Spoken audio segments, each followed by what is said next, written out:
Let's see if this works.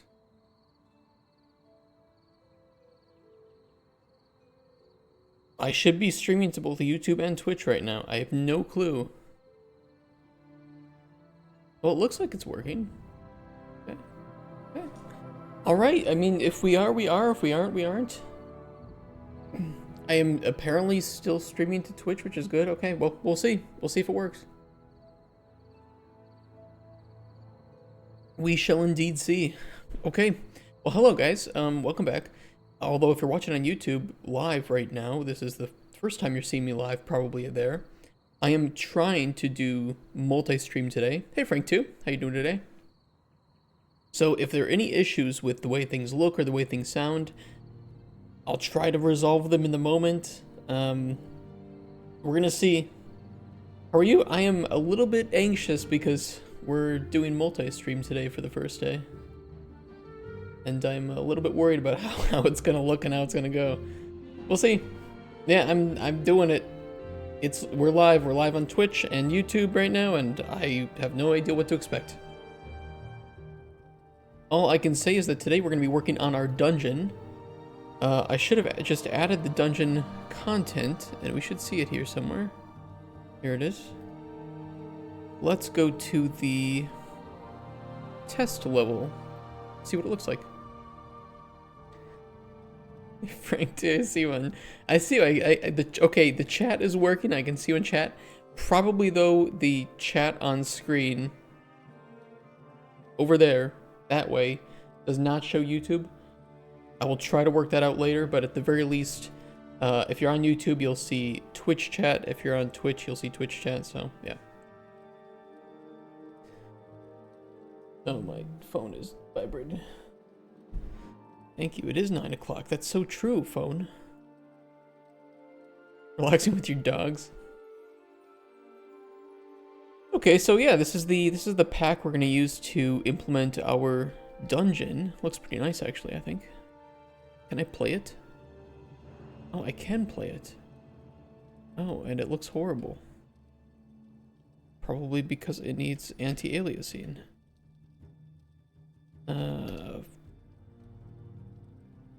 Much better. TSR looks great. Oh, you're idling our YouTube? Well, thank you for that. I will have to get used to looking over at two chats. You know what, maybe let me move my chats. I'm gonna move YouTube next to Twitch chat. That way I don't have to look too far to see both chats. Oh, don't do that. Don't do that. Did you know you're live? I am live. That's so true. That's crazy. I don't know if anybody's gonna watch on YouTube, but I checked yesterday and I saw that we did have the upload speed for it, so I was like, well, if I can stream to YouTube, I don't have to upload the... Oh, I can't open the... Okay, well, how do you want me to explore the dungeon if I can't get in the dungeon? What are we doing?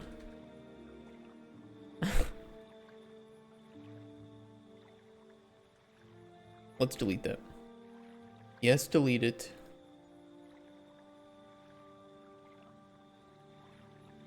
Yeah, I think the textures fit with our style. I'm not the biggest fan of them, but they definitely fit. Needs more explosions. Potion that dissolves doors. You will be able to use concussive blast to destroy certain things. So we will indeed. What a new pack! This one I've actually had for probably a couple years. That's kind of weird.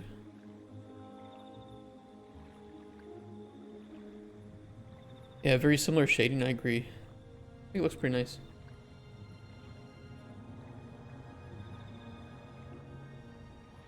Not a whole lot of props, to be honest. But for general layout, I think that it works, and we can always... oh, that's kind of ugly. We can always get some more props from different packs. I don't like the holes in between sections, but I'm wondering if that's an issue with the meshes or an issue with the placement of the meshes? Kind of ugly looking.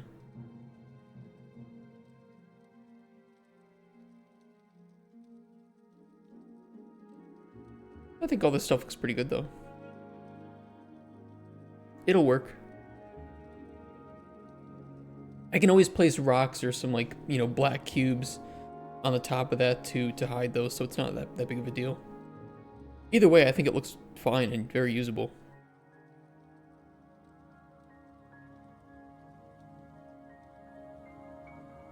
So let's start making it.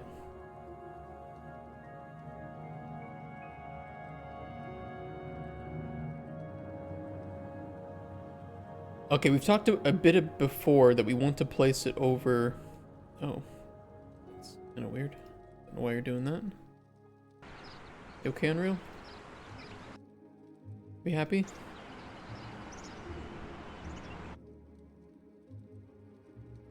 That I want to place it over here.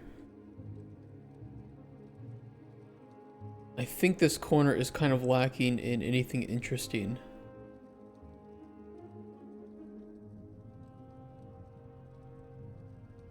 Where are the players' walking limits here, though? Not these. These are nav mesh modifiers.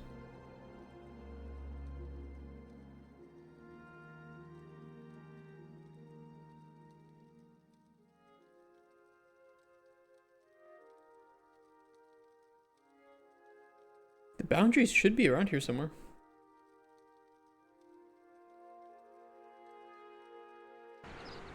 Let's see if we can find them.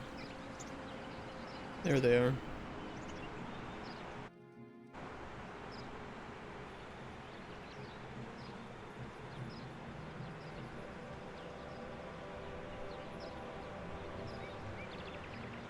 Walking limits for Americans are to the car. Well, and we do use cars a lot. A lot of things in most cities are not within walking distance. Well, smaller towns and stuff. Cities are one thing. Yeah, I think shoving it into the side here would be the most interesting looking. Then having it go down into the map a bit here. Let's make sure that all these meshes have nanite enabled though. As otherwise we will definitely run into some performance problems. Static mesh. Alright, let's see. What can we enable nanite on? They do not have nanite enabled by default. Okay, these for sure. Bones, yes. Candles, probably. I mean, most of this stuff. Except for the grasses, bush. Well, it depends. Yeah, it does move. They are probably masked materials. We're not going to use them anyway. Not a big deal. Everything else can have nanite enabled, except for maybe the spider webs. I imagine those might not look great.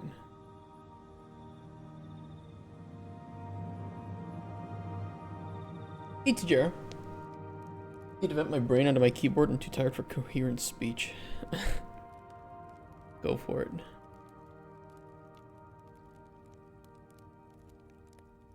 Get ourselves nanite enabled.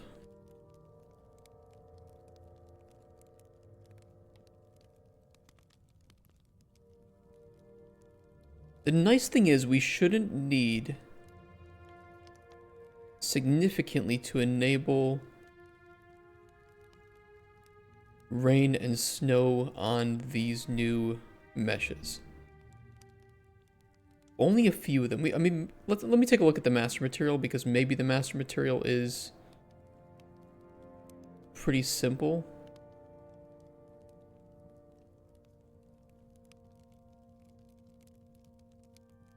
Do they have a master material?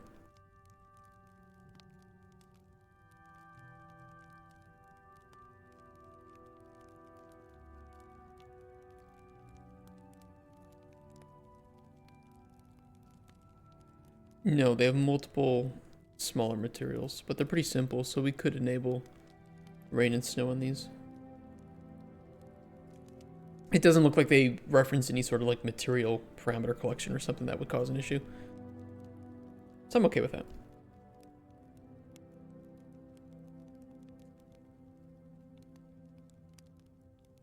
All right. I want this to be somewhat visible.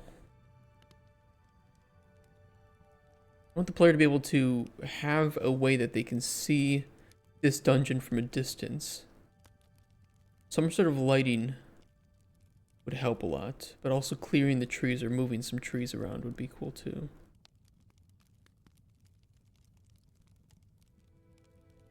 That's my thought, at least.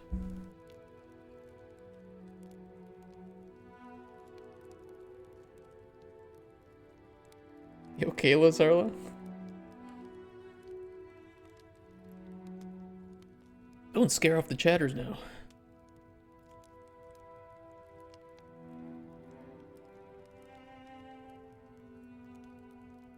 Okay, we can paint. This, unfortunately, I cannot get rid of. I don't know why it won't go away. Let's just ignore this. Pretend it's not there. We don't talk about it.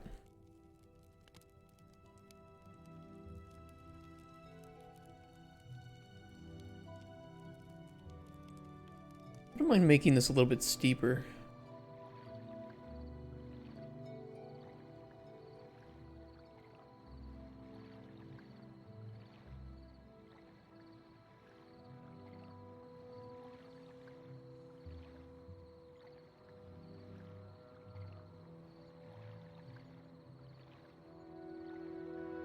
I'll smooth that down in a second here.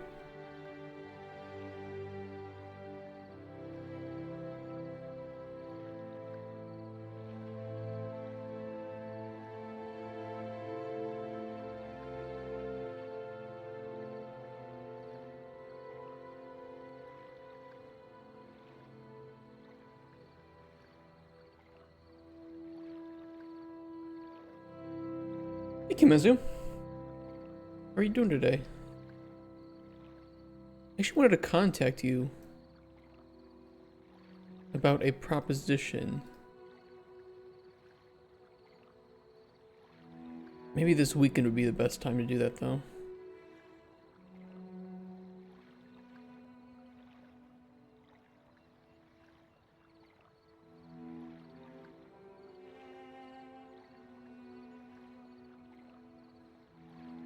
Oops. Wrong button.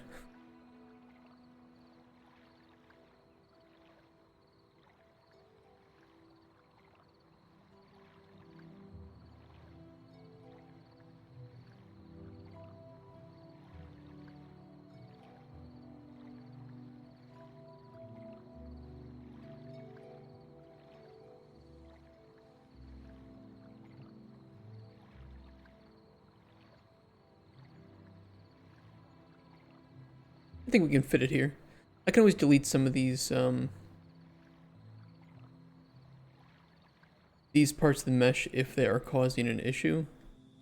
But I think that we can lead the player down in and past them. We'll see. If it starts clipping, I'll just adjust the mesh. Not a big deal.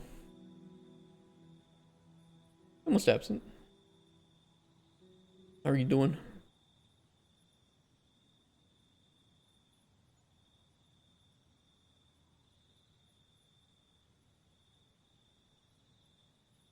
Okay, I think this is a good little start here.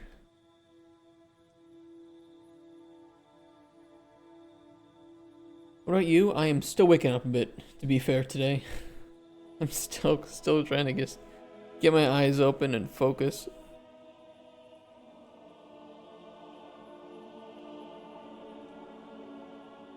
I went to bed a bit late. I was reading a manga.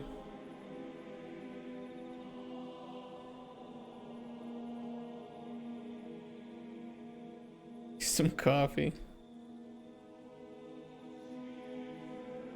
Making holes in terrain is really annoying. Which manga? Let me see. There was nothing D-Gen, but I am a rom-com enjoyer, so think of that what you will. Let me get the names of them.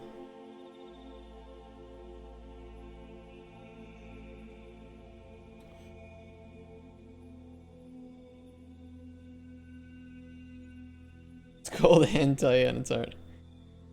There's one called She Is Not a Cool Girl in High School. I was reading that. Getting pretty crazy.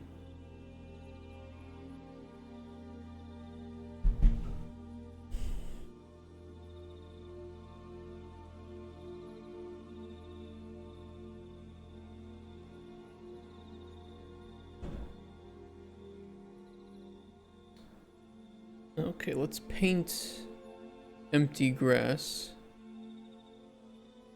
here.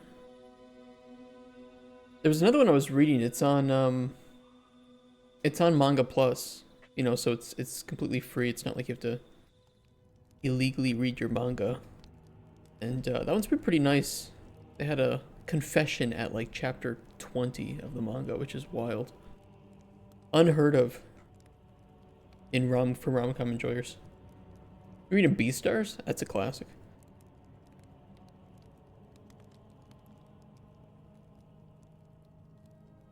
I'm gonna put some rocks here to help hide the slope.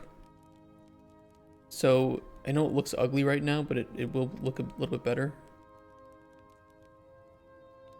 Try to flatten out the edges here a bit more though.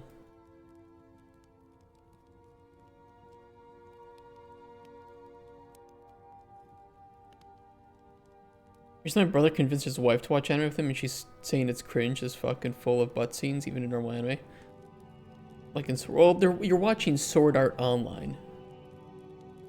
I mean, that's kind of, you kind of knew what you were getting into with that. There are some exceptional anime that don't have any sort of fan service like that. I mean, like, watch Freerun. I think Freerun is a really good entry point for people who like fantasy but are new to anime. Just please watch it with Japanese voices, not the English. Or another good one would be like every father, I think, would enjoy Vinland Saga, 100%. But yeah, like, what do you expect with Sword Art Online?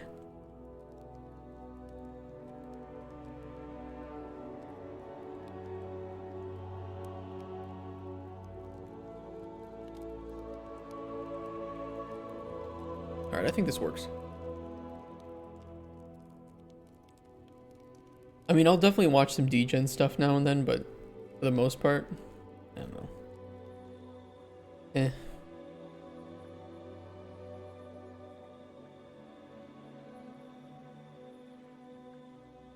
Okay, they said they had an entrance. Was that one full mesh?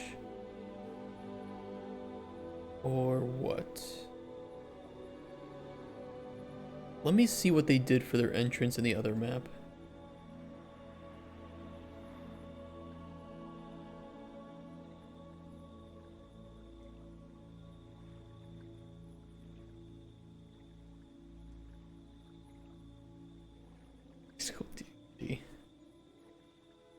What have I been watching this season?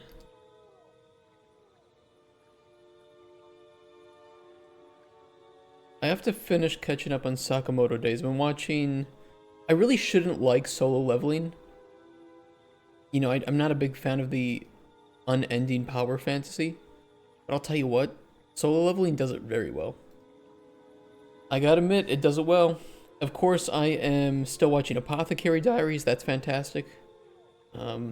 And 100 Girlfriends, because it's a funny parody of harem anime.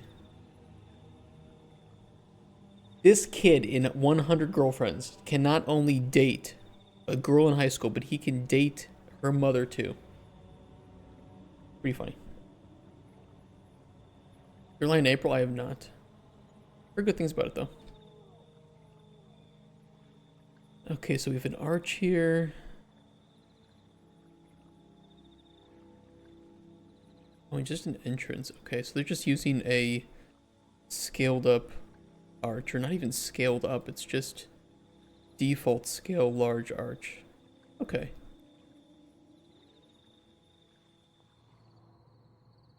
I like what they did with the rocks here, though. It looks really nice.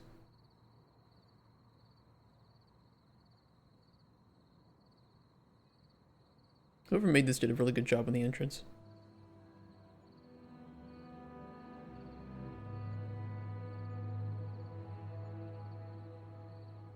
One of the 3 animes you've ever cried to. Just import the whole scene. It's tempting, but I would like to make my own thing here.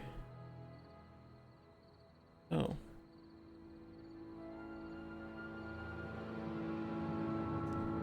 Yeah, we'll have to deal with that. Ignore that. This is why I hate fluid flux. I'm just gonna be honest.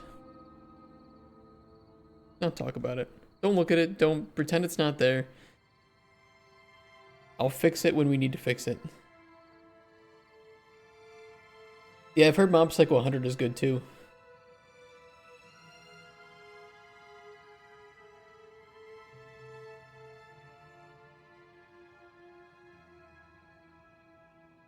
Alright, they had a big arch.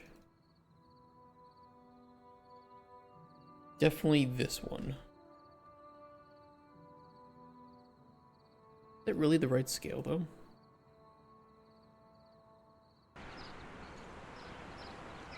Yeah. Yes, it is. Okay, good to know.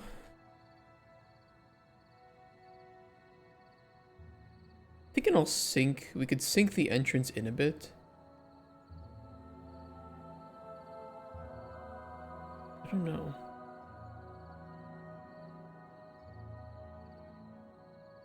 Could sink the entrance in and have some rocks coming out on top of it. For the cliffs. I'm not sure how that would look though.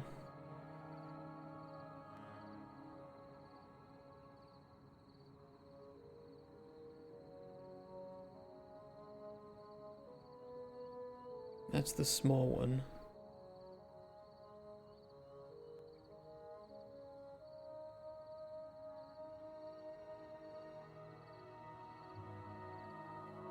Where's the proper sized arch wall? Here it is.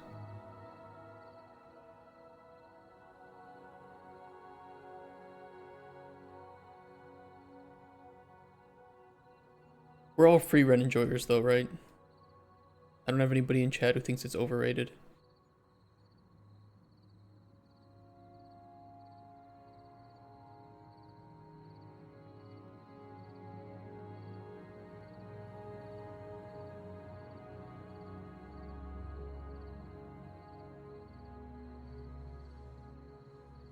Ren what? Free run. You guys don't watch free run?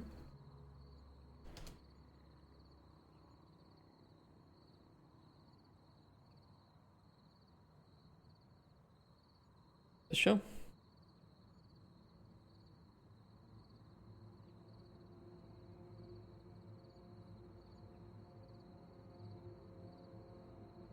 You've not seen it. Oh, I hate meshes like this. I hate meshes where they have very small gaps.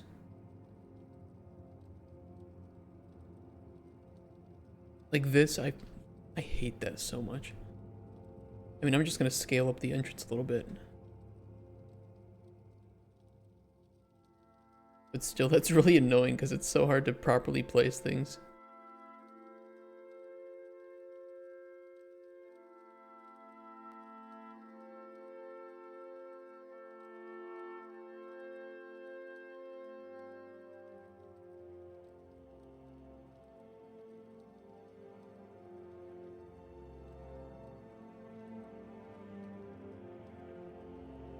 In clips, it's good. Yeah, free run is exceptional. It is a very well made story.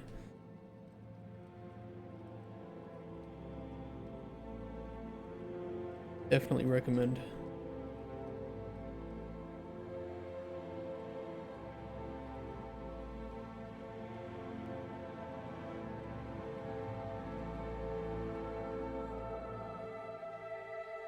think that would stick out enough.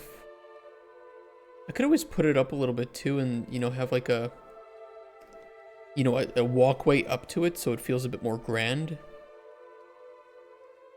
I think they even had some walkways in here, like some stairs.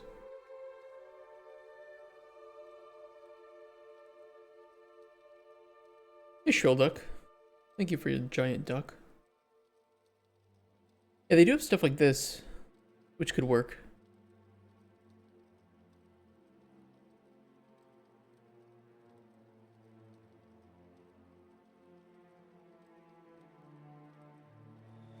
I wonder if I can turn on snapping.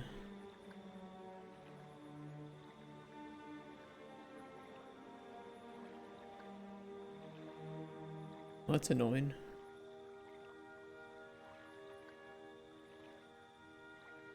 I don't know, it snaps pretty well. There's a little bit of overlap. But that's better than no overlap. Hey Shay, how you doing? We're multi-streaming today on YouTube as well, so if you're watching on YouTube, hello. I have no idea if it looks or sounds good on YouTube, but we are live.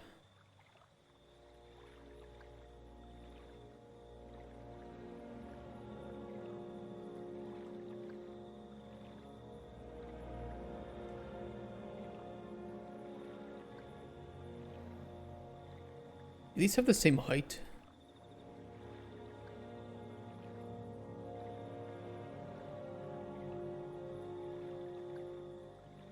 No.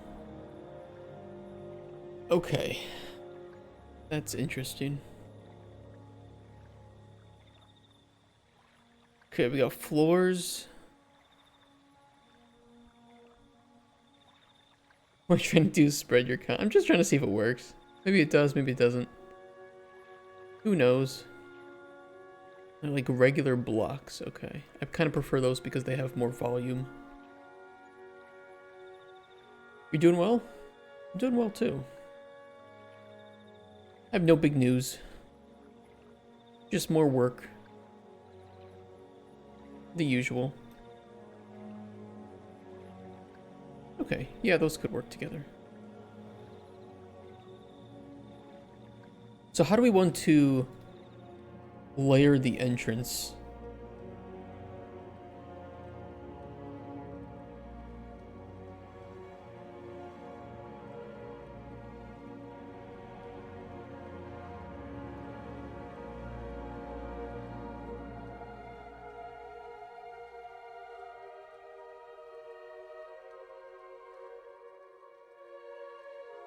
How do we want to?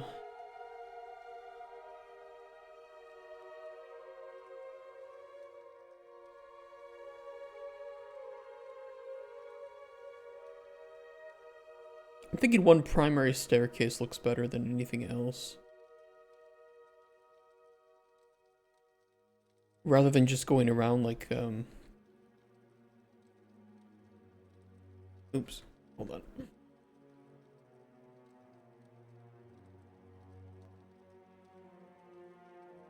Rather than having like staircase all around that is kind of omnidirectional, I would rather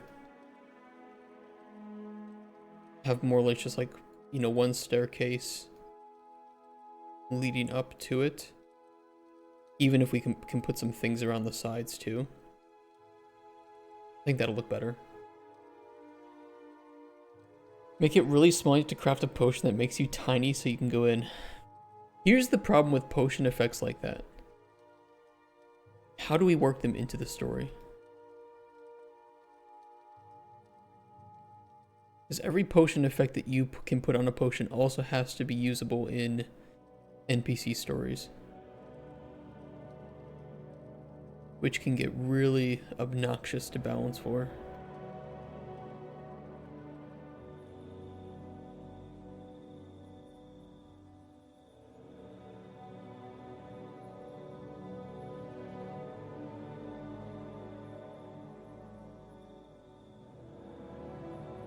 Just watch Ant-Man. Okay, that should be aligned.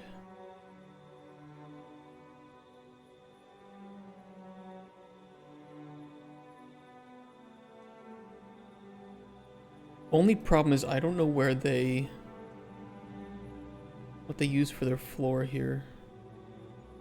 Kind of tile based, so any floor should work.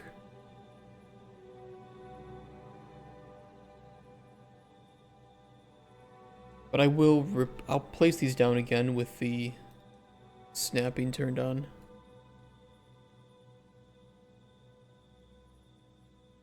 That way it's all aligned.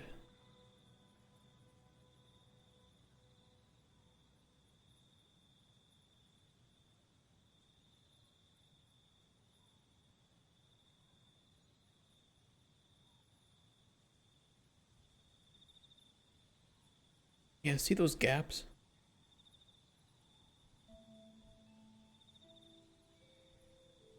They're too small, lumen can leak in.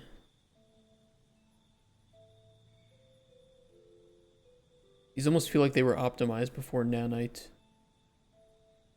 was pretty big, and then they were never fixed for nanite.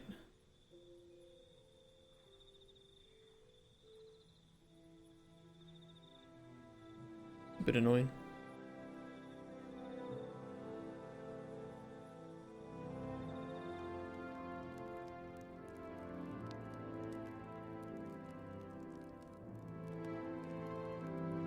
Make tiny NPCs and you're testing the tiny potion to react to the tiny NPCs. You guys do have some imaginative ideas.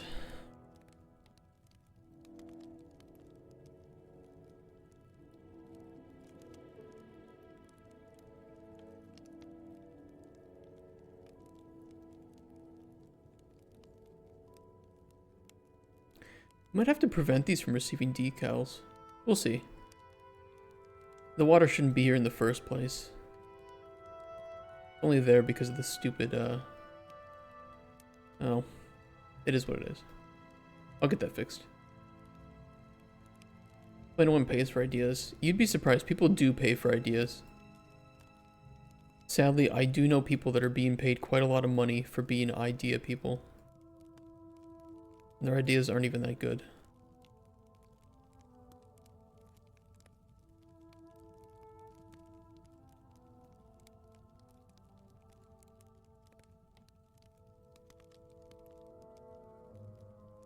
Thing is, I like these blocks more because they have like volume to them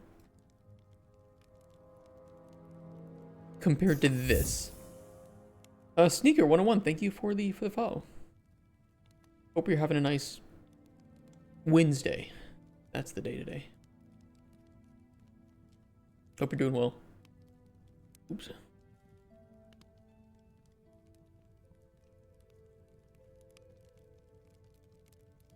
Well, you are very welcome. Hope you enjoy your junk scooter that you caught.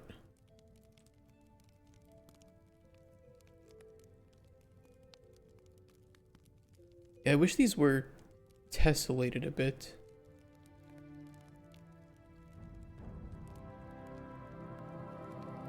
Just look really flat.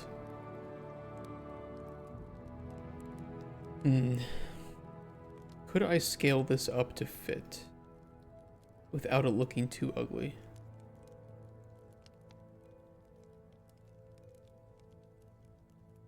Not really. What I could do though is use 4 of them like this.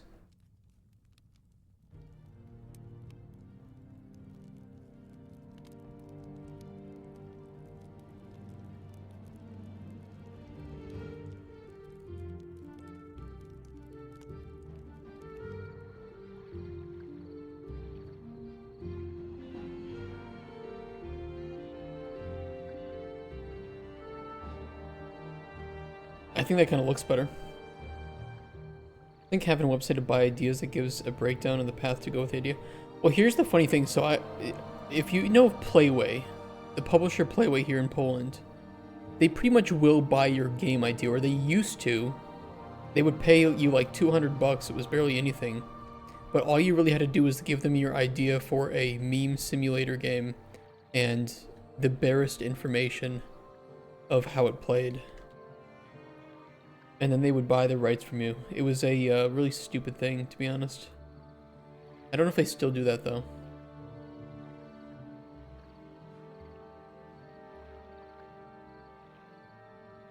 They have enough money at this point that they're actually starting to fund some decent simulators.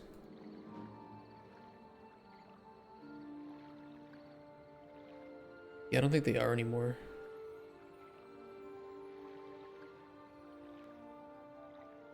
God, they have so much money.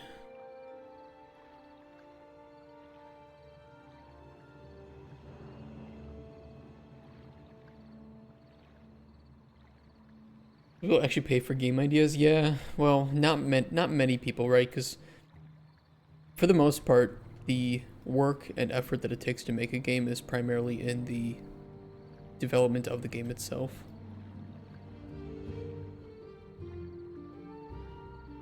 But, Playway definitely did spend money on that.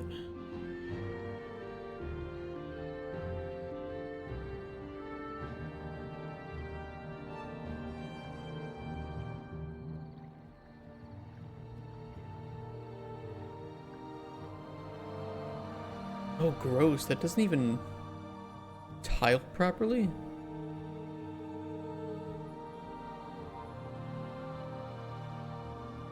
Well, it does until it gets to here?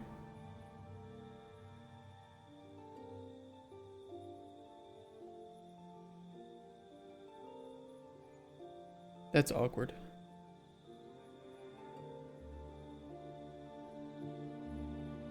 It's really weird and awkward.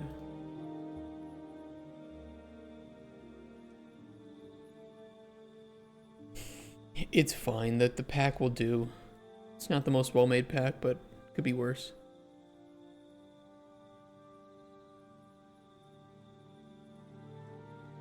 I'm gonna combine these four into one mesh.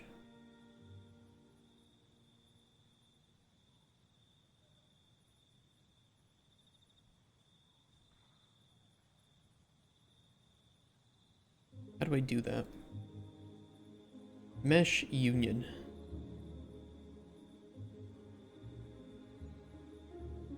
Accept. Ooh.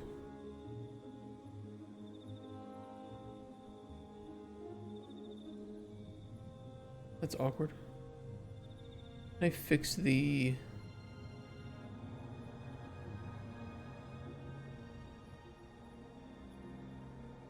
pivot here, please?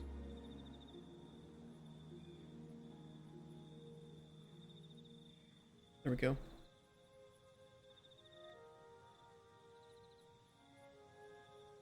Benchins partial planes depending on how much you want to pay if you get 1 mil plan. What are you even talking about at this moment? Every time I look at chat, you guys are on some crazy stuff. And I'm all here for it.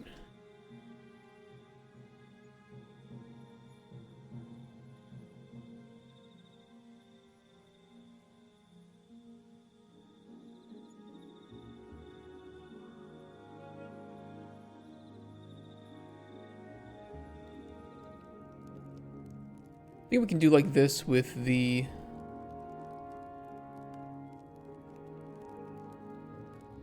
single staircase in, like here.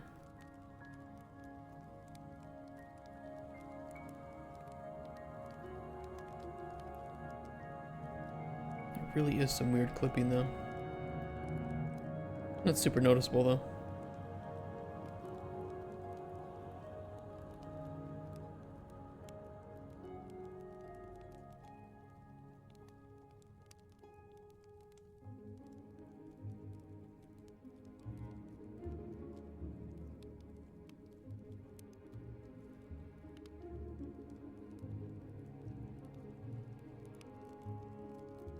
It's not even that big of a staircase.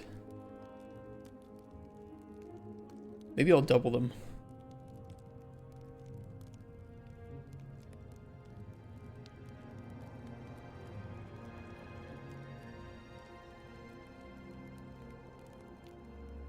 Let's get rid of these trees too.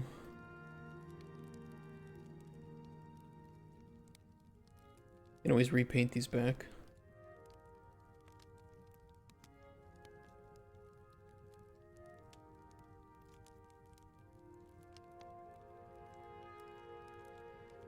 If you had money, you can make a thing and just sell the plans for them. Yeah, but could you make the plans for a rocket?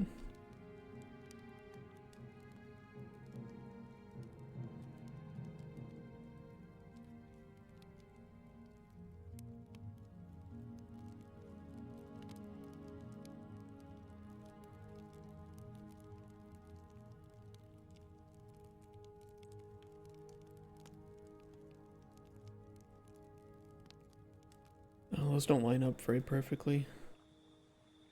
Fine, hold on. Hey, boy Dingo. Good to see you again. One day you will grow up to be a man, Dingo.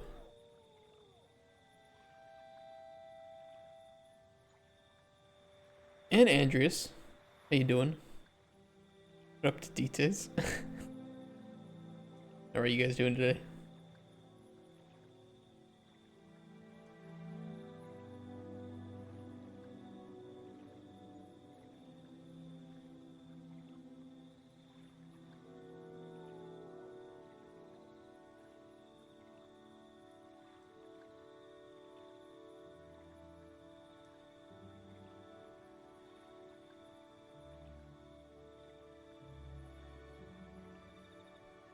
Yeah, see, that gap is awkward. This whole pack is kind of awkward, to be fair. I could just nestle them in, I suppose. Doesn't look too terrible.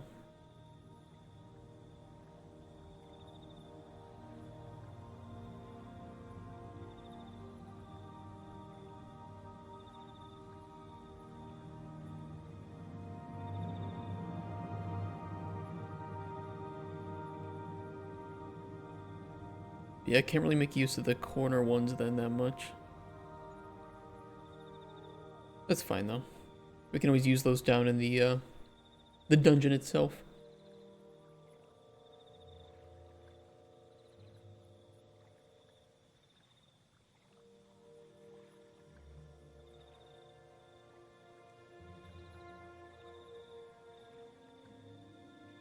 We will get rid of the grass here.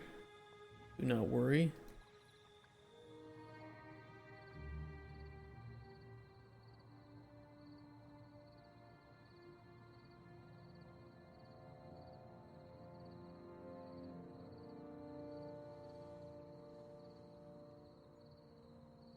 Still think that's a bit too steep for the player to step up on. Maybe I could move all this down just a little bit.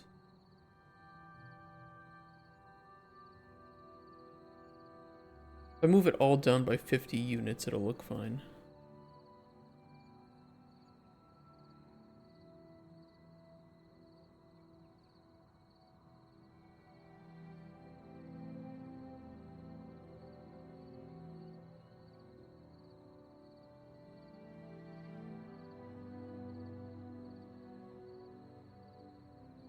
Yeah, that looks better.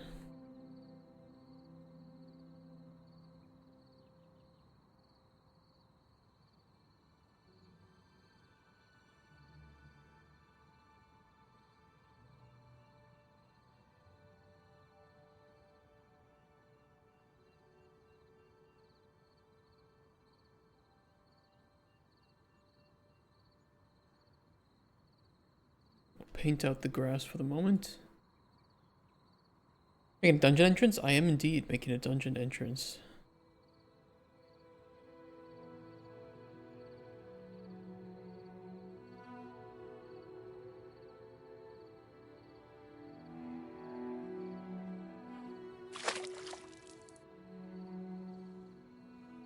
Good one.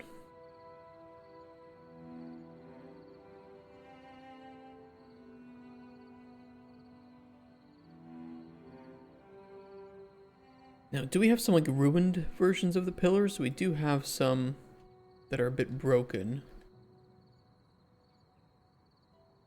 Not a whole lot though.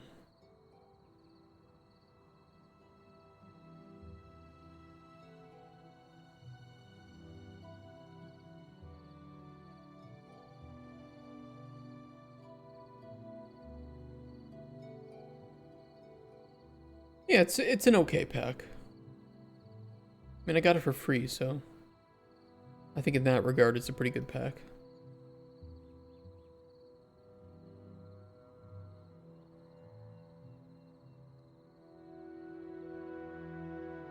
I'd like to put some stuff in between, not the least of which to help mask some of these issues. I mean, we can sculpt up the landscape a bit too to match this.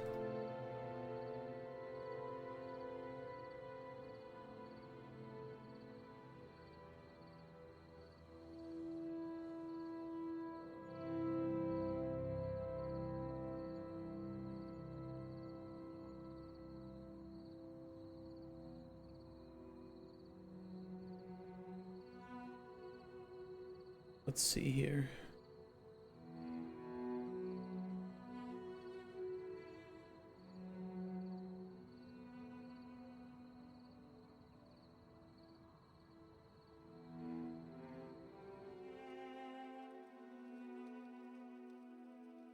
Let's start with something like this.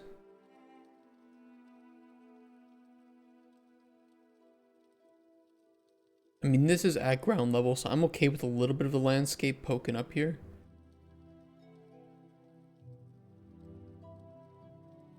You know, covering up some of the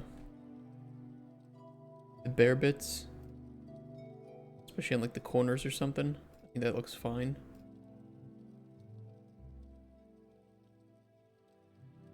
Mr. President, wake up. Thanks, Joe. Thanks, Joe, but I'm pretty sure that is your problem. Okay, you can go sleep now.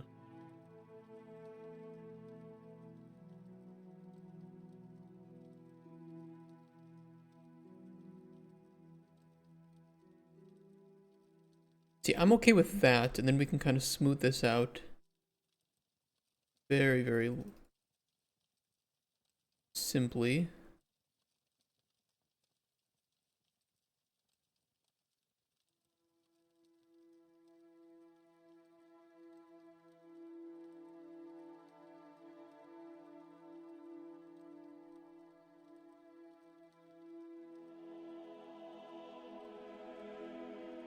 So we're working on fluid physics.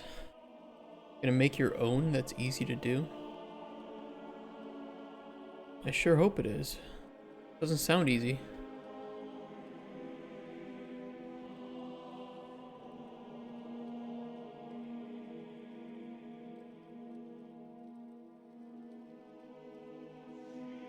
But if you can dream it, you can do it.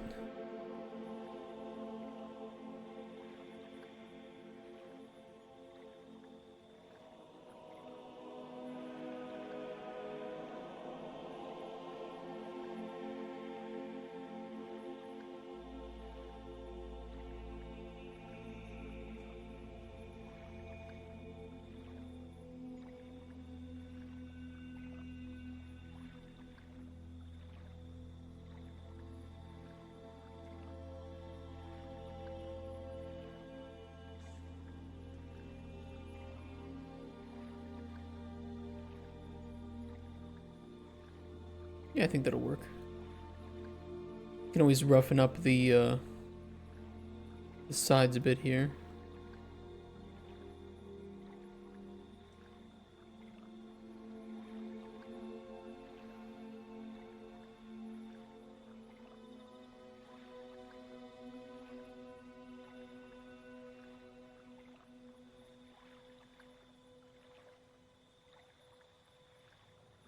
That did not do what I thought it would do.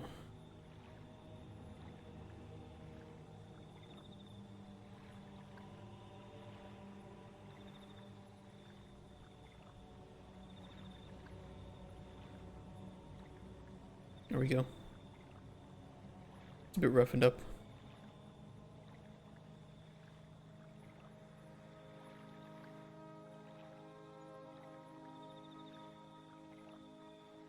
You'll make it like fluid flux, but way easier to use. Well,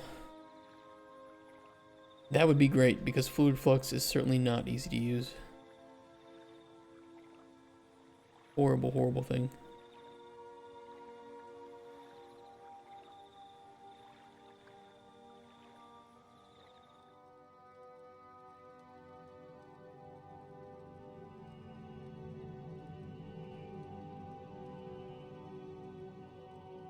Alright, let me grab some of the cliff pieces.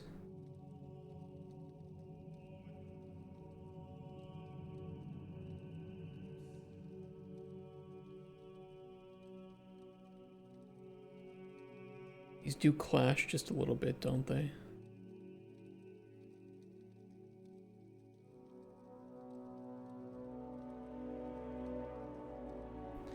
My biggest issue is that, again, because this has no volume, I can't really place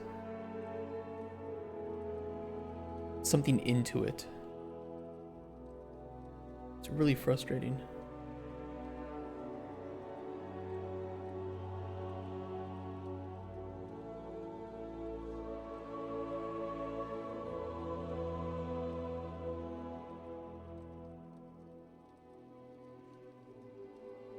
Because if it clips even a little bit, it's visibly clipping.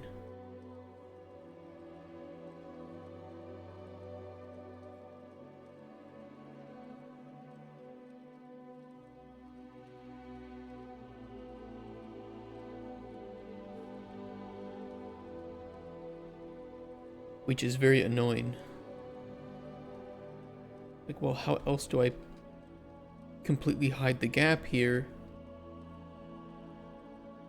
Nearly impossible.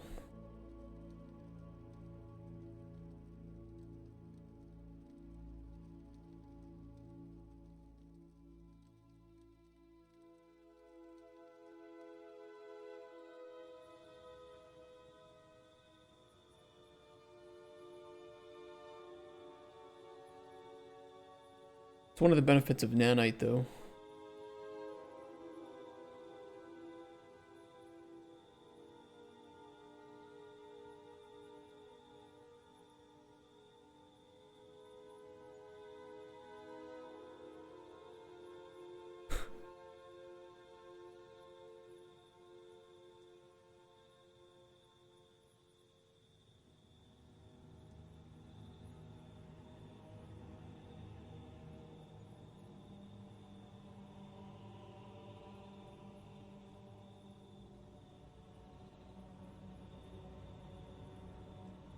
Way to make meshes not clip.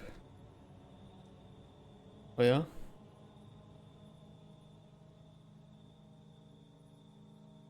Well, the nice thing is if a mesh like this, which has volume, right? Like one of these, with nanite enabled,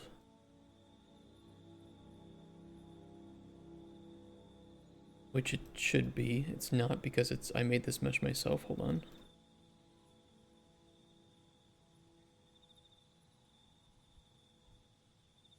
With nanite enabled, we're only rendering the geometry that we can see.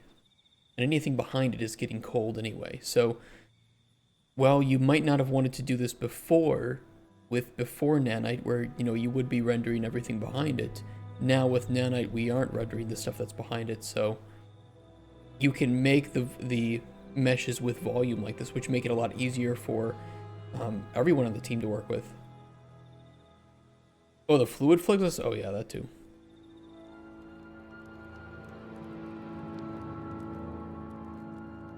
Oh, my doorway? What about the doorway? Why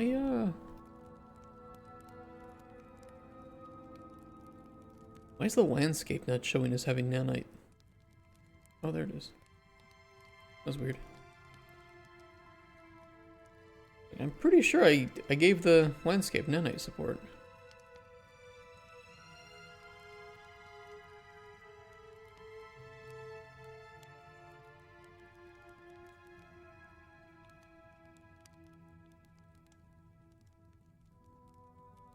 Can you rate my designs out of 10? You mean the ones you sent yesterday?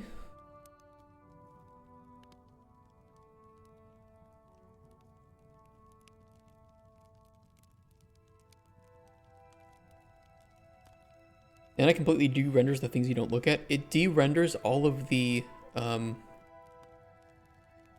the clusters. So if we look at clusters, any clusters that are occluded by other clusters will not be seen.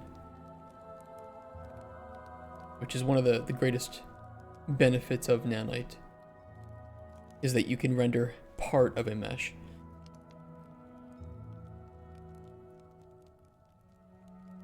And it just does it automatically, which is pretty cool.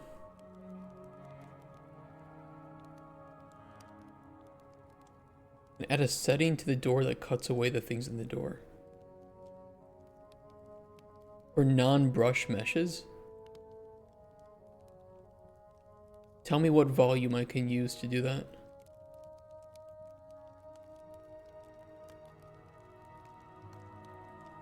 Oh, you sent 2 new ones? I do not have Discord open right now. Let me open it up.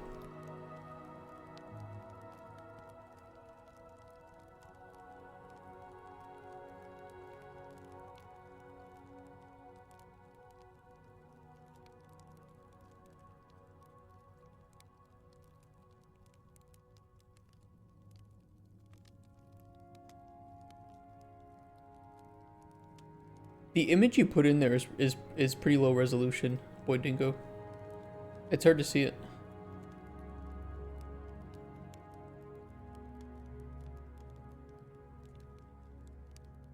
Oh, oops. I didn't see that we went live on YouTube, on our Discord.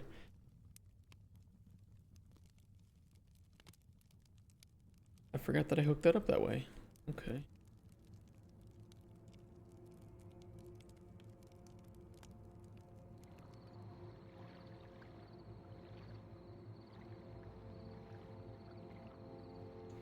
Let me see what rocks came with this dungeon, because maybe they look a bit better.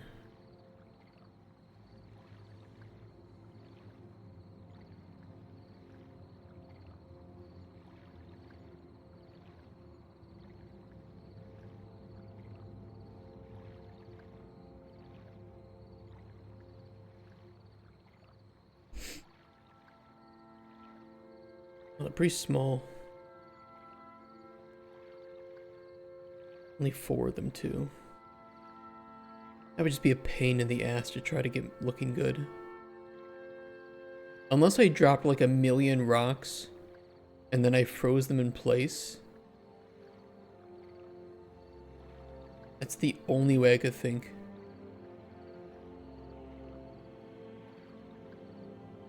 Streamer uses the setting. Well, that doesn't mean that I would have the same setting. He might have something specific set up with his meshes. If you know what the setting is, I can try it, but otherwise I don't know what to click to enable it. What source are you using? For what?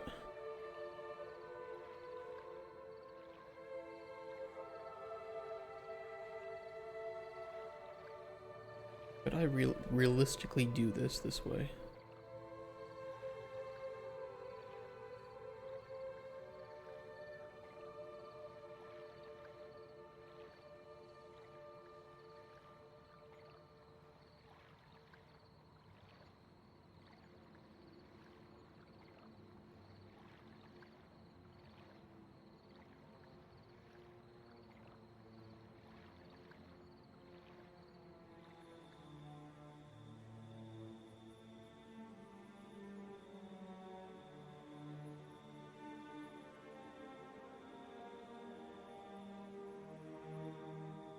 Okay, we'll paint these back in. There's such thing as an implement event node between actor components and actor event graphs. An implement event node. What do you mean by that? Explain to me kind of what you're wanting to have done.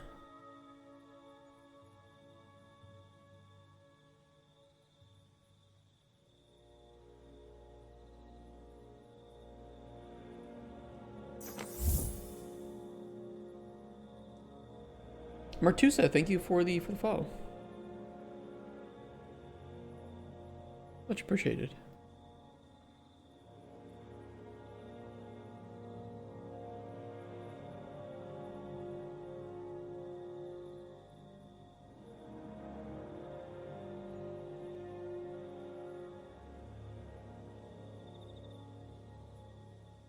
do like these rocks a bit. They do look pretty nice.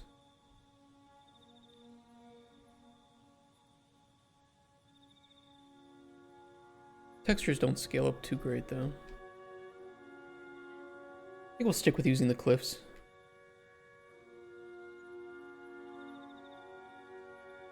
They don't completely match in color, but publisher's not going to care about that. I'm going to hash out why my thing doesn't work with some AI. Try not to bother anyone with really basic stuff, but it keeps telling me to get an implement event from my context menu. Do you have like a screenshot you can share of that? Implement event from my context menu.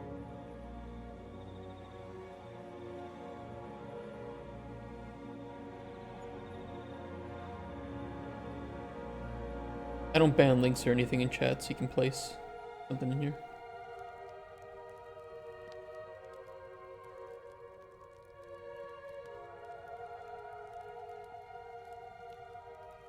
One day we might have to ban links, but not today.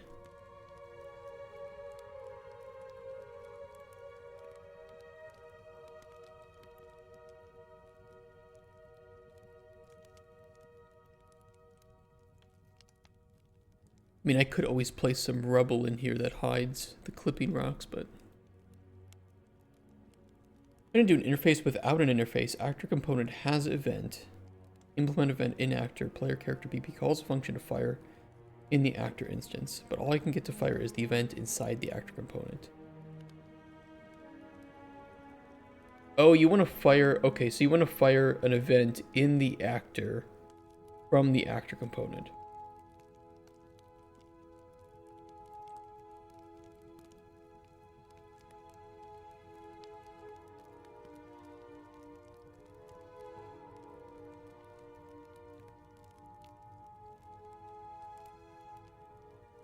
I feel like I did that. Let me think. Let me think for a second.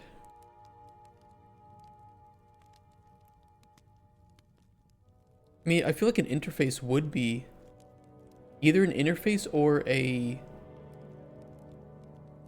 dispatcher. Let me think here.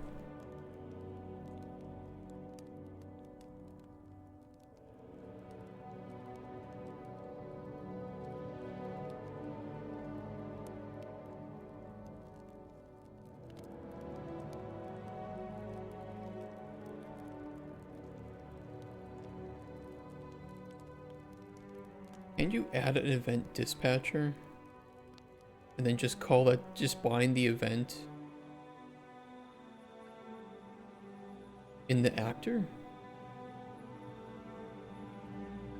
I mean, an interface sounds pretty bulletproof because you can just, if you have the parent with the component and the interface, you just tie those two together, and then all your children of that base blueprint can just call the parent function and it should work.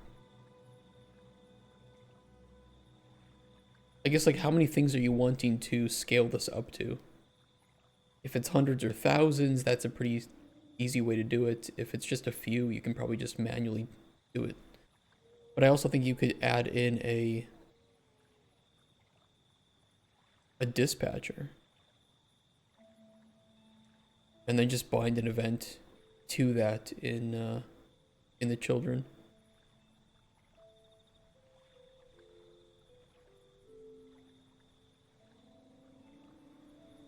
Okay, so it's an interact. Trying to implement functionality to be a pretty strange to an interface. Component-based interact.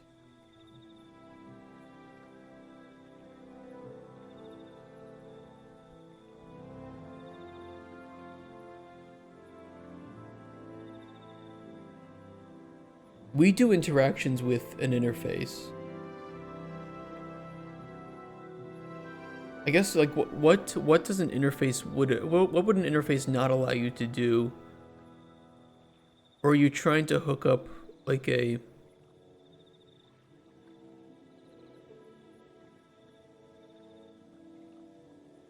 I guess I'm not understanding it. In the nice interact. Nice interact. No, I have not. Let me look that up. Nice interact. I don't. Oh, this one. Okay. She said the first few seconds of the trailer.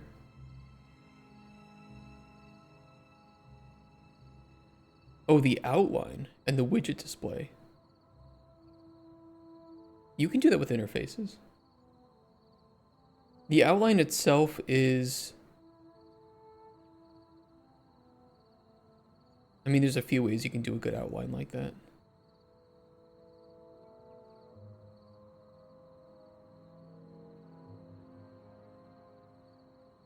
But you would just make like a parent of interactable and set up the base functionality for the widget and the outline in the parent, and then everything that can be interacted with just derives from that. That would be one way to do it.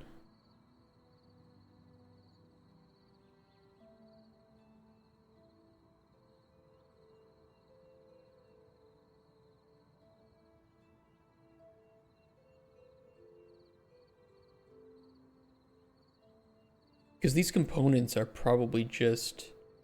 I mean, I don't even know how they work, but if they're just controlling the visibility of a tooltip and a material,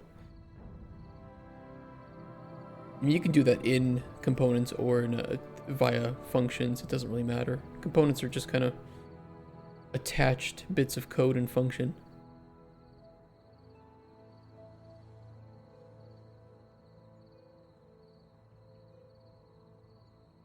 An interactable actor class that implements the interface, but I want to see if I could do with just any actor by implementing a component. I mean, yeah, what you can do is you can just check for whether or not the actor implements the component. So, for instance, on your... Let's say you have a line trace, right? Let me find one. You can just check if...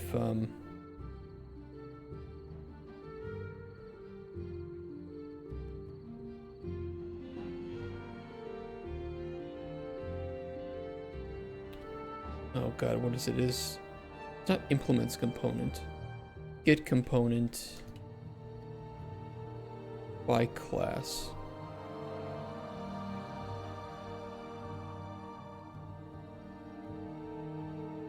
So you can just grab that and you can look for your component. So for us, we have like the potion reaction one or something. And then call stuff from that. Fires in the actor component blueprint, not the component instance blueprint. What do you mean by that? Because it should just grab the reference for that component instance. Call component function. Get component by class.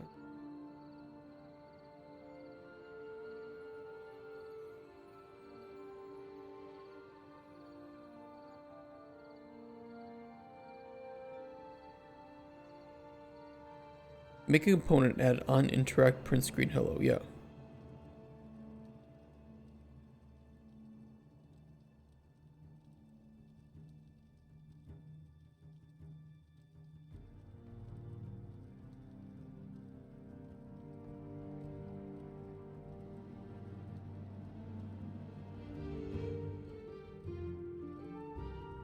Actor implements the onInteract event from the component and do onInteract print screen. Oh no. Interact with the actor prints hello.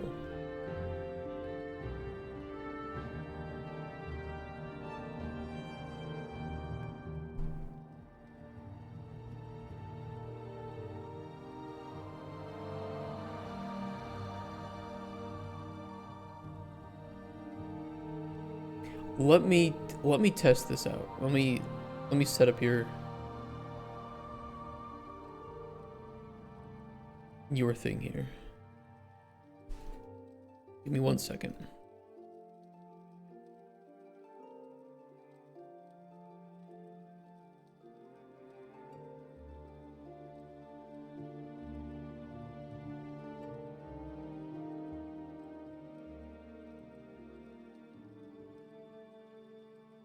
So hopefully you seem like a very nice person. Well, thank you.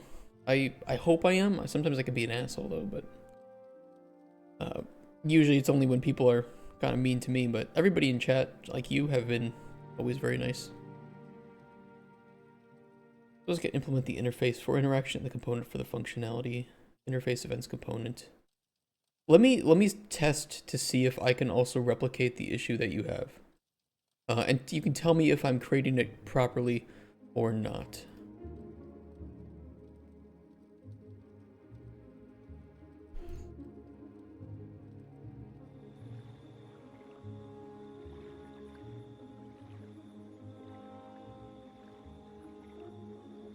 Let's see, input.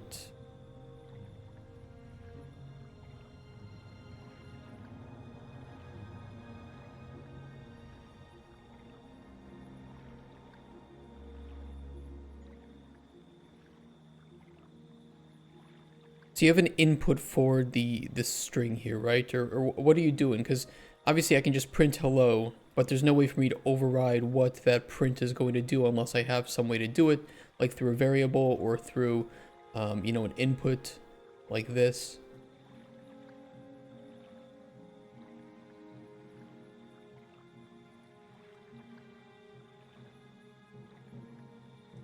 Finding weird bugs like this is always fun, or figuring out the best way past it.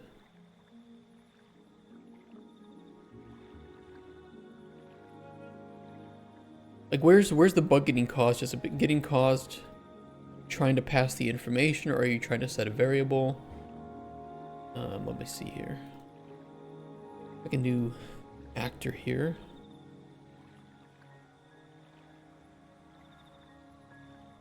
Just make a cube so I can hit something. And we'll implement the test component.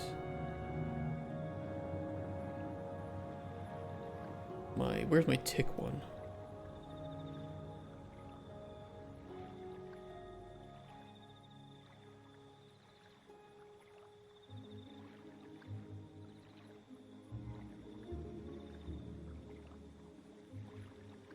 I will just do a separate line trace for this, for testing.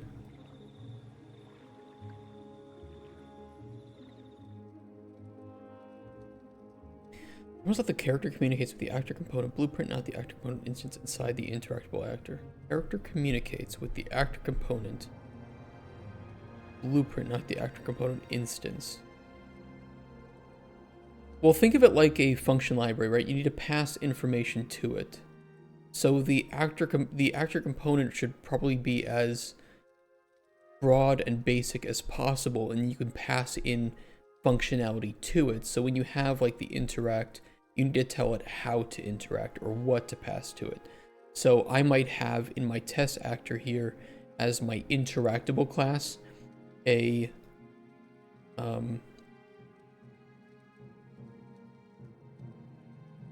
should be able to grab this. Let me think here. Where is my reaction? Yeah, we passed in that potion data. I don't think if anything still implements this though. No, it still does.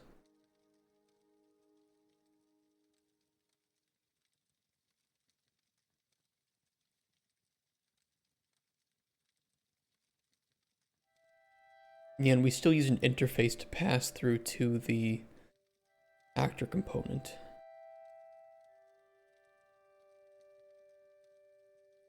Yeah, make sure if you DM me on Discord that it is Maestro Silvio, not Riley the Raptor.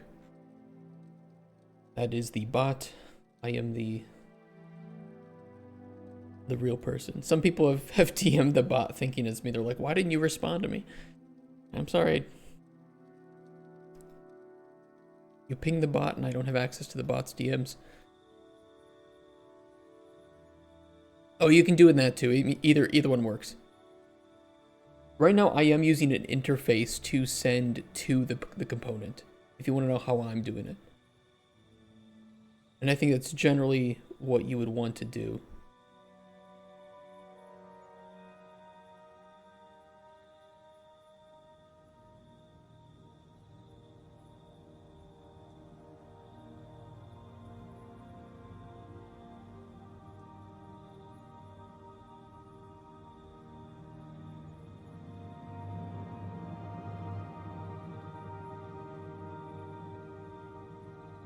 Yeah, then we just pass back. Does it succeed or not?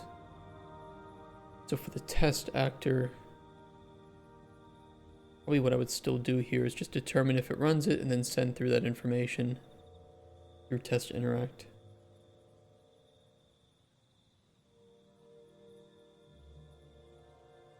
I mean, the nice thing is that I think you can grab the owner of the actor component and then files back to the this would file back to the actual owner that has it. So if you want to have the outline, you could implement that basic functionality in the component and then just grab the mesh that you would want to put the outline on.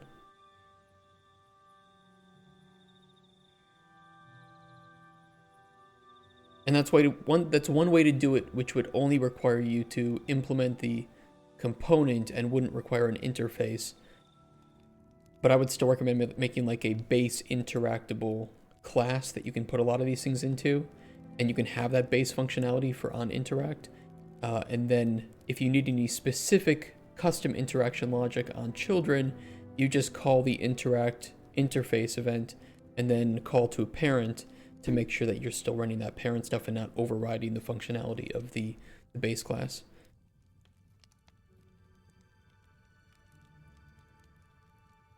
We do that as well, although I forget where I actually put interactable.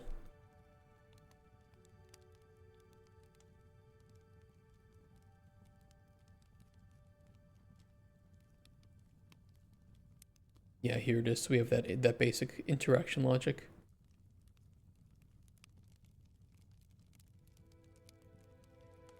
And then pretty much everything in our scene derives from that in some sort of hierarchy.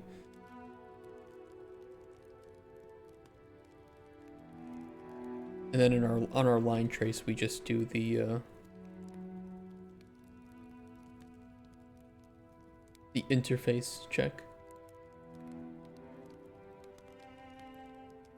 Your event's gone. No worries. Take your time. We're still gonna be live for another 6 or so hours, so no worries.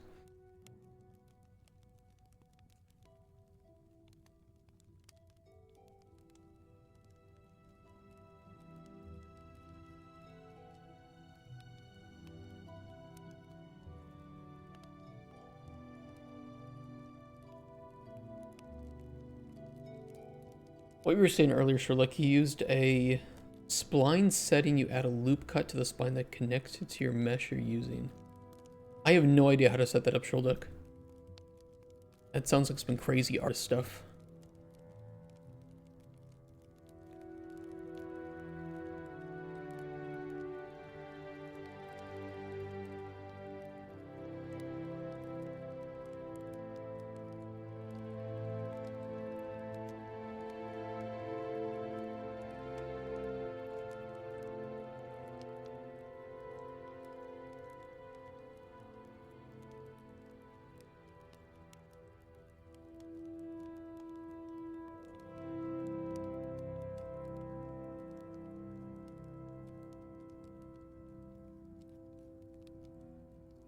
I mean, I could always just enable physics, let it drop down, and just see where it lands. And then just save it there. Wonder how well that would work.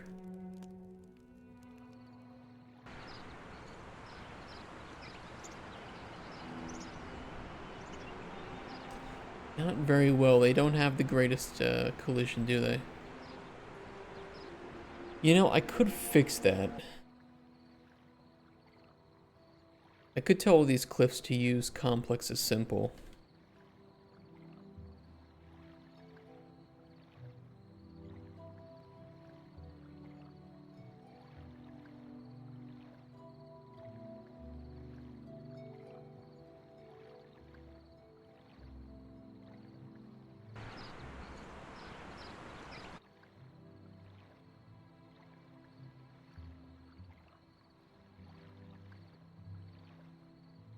I can't simulate physics on meshes with complex as simple.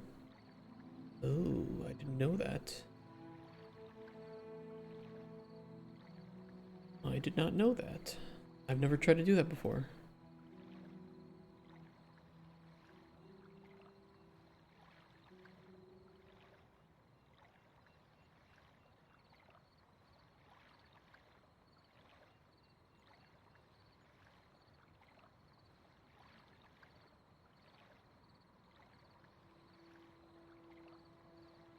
It's sad. Yeah, these rocks don't have the greatest collision, unfortunately. If I try to use that sneaky method, we might end up with some weird issues. It is what it is.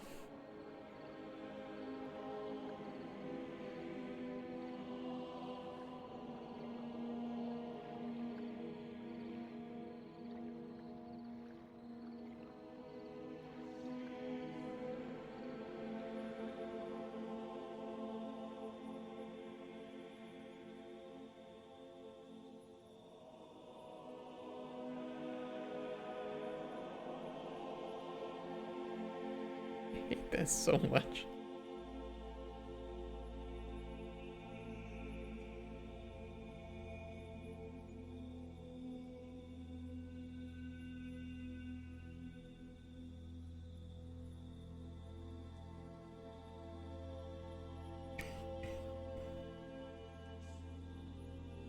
I mean, I can kind of hide. I don't know. I can. It's just gonna have a lot of overlapping rocks here. It's gonna look kind of ugly. But I don't really have a better way to do it.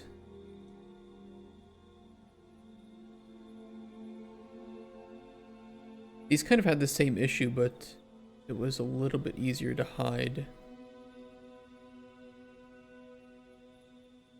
So I had the rocks kind of clipping right into the side of the wood face.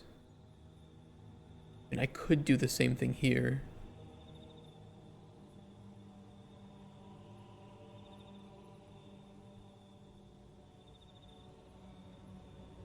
Move all these rocks up a bit.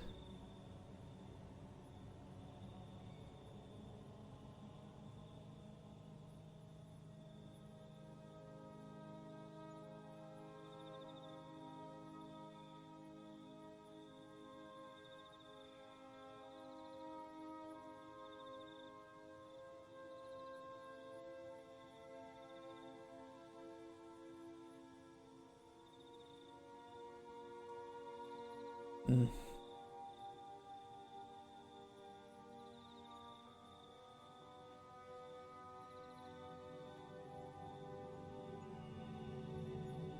I'll just bite the bullet and do that.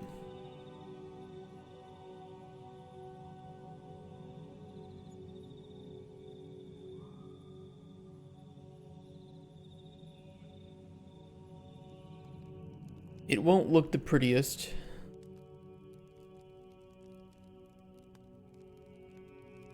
But that's okay.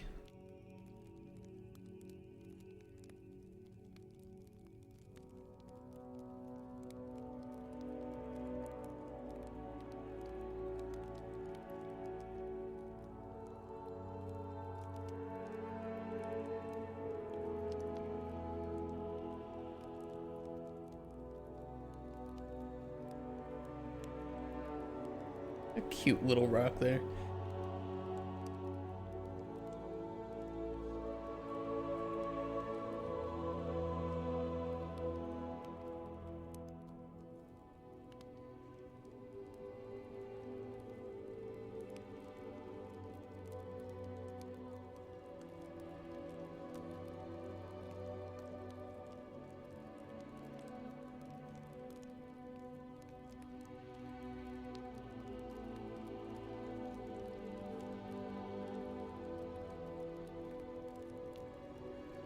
Could make it really spooky and add that, what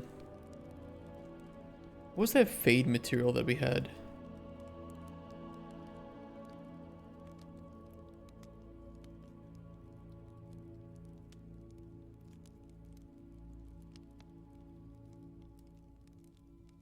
That fade to black material.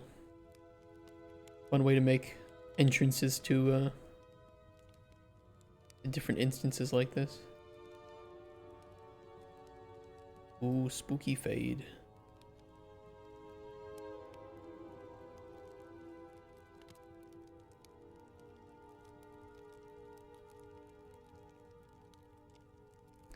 I mean, that'd be cool if it was a different instance, but it is not. Nether portal. I mean, maybe you could do that with a, you made this purple. I don't know, though.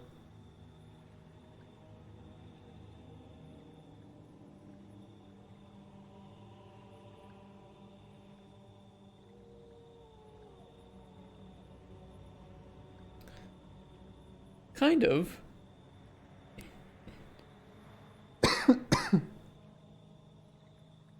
Kind of can. Very easy material to set up, though.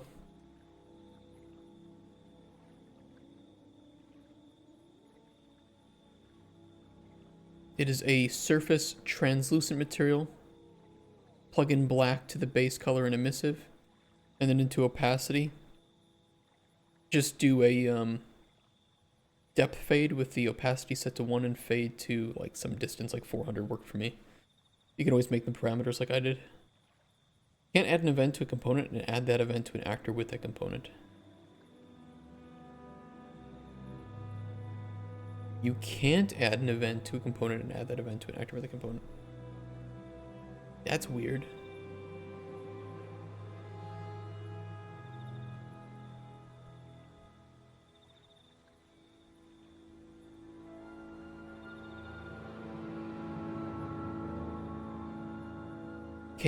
Are you calling the component specifically?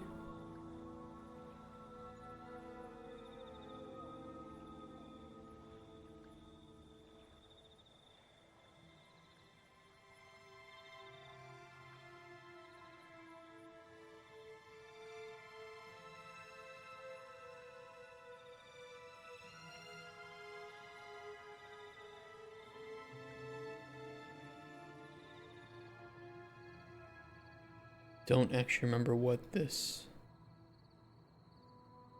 Oh, check if potion passes requirements. That was the name of it. You should be able to. Like that.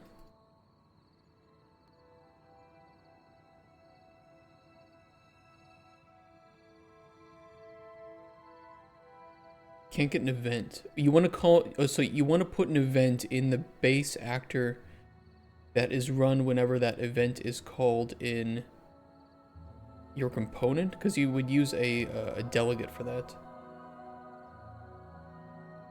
And then you could bind the event to... Pretty sure you can do it that way. Same way we do it here. We bind an event and then we can call that event.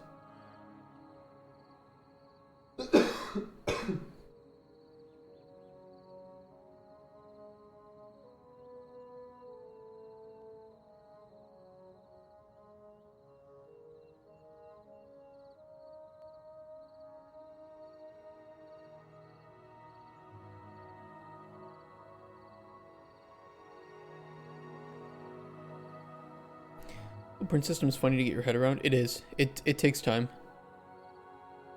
I always tell people that blueprints are, I think, pretty easy to use. The hardest part is remembering how to use them and what to, like, what call to name them, right? Because some nodes can just be named something kind of obscure, and if you don't know how to call it, then you don't know that it even exists.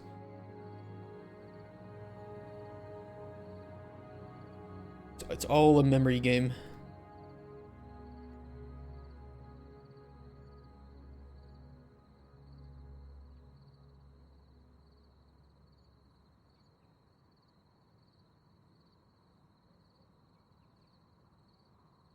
Okay, we have a little bit of a gap here. Get that fixed. Is there any need to program? Well, I think blueprints are programming. They definitely are programming.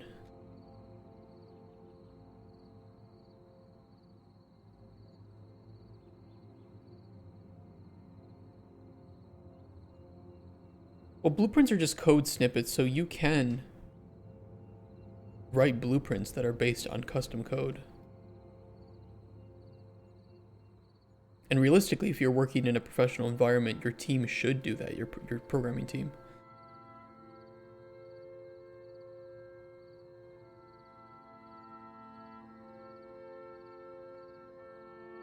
Yeah, this looks really, really ugly. Whatever. I'm letting it happen.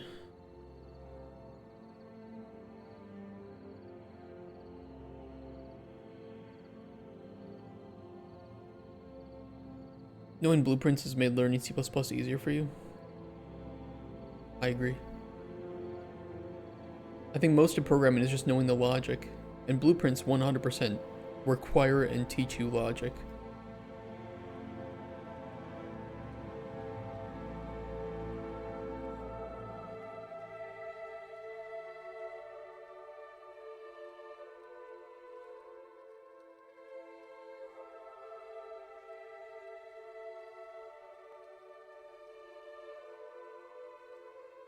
Ugly gaps, ugly gaps.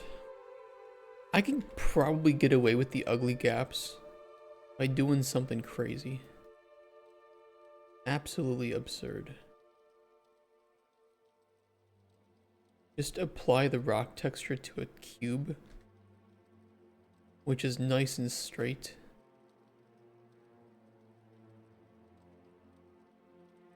And hide it in the background.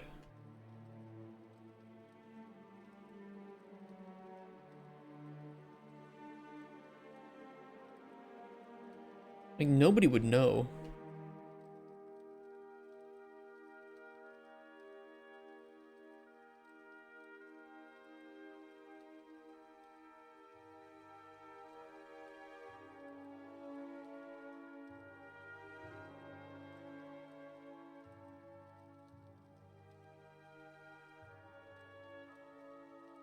Gonna glitch in the walls as soon as you start playing? Good luck. Logic kind of isn't even the difficult part. I think it depends on the person, and depends on the problem.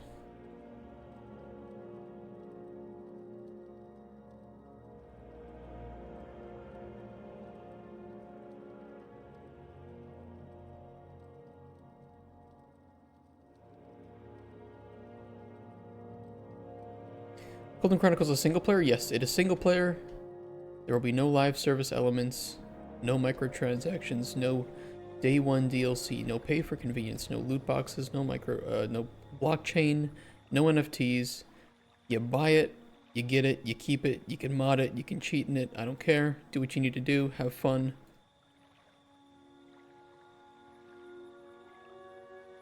That's the mantra that we work by.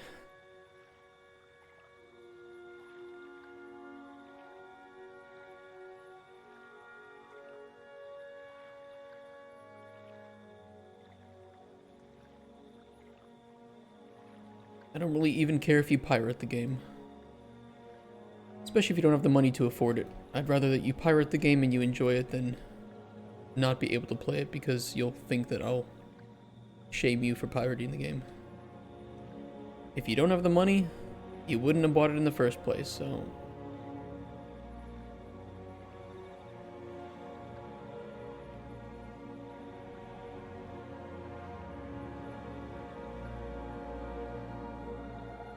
That is an unpopular opinion among game devs, I will tell you that. You can use cheat engine, go for it. Cheat in my game.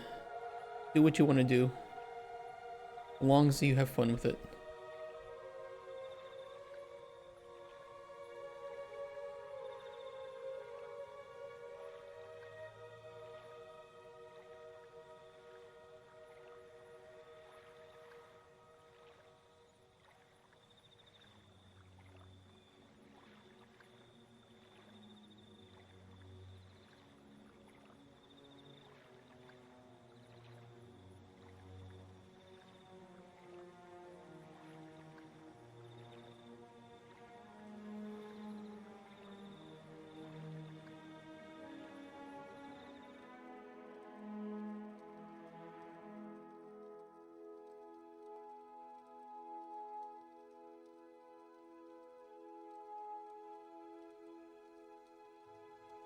I did get into some beef on Twitter recently because I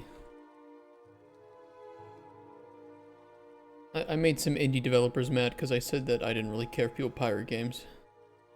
I don't think pirated copies are lost sales.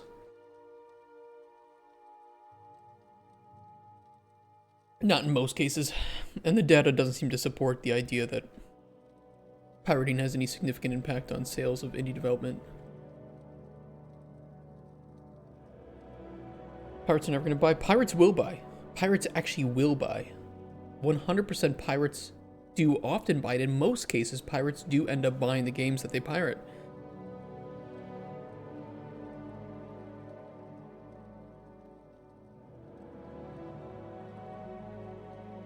An old survey, it's not even that old, from PC Gamer, they surveyed 50,000 PC gamers. How often would you say you've purchased a PC game after pirating it? Rarely, more than 50% of the time, and always, is by and large the biggest piece of the pie here. So you can win pirates over to buying your game.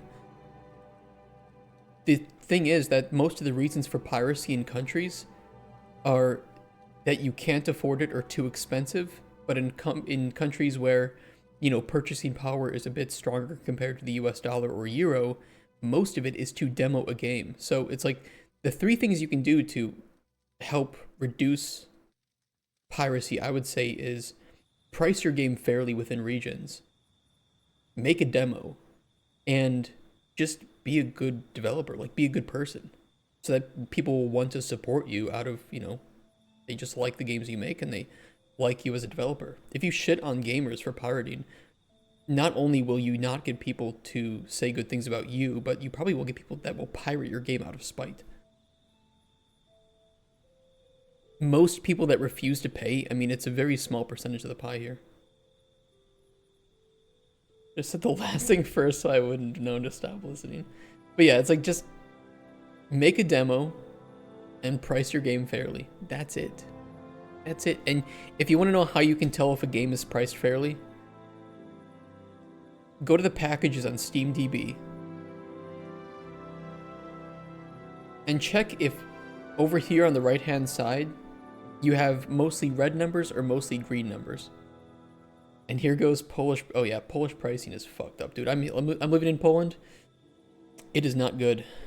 Thankfully here it's about expected, but still that's really expensive.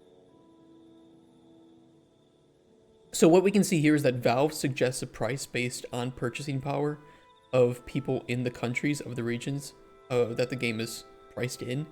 And anytime that you see this red positive number, means that the developer or publisher is pricing it higher than Valve recommends based on currency conversion and purchasing power of that country. That means you're probably getting fucked by the publisher or developer. If you see it empty or green, let's go maybe look at a game like Terraria, right? Which I assume would probably be completely empty. This is a developer that prices their game exactly how Steam would recommend it based on the purchasing power of that country and the conversion rates.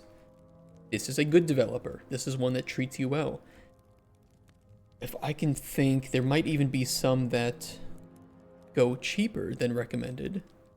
In many cases, I don't know though. Oh, Stardew Valley does cheaper than recommended in many cases. Again, this is a developer that mostly cares. So, yep, I mean, this is a good way to tell if a publisher or developer is fleecing you in your country. And I think this is one of the best ways to get people to stop pirating. Just price your game fairly. Thank you for the follow. Room size. If you're Polish. Copy the price of a Big Mac.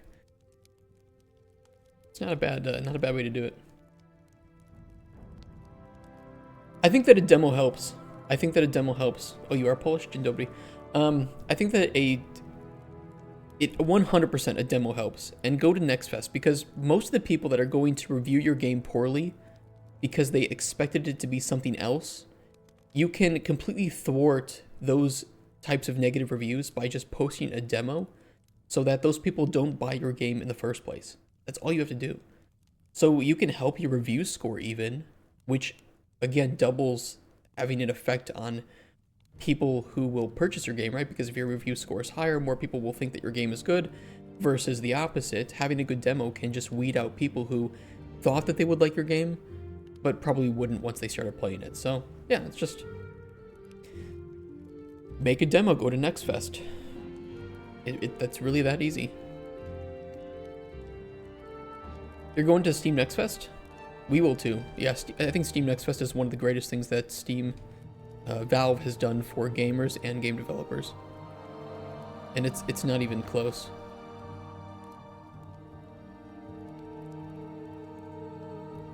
I don't think people talk about Steam Next Fest as much as they should, but it is one of the greatest things that Valve has done recently. What happened with just having a demo though? Well, I think it's coming back. With Steam Next Fest leading the charge here.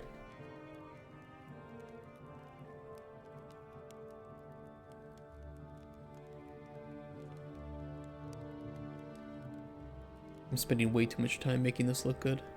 Or a prototype. Or if a publisher saw an issue, they would just say, oh, okay, well, they'll fix that up with full release. Not a big deal.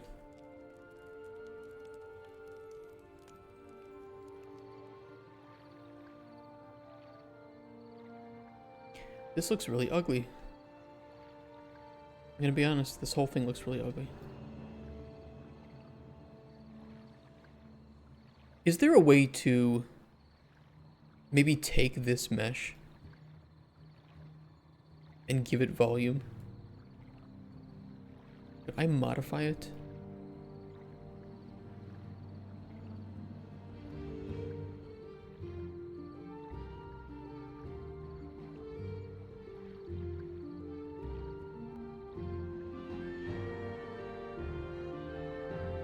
I want to extrude it.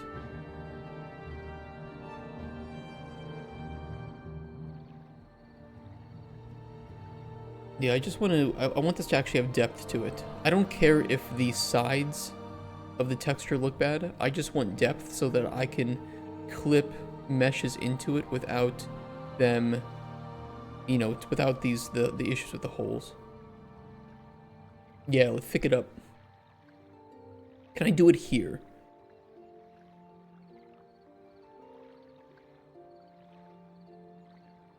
Let me just grab some of these. Let's see if I can do it. Grow.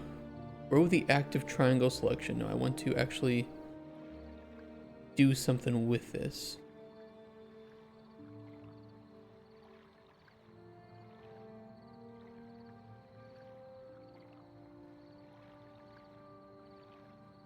No. I think it's under the mesh tab.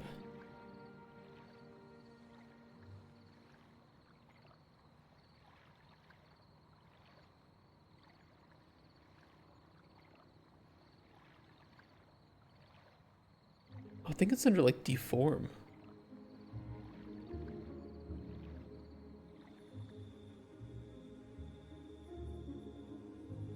Transforms and conversion, deformations, shape modeling.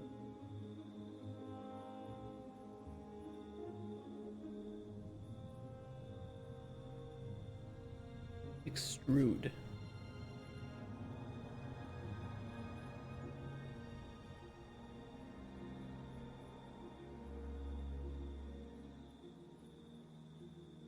That's exactly it.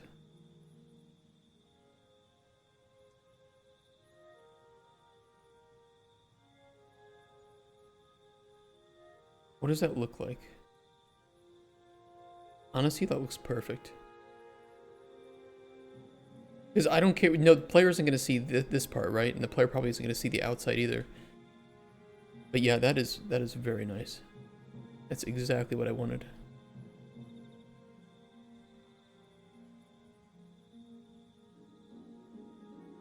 And that likely did it for all these. Okay, hold on. I want to undo that. I'm going to see if I can edit, if I can multi-edit these. I don't know if I can. Otherwise, I'll try to find a number that works. And then I'll just do it for all of these without volume. Because they're all nanite anyway, it's not really like it's going to cause a problem. Also a prototype, so, you know, who cares?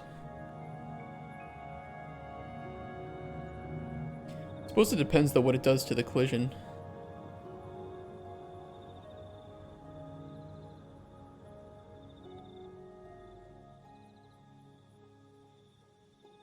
Okay, it's using complex as simple. Okay, that works fine.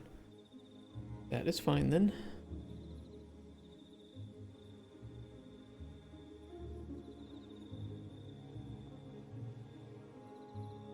Okay, everything that would have that problem would be these floors.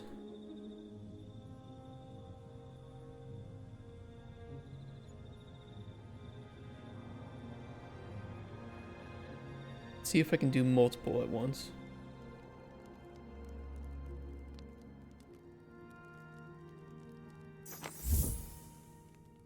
Jeff the Greats, thank you for the follow.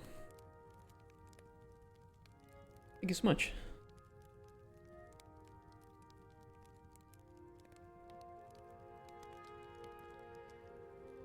Yeah, I have to do them individually. Okay, that's fine. Polygroup edit, we do extrude. Oh, I need to select the faces. Okay, extrude. Selected triangles, normals.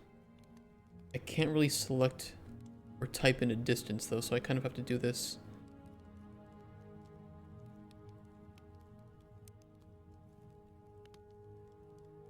I think that looks fine. We'll just do it that thick. It is quite a bit, but...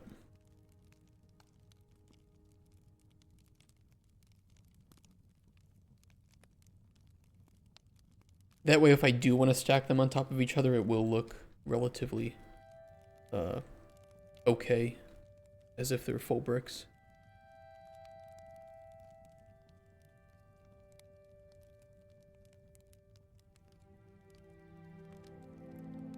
Oh, you.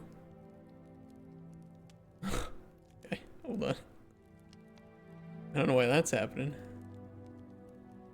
I can probably fix those, though. Tell me more about the game you're working on? Yeah, it is a, actually, type an exclamation point game into chat. I can fill in some gaps there if you have any questions, but that would give you the basics of what the game is.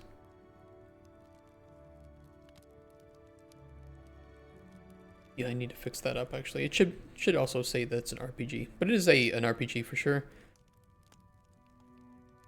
We have combat, fishing, farming, exploration, sandbox potion making. The extrude looks very weird on this.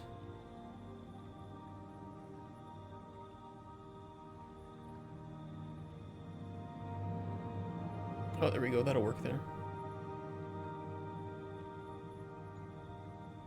Oh yeah, that's better.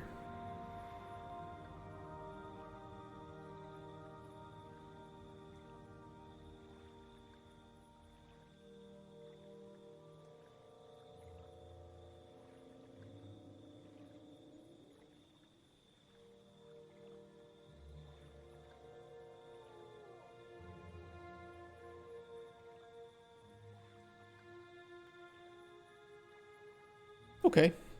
And this modifies the mesh directly, which is nice. Let me just see what those look like with nanite. They're a bit awkward, aren't they?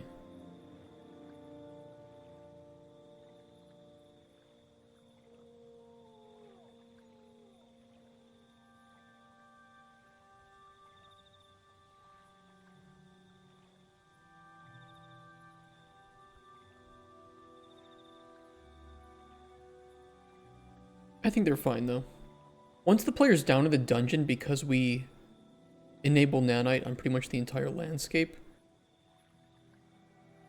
anything else that has nanite enabled should be cold, so the performance in the dungeon should for sure be better than the performance in the open world.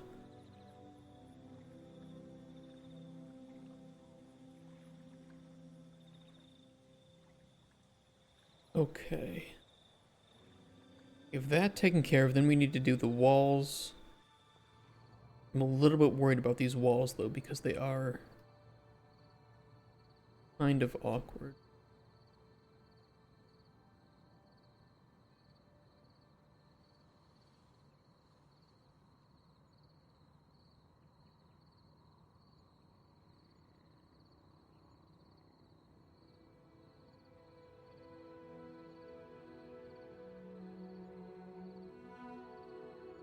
Yeah, you do get some weird things happening.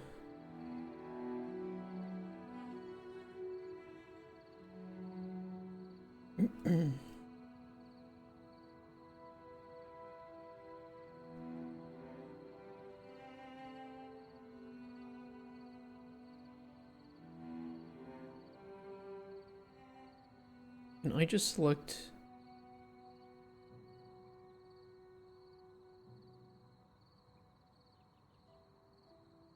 Hold on. Oh, triangle edit.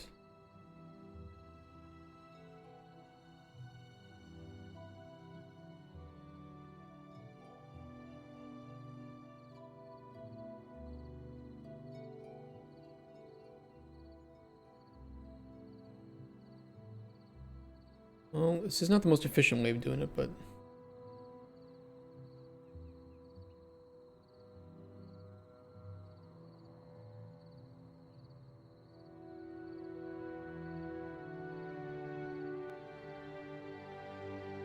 it does work.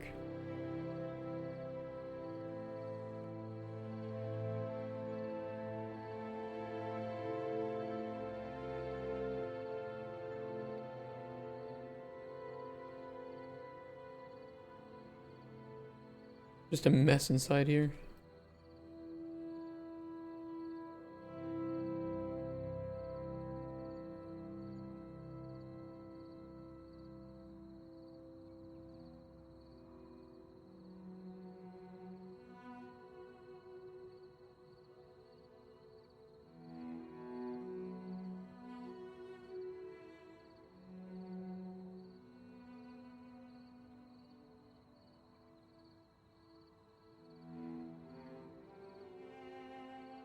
The hell is this?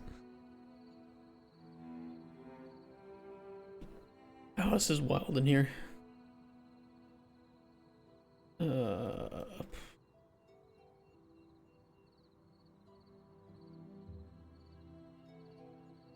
Finally, it's starting to look a little bit better.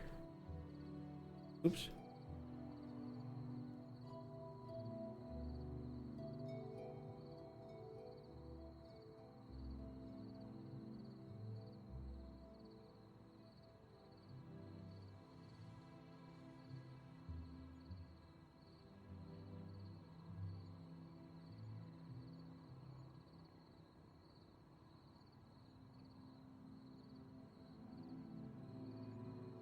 The two-sided material, so deleting these shouldn't cause any sort of problem.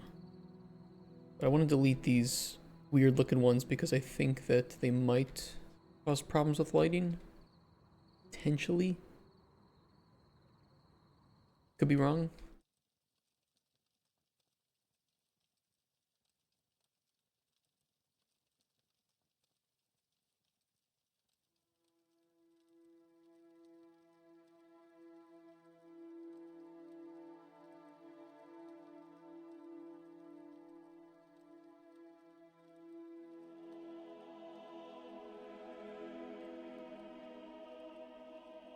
Oops.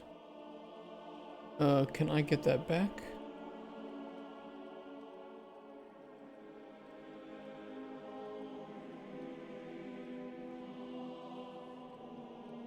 Uh-oh.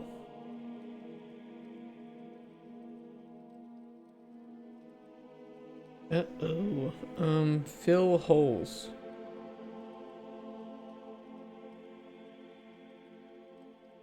That didn't do it.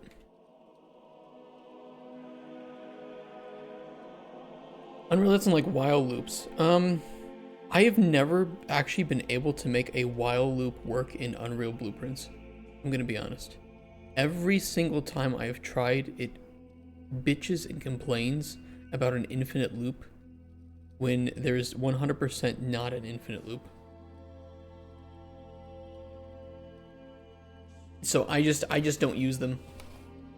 I've never had to, you know, if there's anything I can just, there's usually ways around it.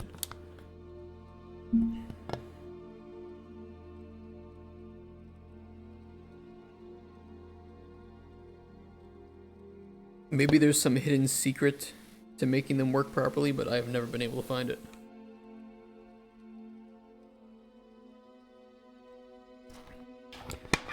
As it is said in Poland, jebać.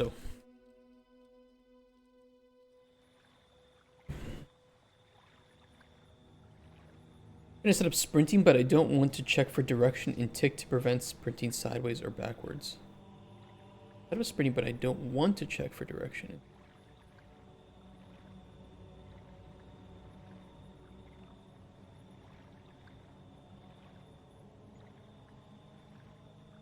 Why wouldn't you want to check for direction in tick? Because that would just be some easy vector math, right? To determine if you're moving in a forward direction.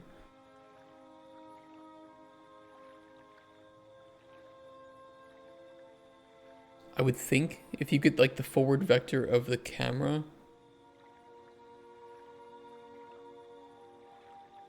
Yeah, there should be some math that would resolve that.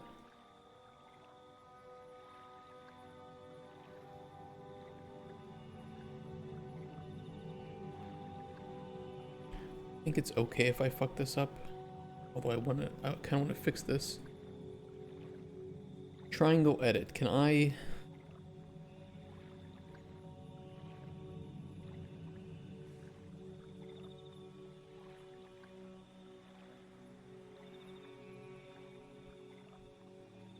Can I bridge this? How do we do this?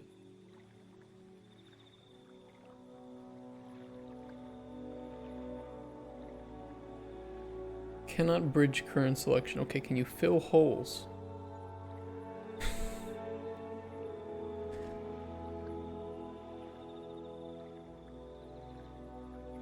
Could just move this up.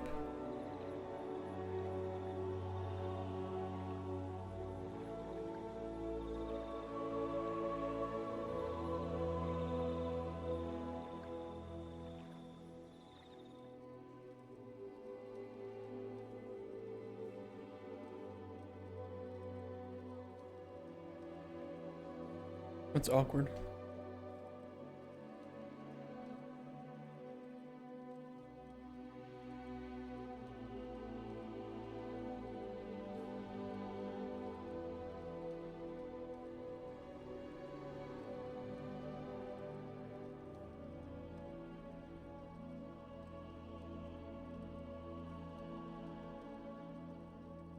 That's fine. I just need it to not look problematic if there is a little bit of a gap here. Okay, this is also an absolute mess over here.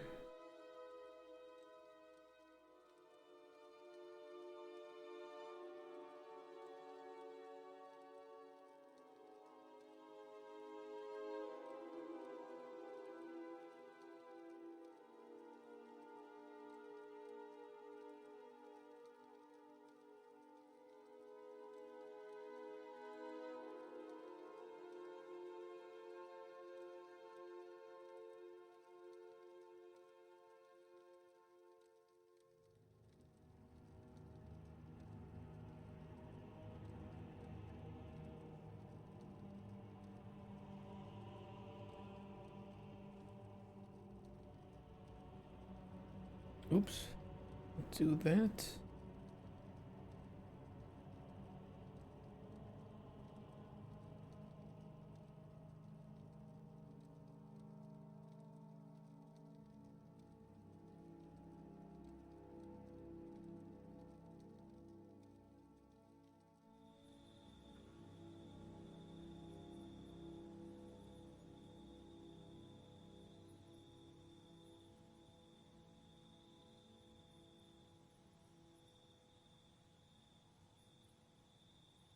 Oh, there's a lot of Z fighting here.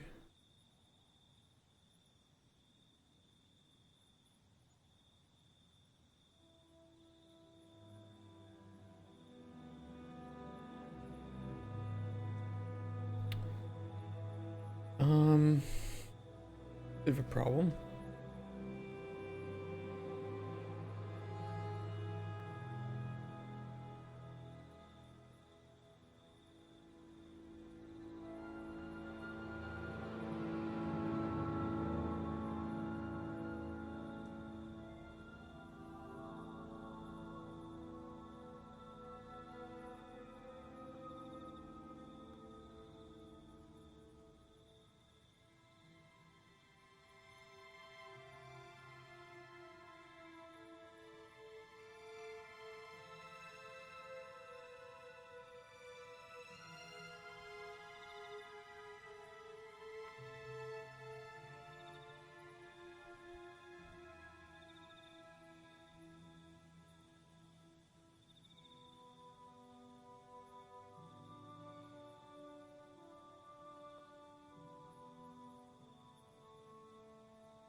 This is so ugly.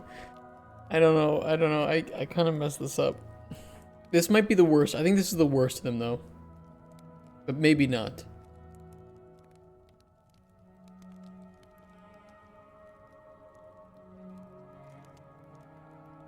I probably don't need to do this on these meshes either. But I did. I must live with that decision.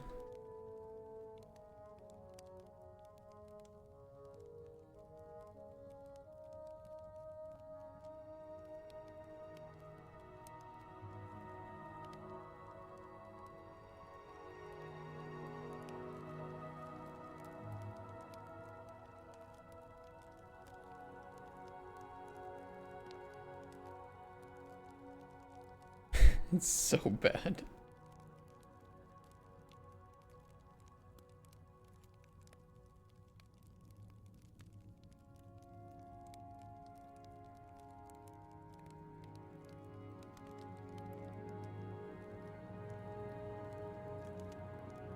Can I just reset this?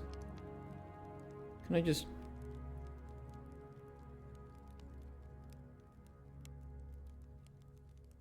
just not. Oh no, it's gotten worse. It's just worse. It's worse. I shouldn't have done this. These are fine. These look okay. These are performing fine. This one worked well too. This corridor is a mess. It is not good. It is bad. Where's the reset button?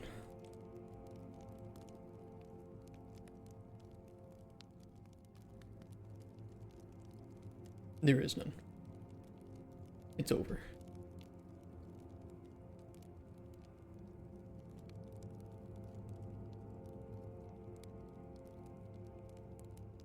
I think it's because it pushed this. It extruded that this way.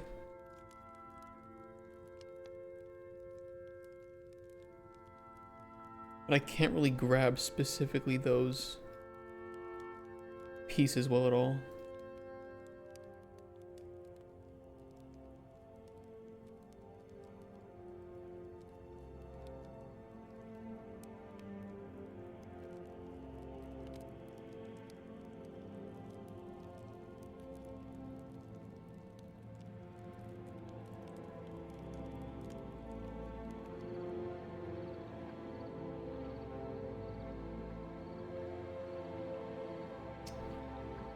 I could just do that.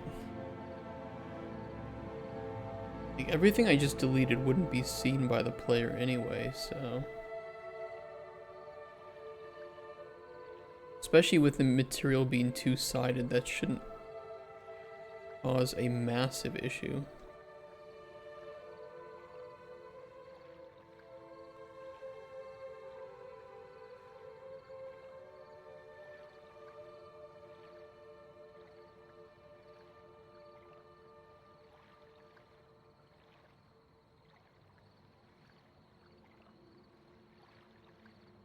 I think.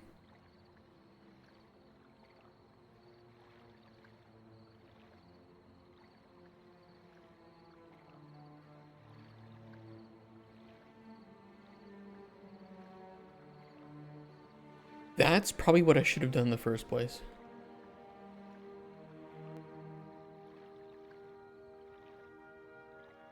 I messed up on that.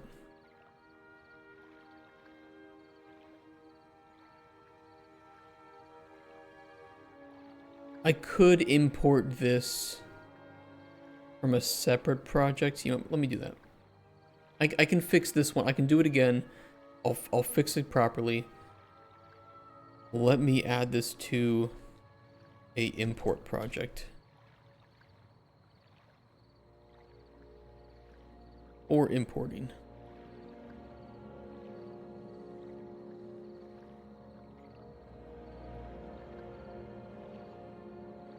We'll import from that, and then I'll do the extrude and try to use this polygroup edit to delete the problematic areas. Because it does seem pretty knowledgeable about which is which. And then I can avoid grabbing like these problematic areas.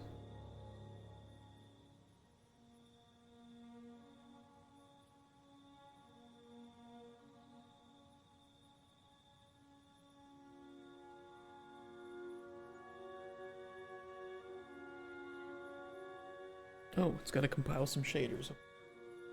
Wonderful. Well, while you're compiling shaders, I will fix up the other meshes then. Okay, we have a wall. This is easy. This is single directional extrude.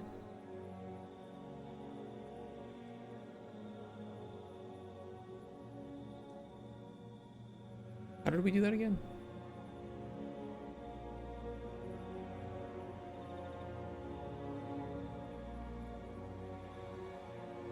Here.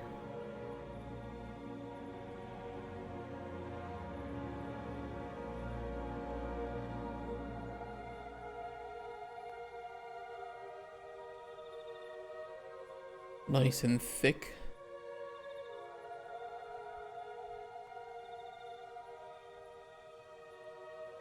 We have wall 2 and wall 3. This one I'm a little bit worried about.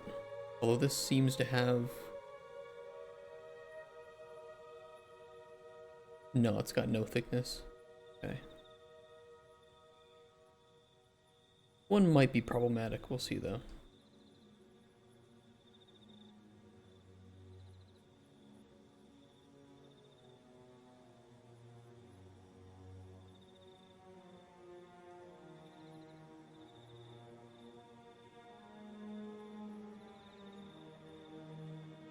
It's definitely not the greatest.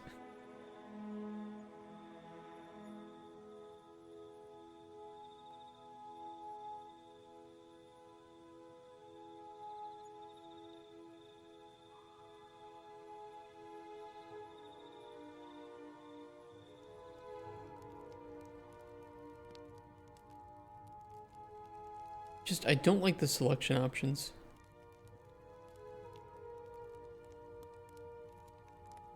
I wish I could extrude parts separately.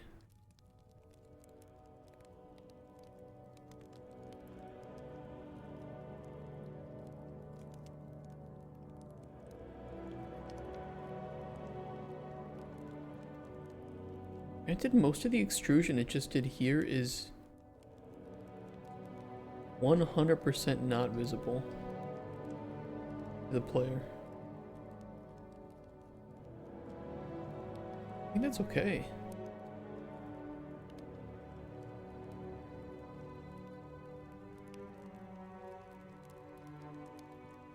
Yeah, that might have worked. Okay, wall 2 is here. Polygroup extrude. This can go single direction. We'll make this a thick one. Looks good. Wall 4, another complex wall. The unfortunate part is that it is using both. Ooh.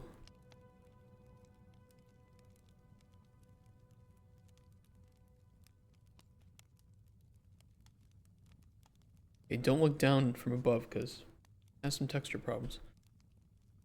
This one might be okay because it does kind of have some natural volume to it already. I don't know, I'll try it.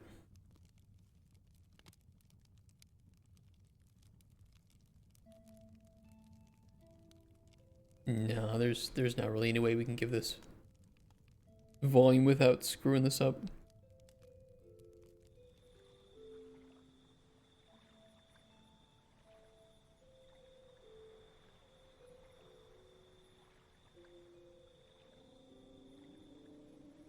Well, you kind of can if you push it in this direction.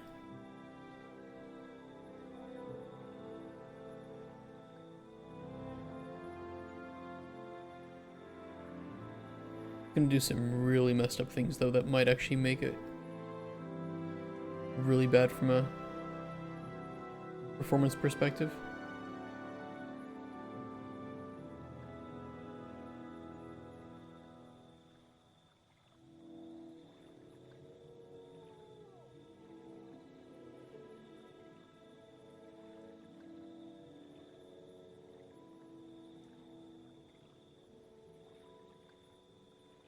Yeah, I'm not gonna touch that one. Too dangerous.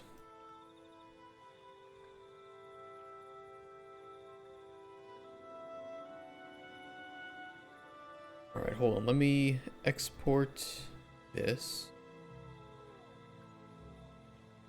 Migrate. To here.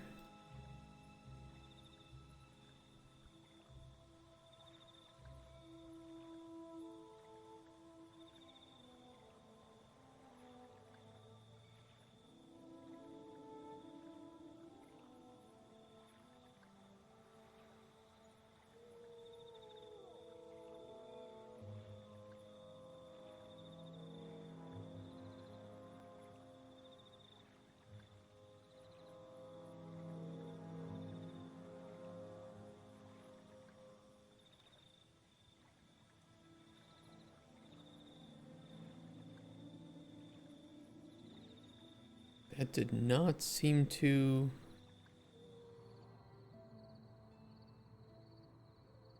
overwrite the static mesh. That's kind of weird.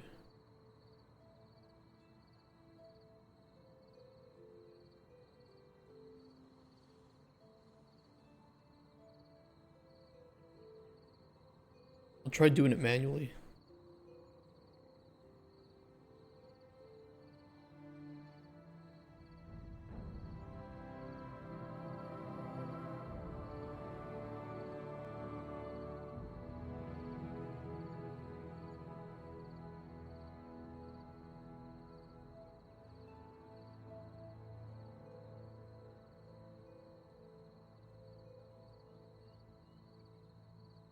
Okay, we just gotta find out where I put the project. Unreal projects for importing content, dungeon, mesh, tunnel 6.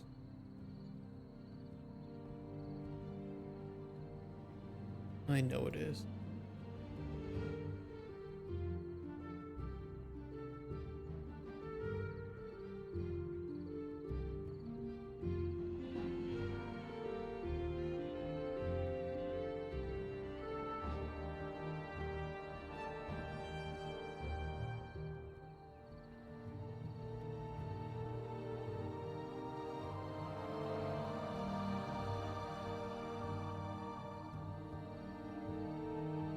Alright, let's hope that that reset it. And we'll try to do it right this time. While it's loading, let me take off my jacket because it's pretty hot in here. It is very warm today.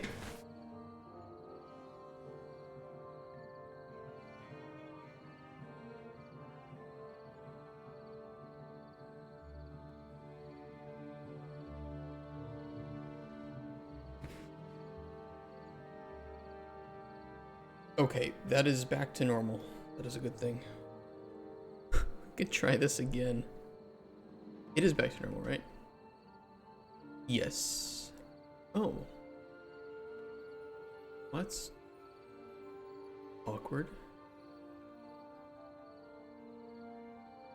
There's a seam in the base mesh.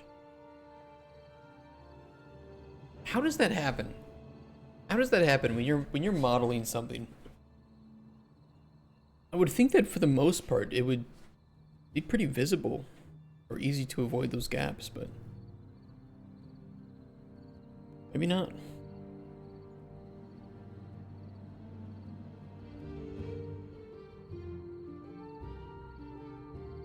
Hello, person. Happens because the vertices didn't merge, I think. Can't I do that here?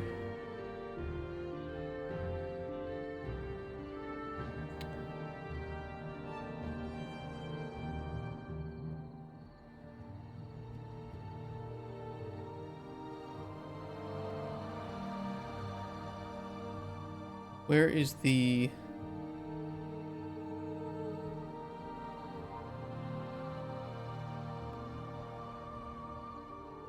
I can grab the edges. Can I just...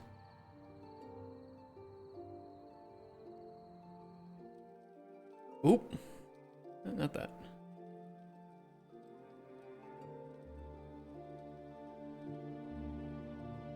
I can't bridge them. I can't weld them. I know there's an easy way for that. Well, what is it called? Maybe it is. I would think that bridge Create a new face that connects the selected edges. Well, I've selected edges. Merge vertices.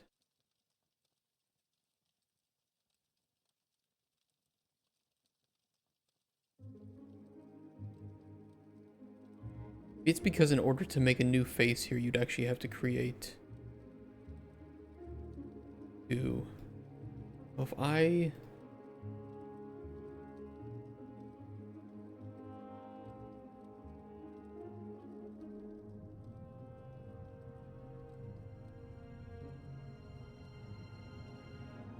cut the faces here.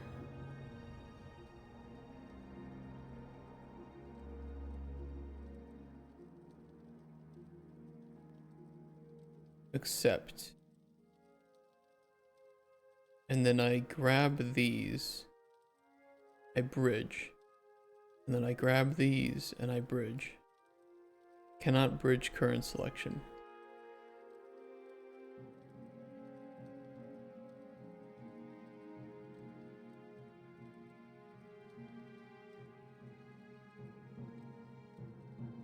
Well, it doesn't look the greatest, but it is no longer see-through. I will consider that a win.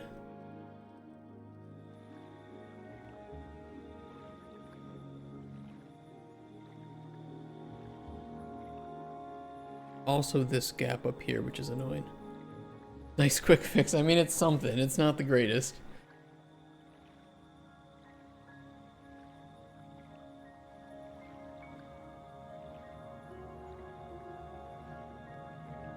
Well, you know what? That won't really be visible once I extrude it, so let's just do that. Let's not worry about it.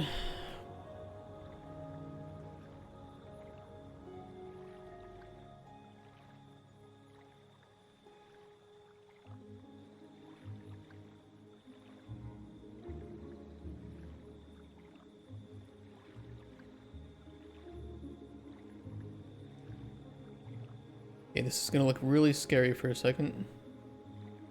We've been here before.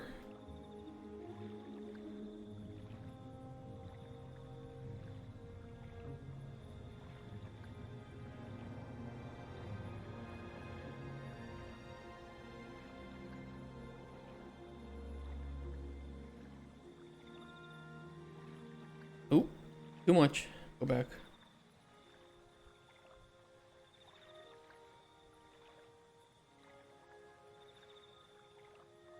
Oh shit, hold on, I did it the wrong way.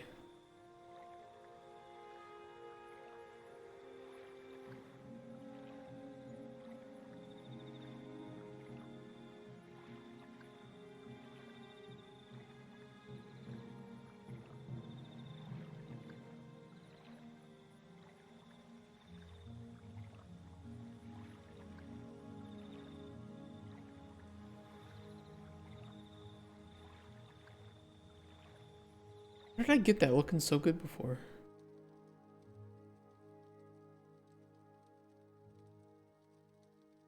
What did I do?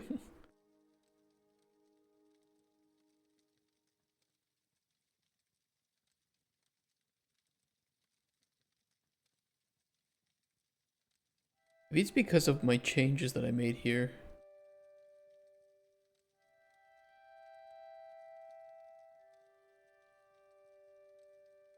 Awkward.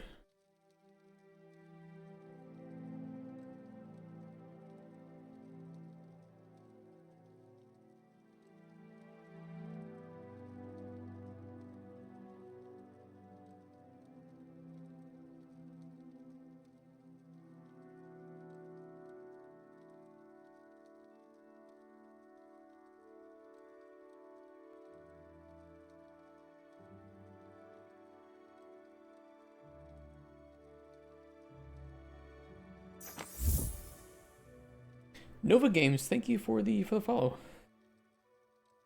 Thank you for watching me suffer through anything art related. If you are an artist in chat, by the way, I assume that you are very triggered at everything that I press right now. I'm sorry. It's not intentional.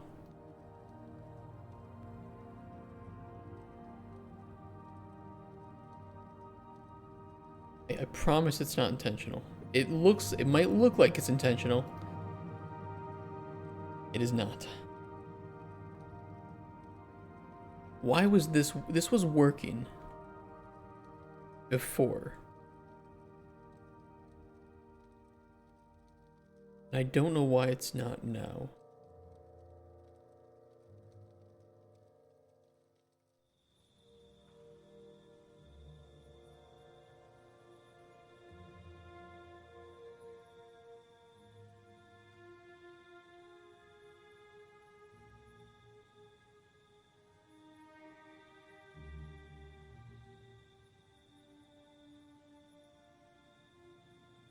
Because now the extrusion or extruding is pushing those faces in, which we definitely don't want it to do.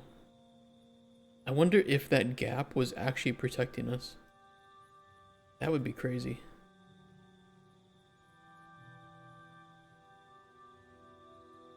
Let me not fix that gap and see what happens.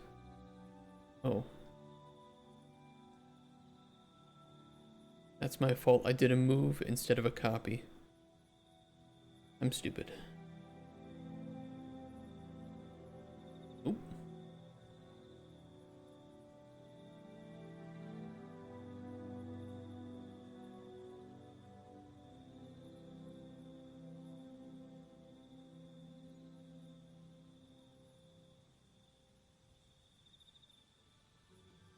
Try that again. It did it before, and then we did like a multi-face grab or whatever it was called, and we were able to delete those really ugly sections. So we're able to give the mesh volume without messing it up too much. But maybe it requires for me to not fix that hole.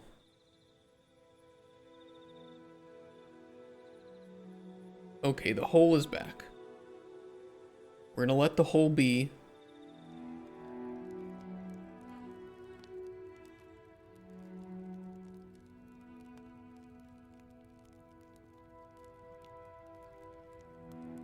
Yeah, see, now it's working just fine. That's awkward. We do it to about there. We accept. We go back to polygroup edit. We select the ugly sections, and I delete those. Same with here. Here. Not that.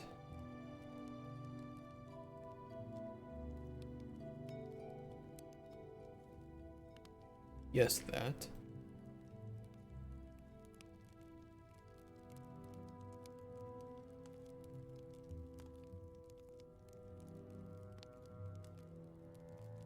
Yeah, very weird.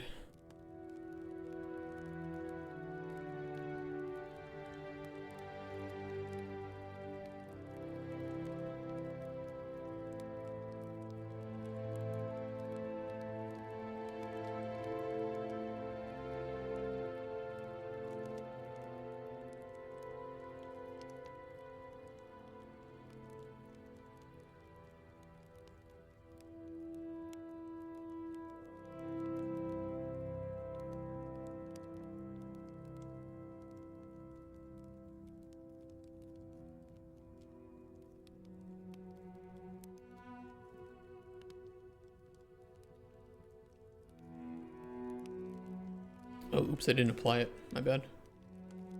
Hold on a sec.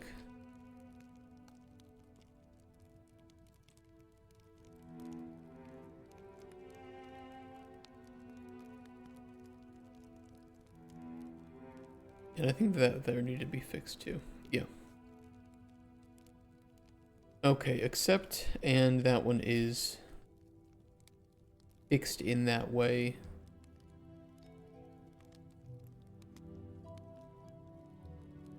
That's an annoying one.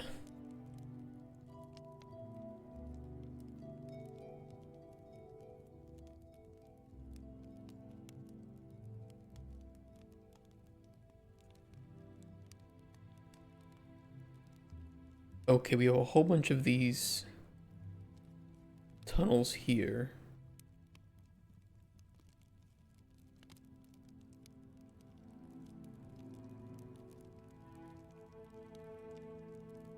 And walls.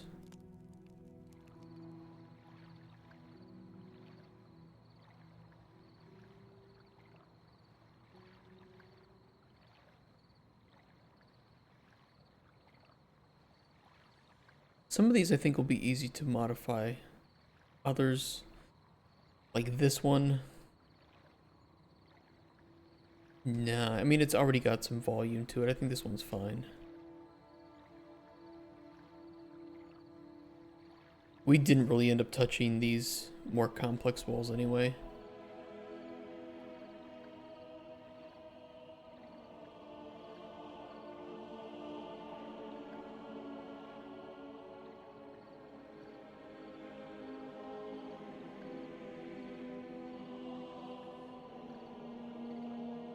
This one might present the same issue, we'll see.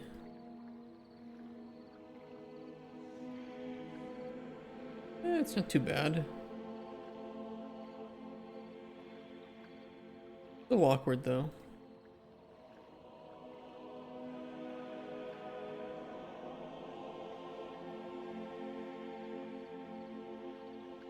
Have you done anything with BDSM dungeon from yesterday? The BDSM dungeon.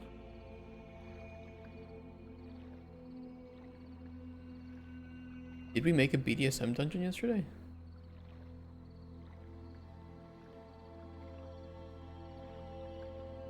Does not ring a bell.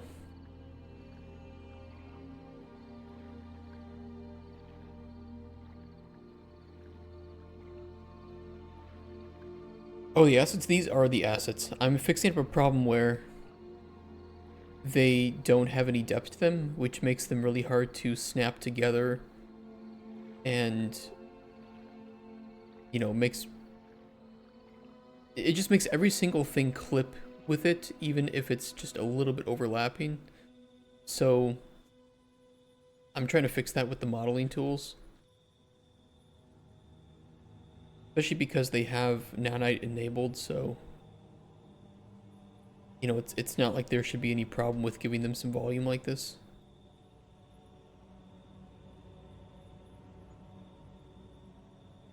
It is being annoying though. It's not the easiest thing to do.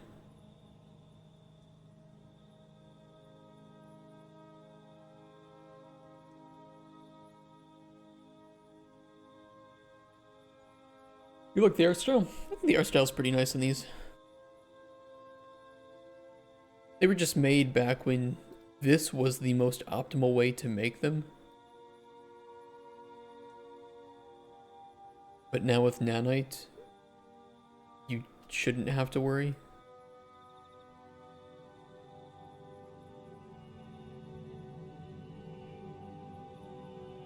So it is what it is. Oh.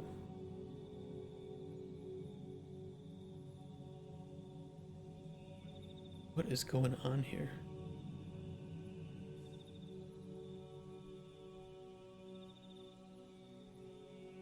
There's something really weird with this. With this mesh. Isn't this just a duplicate though of Wall Tunnel 1?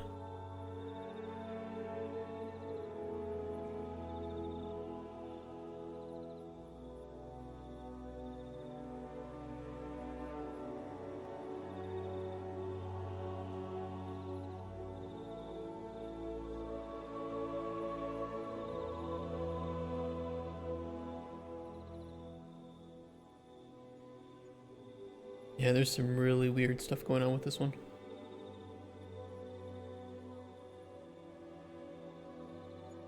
Just looked at the nanite whatever and everything was colored differently.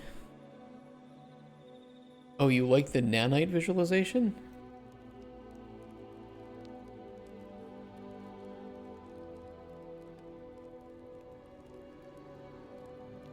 I don't know why some of these look really awkward.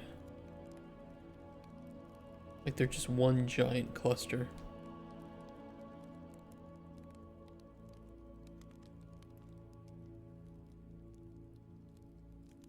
It's kind of weird.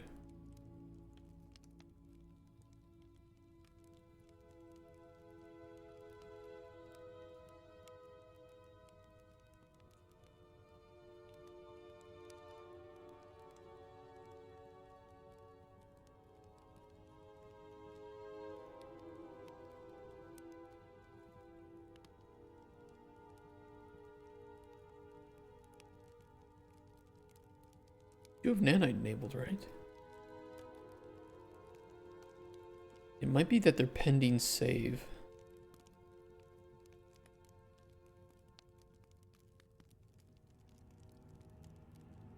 No, they're just kind of weird. Whatever. Hello, robot. Where's Kingdom Come Deliverance? We will be doing that on Friday and Saturday this week. And I'm going to try and push the main story because I think the game is really long. And it's not that I don't want to play it or I don't want to do more of it, but it's also a very, very long game. Ladies and gentlemen, we got him. Thank you for that.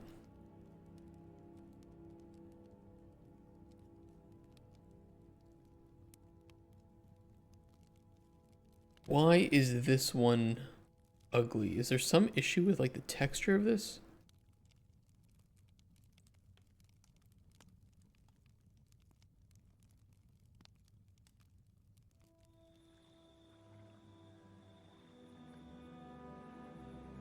I mean, I feel like this just uses the same thing that these use. They do, so why? Is it just like the UVs of the model are horrible?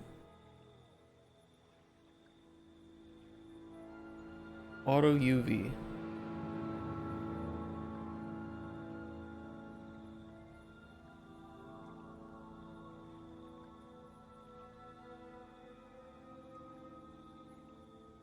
I don't think that's working. Can I just see the UVs?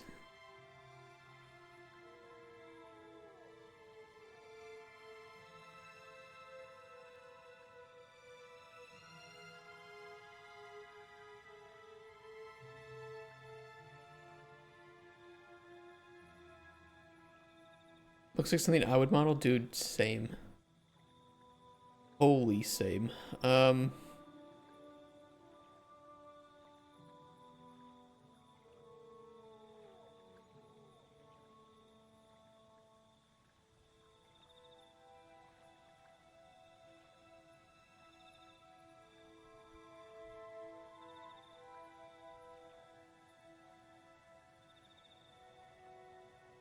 I don't know, but something about the outside of this is really ugly.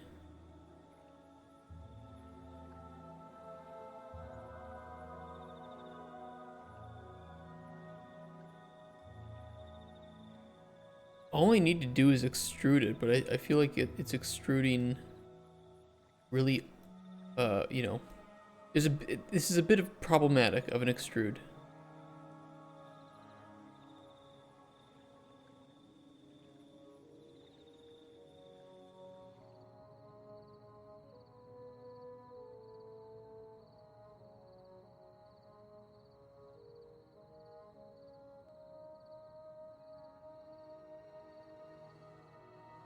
Keep it like that.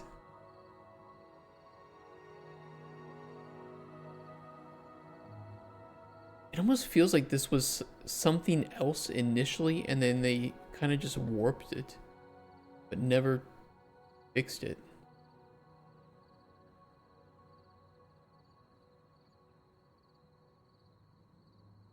Wait, what? This is extruding?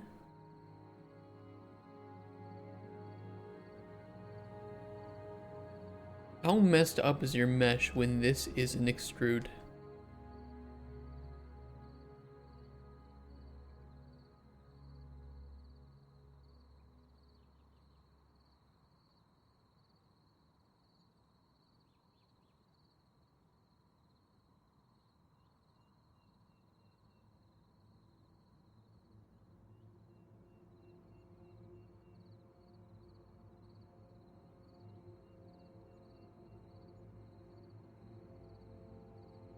Yeah, I don't... Yeah, it's a tonal, not a tunnel, you're right. Wait, French. If it doesn't make sense, the language is either French or Dutch. Those are the only two options.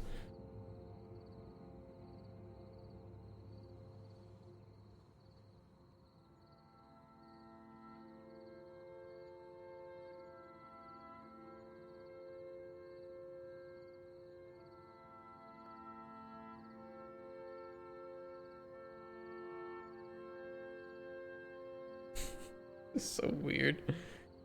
It does look kind of horrifying.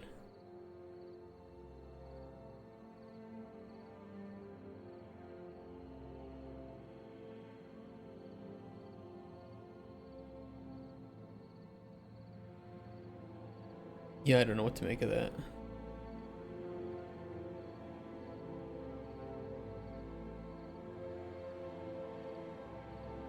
Yeah, I'm just not gonna touch that one. That one is cursed. We don't talk about that one.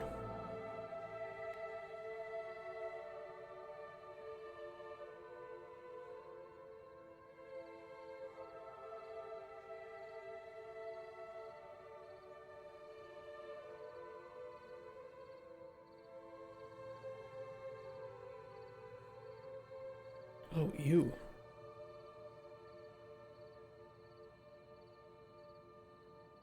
It like curves the...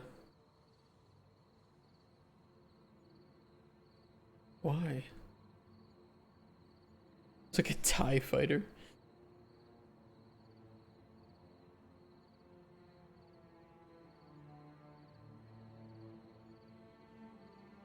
Look at the way it curves that. How do I avoid that?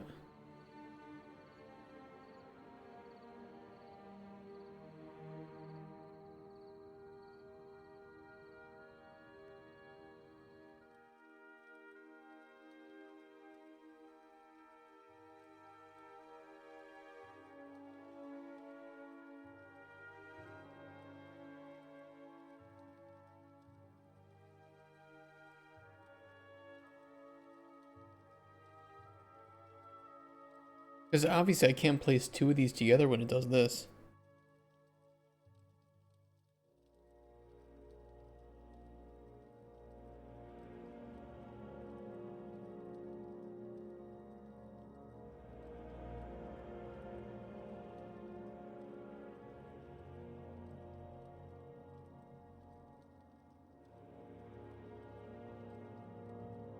It's annoying. Oh, it did it here too.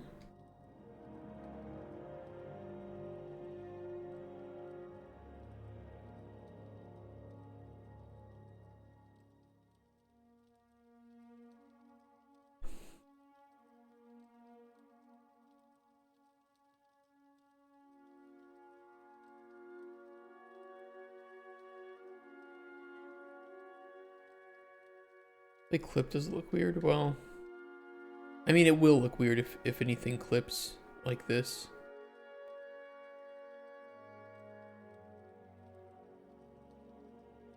I think we're just gonna have to deal with it the best we can.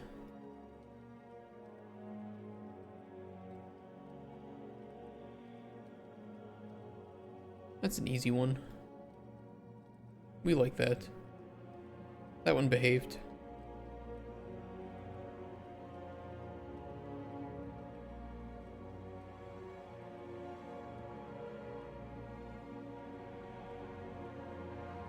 That one behaved. Well, all the ones that I can do should be a lot better now. All the ones that I cannot do, they can go fuck themselves. So those are just the facts of how I feel.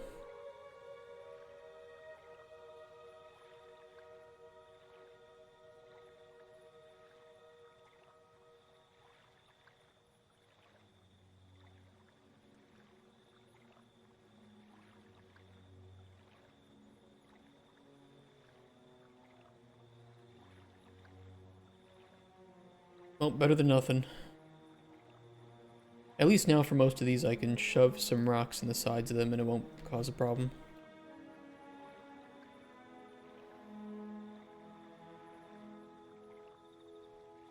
I will take that.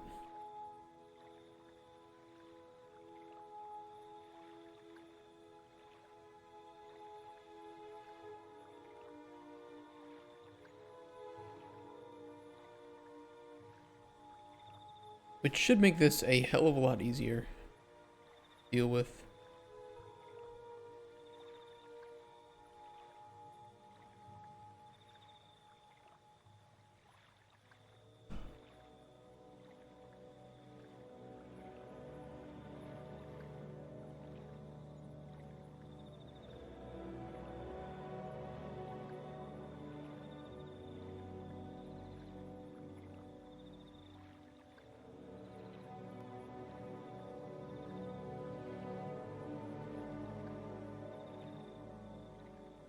What's the dungeon gonna look like?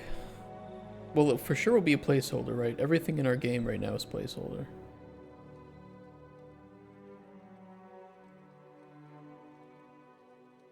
So when it comes time to actually make the game, none of the assets you see will be in the final game. All I need to do is to show to publishers we want a dungeon. And this is generally how they will feel like. So they will contain enemies, they will contain secrets, they will contain puzzles.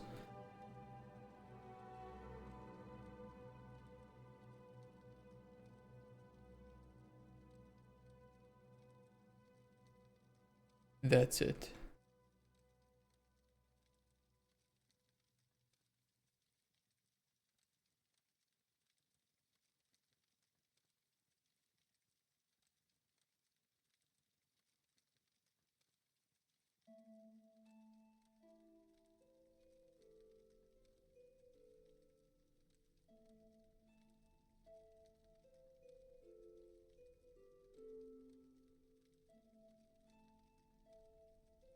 Alright, let's try to improve this a bit.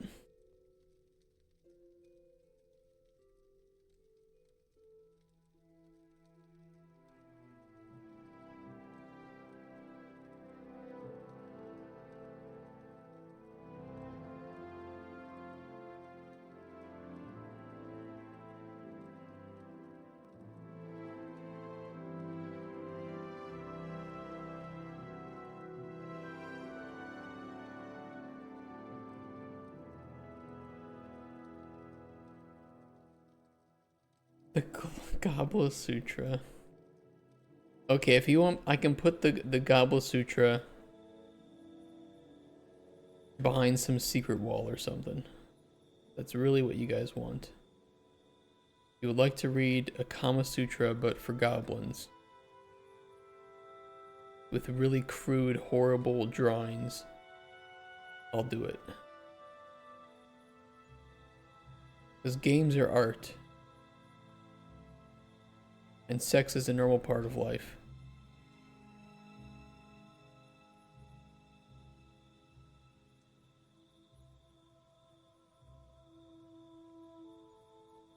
And also, if we're making our own universe, technically that would mean that that becomes a canon part of our universe.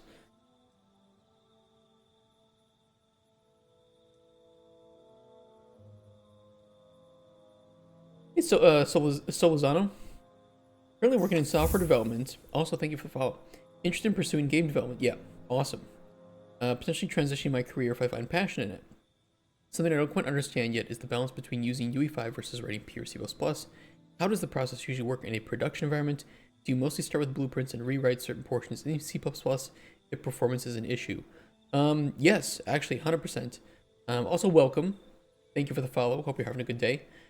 Generally, what you would want to do with a proper team setup is to, Borkin, thank you for the follow as well, is to prototype things in blueprints because they're fast, they're easy. Your designers and artists can do that, and they don't gum up the programming team. And then with that prototype, with some documentation, you might want to transition that over into your code architecture from the programming team, right? Especially if it's something larger and needs to be more properly organized and taken care of there. And that's when you would move it over. But not everything needs to be moved over, and you don't want your programming team spending time writing super small things that aren't going to benefit from a performance boost, rewriting those in C++. So generally, you might have a team that is 60% C++, 40% Blueprint, 80% C++, 20% Blueprint, somewhere around there, but it is Epic's intention that you combine both of them, and I think it's good for a team to utilize both of them. That way your programmers can focus on the most important things, the core aspects of your gameplay, while the designers and artists can quickly throw in some functionality into your game with blueprints. Hopefully that answered your question. But you can make a game in Unreal in all C++, you can make a game all in blueprints. Depends on use case and the specific game, but the most proper way to do it in a professional environment is to mix both of them.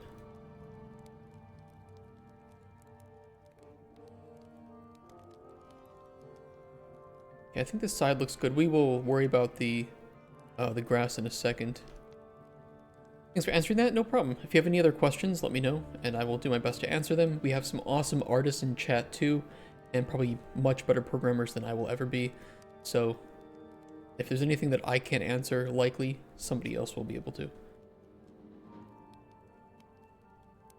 I'm mostly a designer, so if it's a design question or like a production question, I hopefully will have you covered. But if it's a art question, just kill me. If you held a gun to my head and said you have to answer something related to art or die, I would just say just kill me, just do it. Save us both the pain and the time. Just get it over with.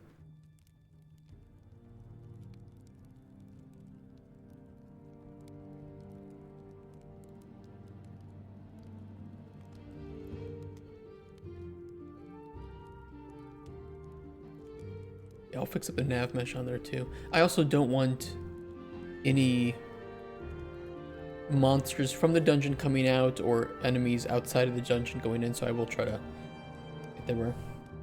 It lies the professional ways to use Scratch for everything. Actually, it's to use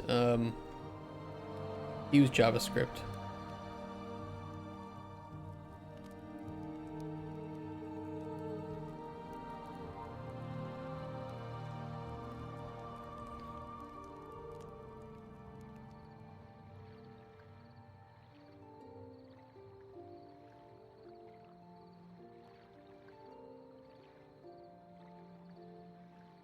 But I do hope that you find some passion in game dev.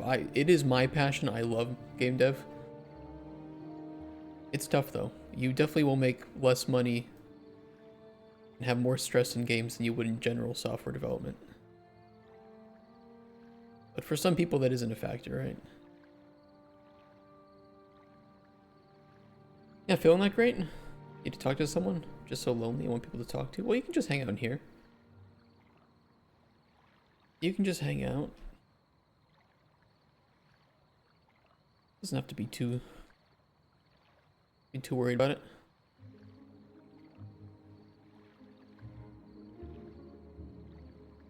I think a lot of people are suffering loneliness as time goes by.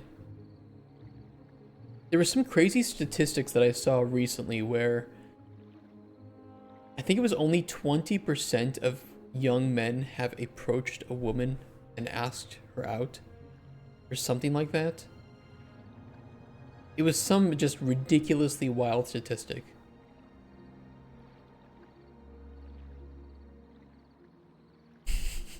A spoon nut. I do have actually. I have a framed spoon nut.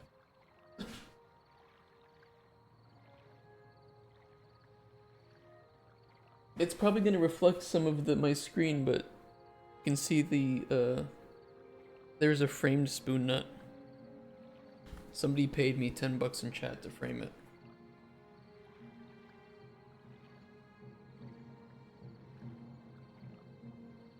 A nut in the shape of a spoon.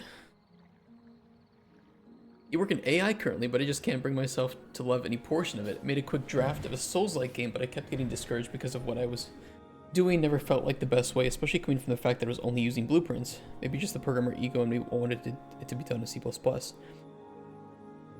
I think that if you want to do it in C++, you can. I think you probably could get it accomplished in blueprints, but it might be a bit tougher. Make a Souls-like game. Are you using any sort of like plugin or project for Souls-like combat? Souls-like combat and AI. No video for it though. Imported the game animation sample movement. It's a good start. I think that's a very good start. There's some pretty good combat stuff out there. Ninja combat. Gas framework for... That's pretty cool. I have to take a look at these ninja assets because they have really good reviews. Some of the stuff is just better in blueprints because you can prototype faster without having to recompile. That too, 100%. What were you getting stuck with the Souls-like combat?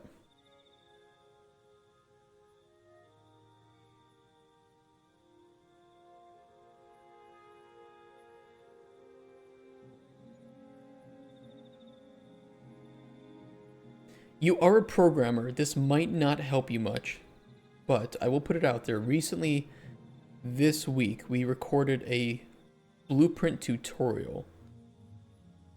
You are, likely way more advanced than what was shown here, but you could watch this and at least, hello, shut up, get some of like the basics of using blueprints, because that is, I feel like, a different art form to writing basic code, if you're curious.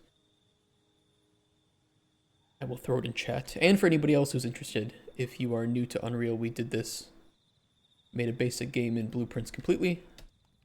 If you're new to Unreal, I would definitely recommend that out.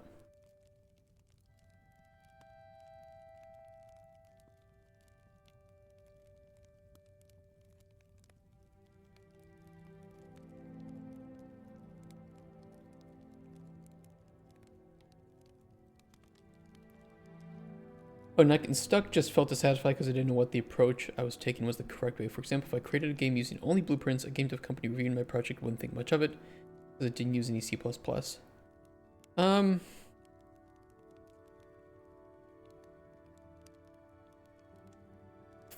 If you're applying for a programming position in Unreal, having a portfolio with Unreal coding is, I would say, necessary. If you're applying for a scripting position or like a design position, having blueprints in Unreal is probably more than satisfactory. But learning, I would say that a good programmer in Unreal, one that I would want to hire, should know both. And not only because it's good knowledge, but also that your designers and artists will be using blueprints.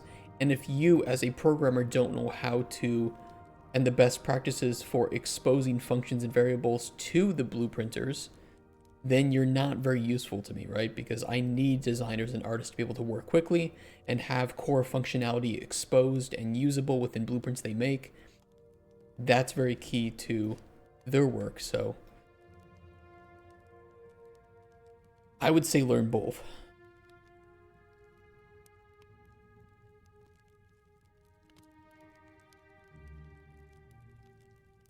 And my programmer friends aren't going to like it, but knowing how to not make spaghetti in blueprints is also, I would say, a very important aspect to making good blueprints.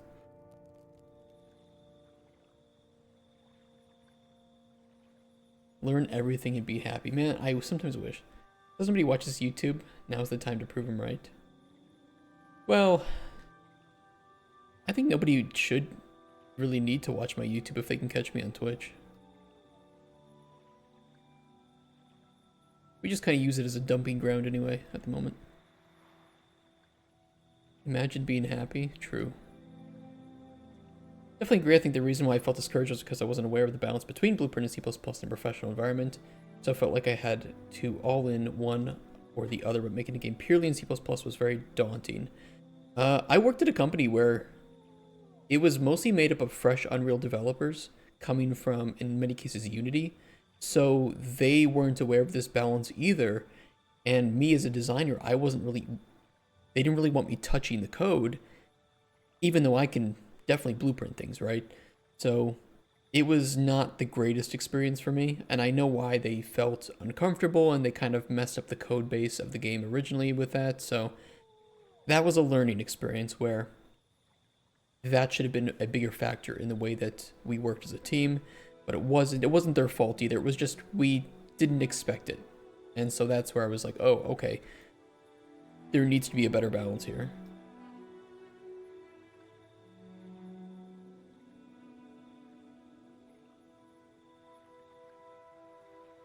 The team also hired a lot of software developers though, which I will say software development is different than game development. And I wasn't always happy with the way that these software developers working on the game approached the game development.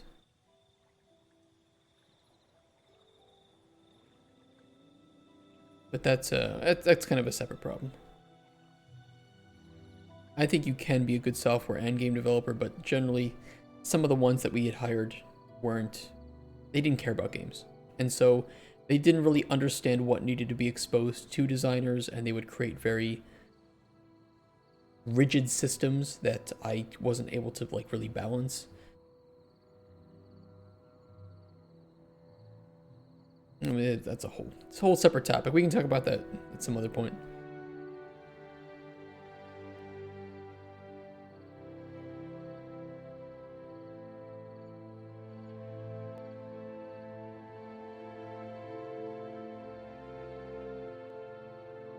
Best practices are not cut and dry either. True. It's very use case specific. Odd and Midrong use a lot of C++ and very little BP. Yeah, it's true.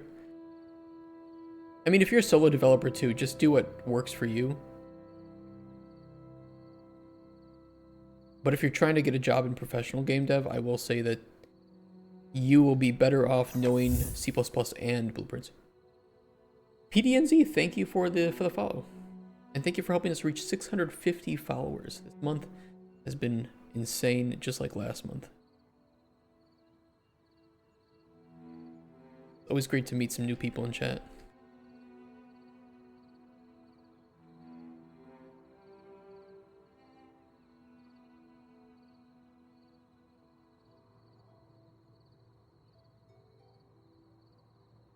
And if anybody's watching on YouTube, because this is my first day of multi-streaming, of trying it.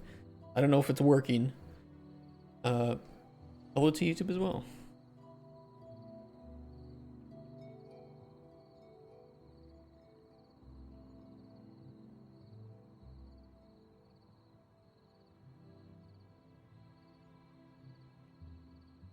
So far, so good. Thank you, Frank, too. Yeah, you guys, unfortunately, I don't have YouTube chat appearing on stream. It's only Twitch chat, so I have to have, like, both of them open right now. It's a little awkward. I'll take a look at the analytics after and see if a lot of people were watching, but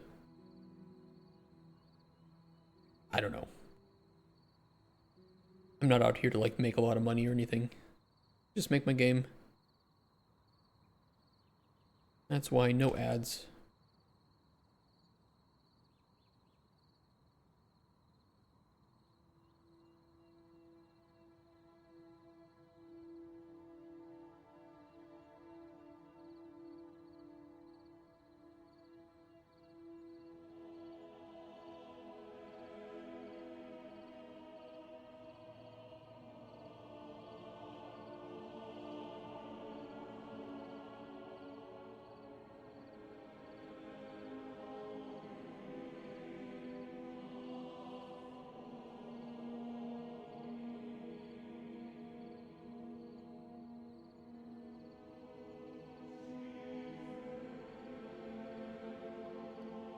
Oh, come on. Get bigger. There we go.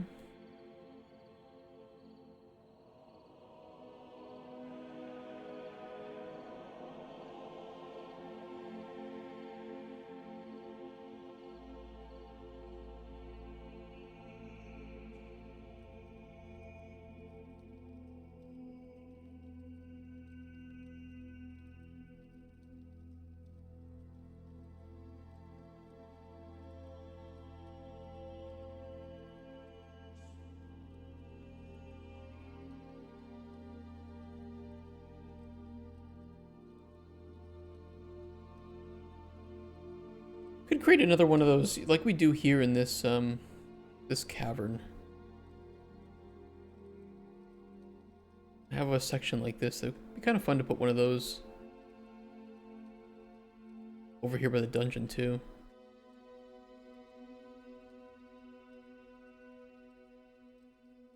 They're kind of annoying to make though, but we do it.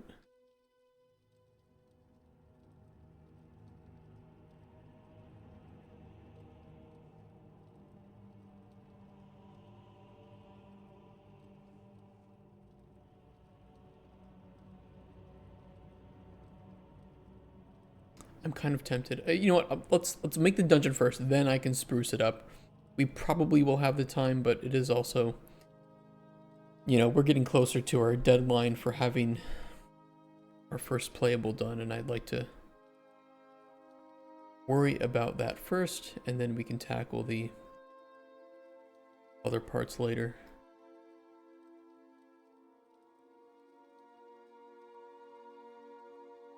Only a prototype anyway.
Don't know if there should be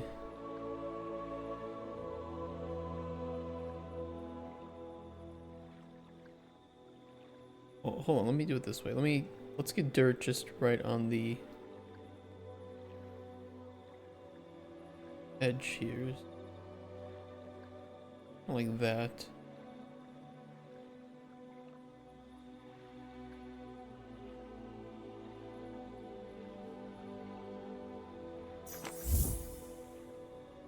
D4 and 1 Dev, thank you for the bits and thank you for the follow.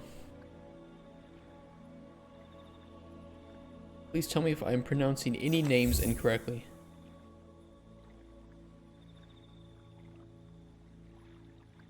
I really appreciate it.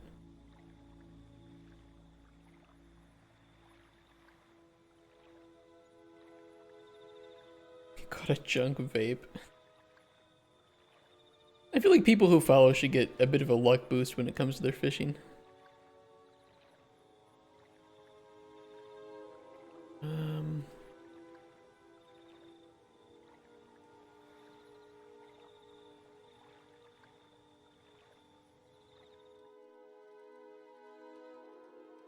I mean, that is pretty steep. That probably should be rock, not dirt. But I don't think it's going to be a big deal if it is dirt, not rock.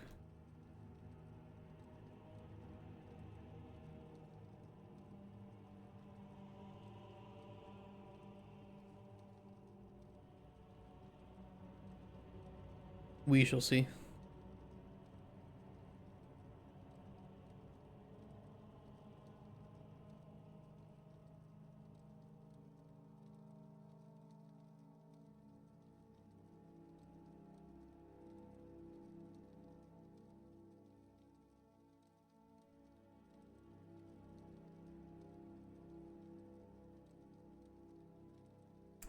My tool is too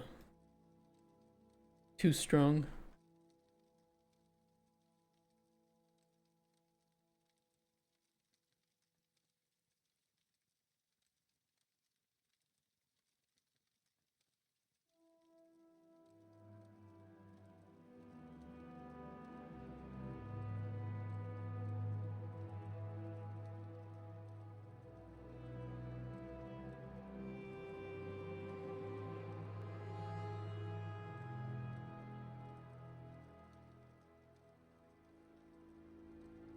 I mean, I don't hate it.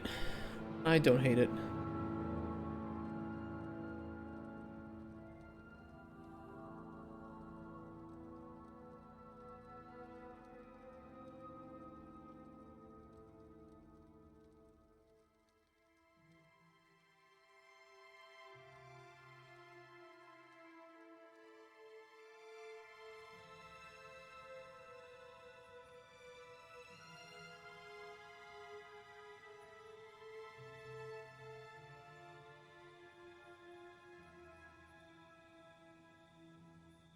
Another silly question, would you say that it's generally best to use the engine to do most of what I need unless I need a scenario where something would either need to be optimized or if the engine itself isn't capable of doing something very specific that C++ can do? Do you have like a scenario? Or maybe another way to phrase that? Just to use the engine to do most. Yeah, if you have any use case scenarios.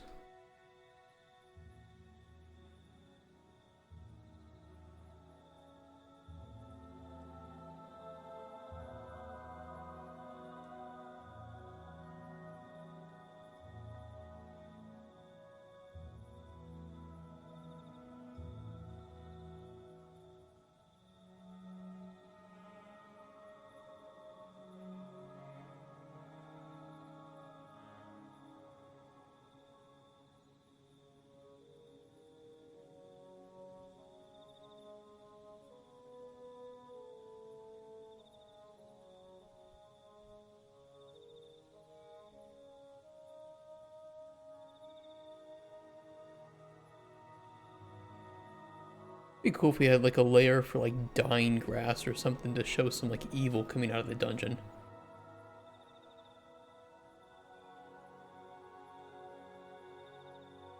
But I don't hear.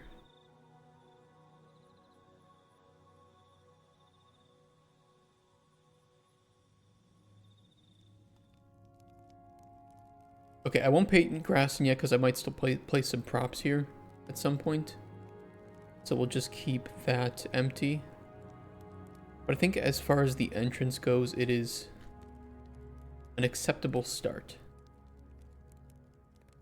And we can make it look a bit prettier after that.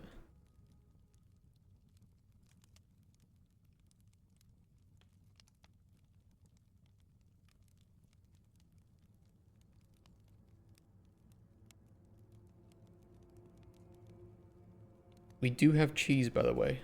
I completely forgot, but we do indeed have cheese wheels.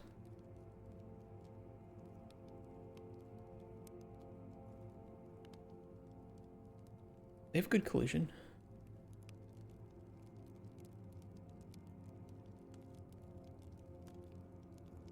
It could be more round.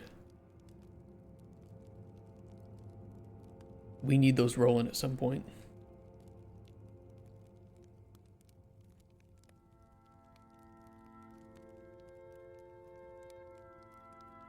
I was working on a project in 5.4. I was trying to adjust the pre-existing motion matching system to account for additional jumping animations, along with making the upper body to mesh lower to allow my character to hold a weapon while jumping, rolling, etc. I was doing that, however, I would always ask myself, is it correct to use the engine to create this motion matching system, or should I be writing C++ to accomplish it? As far as I know, the motion matching system, which I have not used yet, is very expandable with your own animations.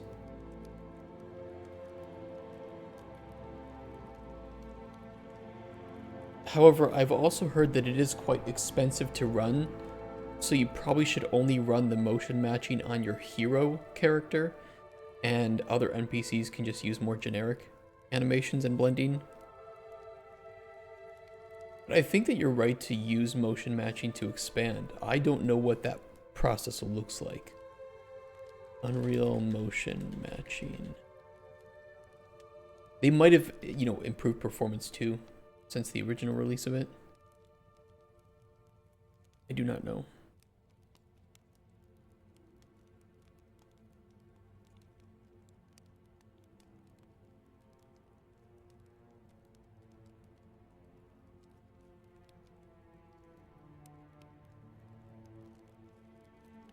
Post search schema as it stores their motion matching configuration and query.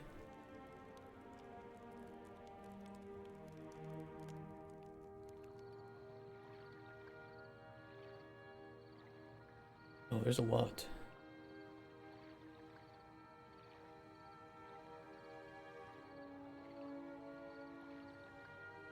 Post search database.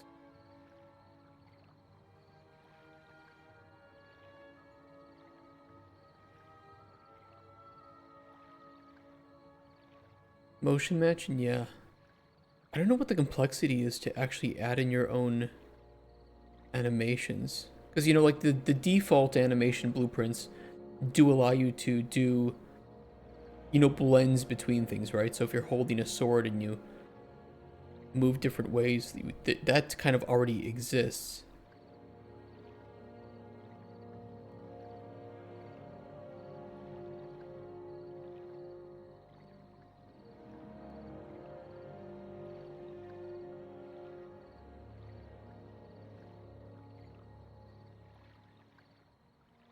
Dynamic alternative to state machines or blend space. I wonder how much easier it is to use than state machines and blend spaces, though. Unlike traditional animation systems, motion matching can make informed animation pose selections from a set of animation data to create a responsive and reactive animation system without the need to set up transition or blending logic.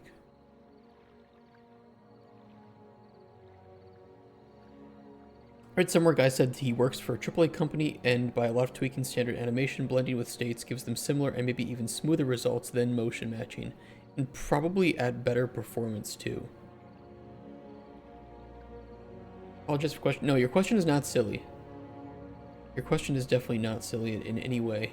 Showdown Zoning could be improved upon pre-existing systems. Just stumbled on a video about motion matching and thought it was interesting. I think it is really interesting, but I have not played with it. I don't know what it looks like to how you would even tell it to blend between these. And how to make new poses, and I don't know how to get it working. All I know the old blend spaces, right? This system.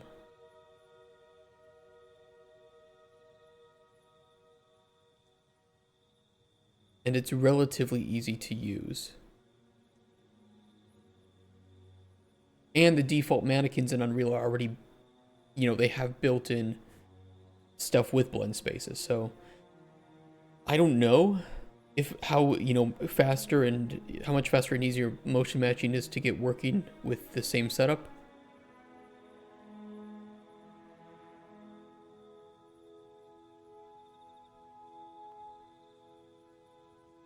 I'd have to play around with it sometime.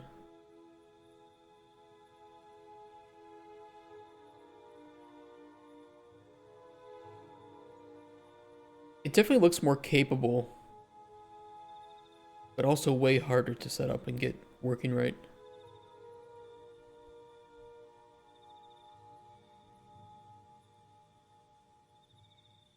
I don't know though.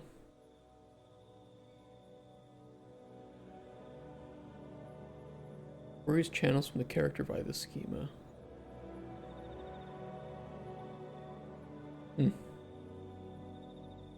Mr. President, wake up. Just easy to use because there are many animas already in. If you wanted to add your own animation in though, how, you know, because for instance, Solazano wants to add in some poses probably for holding a weapon. You want to use your own animation, just use blending or make 500 anims for your character. Oh, you got it working.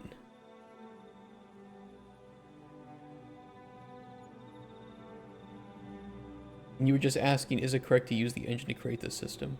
I would think, yeah. I mean, you probably could make your own system, but you know, what is the cost and time to do so? But maybe it is more preferential for you to do it if you want to like learn how to make your own system. But if you're just trying to get your game up and running as fast as possible, probably okay to use this.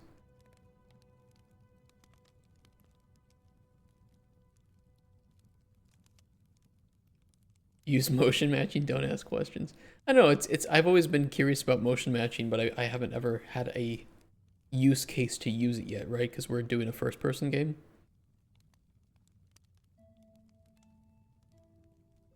And it's stylized, so I don't really need like high fidelity movement or anything with characters.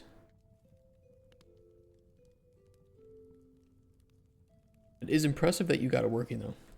It looks really complicated to me.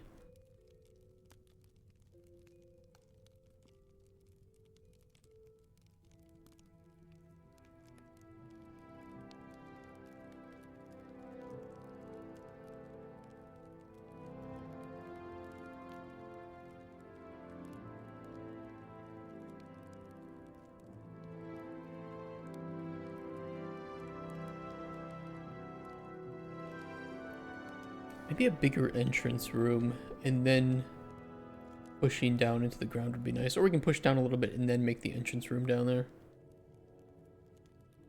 You're hungry? Eat some food. Damn you.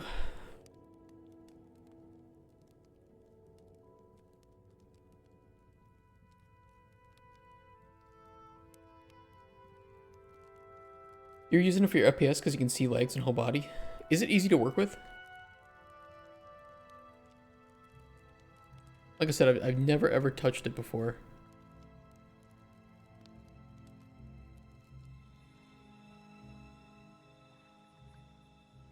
Legs in first person are usually disgusting. It's true.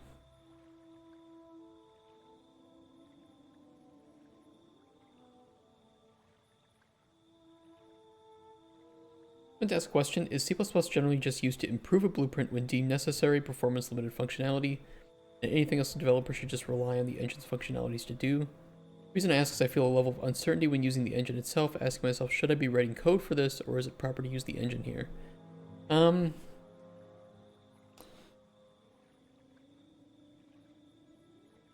Epic makes tools for you in order to ease game development. Now, does that mean that those tools are always the most optimized or better than you're going to get if you make something yourself? No. However, it's about, like efficiency, time efficiency, cost efficiency. If you would like to make your own systems and override the ones that Epic is using, you can. It's all open source, and you can, fork your own branch of the source code and compile your own version of the engine if you want. But if you have an existing system in Unreal and it is probably doing its job well enough, I would only focus on writing your own custom code for the functionality that you need and let the engine kind of do the rest of the work. That would be my recommendation. But I would say that C++ is generally used to, yes, performance, and that you might not have blueprints to do what you want, but it's also much easier to fix differences and do merges with code than it is blueprints, like a million times easier. And I think you can maintain a better code architecture with C++ than you can with blueprints. Defining classes, yep. There are a bunch of things that are way easier to do in C++ than it is blueprints.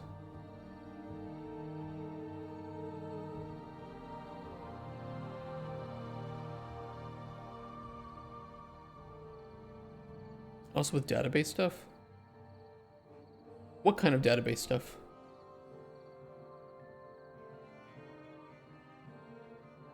Is that centered?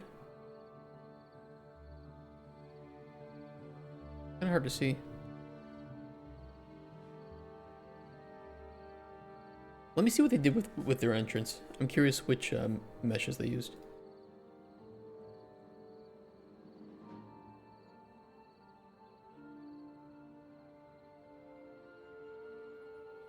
Handling arrays, lists, hash maps, I think is easier with C++. I don't know, I've been able to do stuff with arrays, lists, and hash maps pretty easy with blueprints, but I don't know. Back in original Unreal 4, doing any sort of like loops, especially through lots of data, was very, very expensive. Nowadays, it's pretty much the same performance. Unless you're working with some like crazy sorting method or something, right? The tools that exist within the engine just abstract away the complexities to ease the barrier of entry to game development, but for anything that exists within the engine, it can be accomplished by writing my own C++, but then questions then become, why would you need to? Yeah, pretty much. Yeah. Yes, especially with like rendering, handling like the animations and stuff. This can all be done directly in Unreal. They have a lot of, like visual effects, particles. All of these editors already exist, cinematics. You shouldn't need to write your own code for this.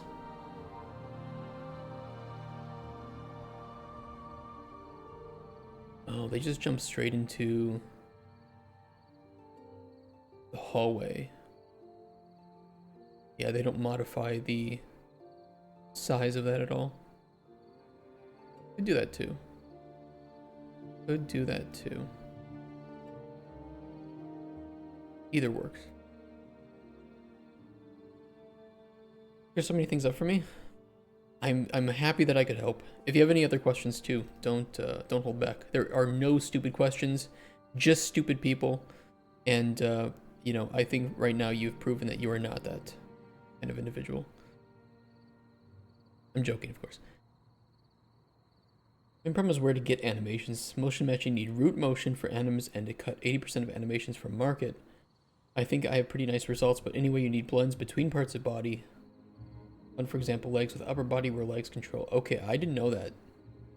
So motion matching really needs like high quality animations already from the bat. That's very good to know. Only use UE4 blueprints, so I don't know about UE5. Oh, really? Are you still working in Unreal Engine 4? Like 4.27? Back with PhysX before they replaced it with Chaos, which is not better if you ask me in some cases. That was the weirdest move that they did. Getting rid of PhysX, replacing it with Chaos Physics.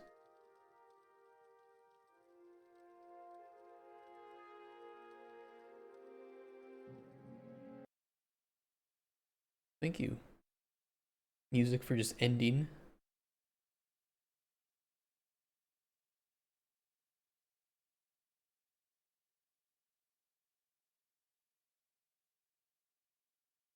Do.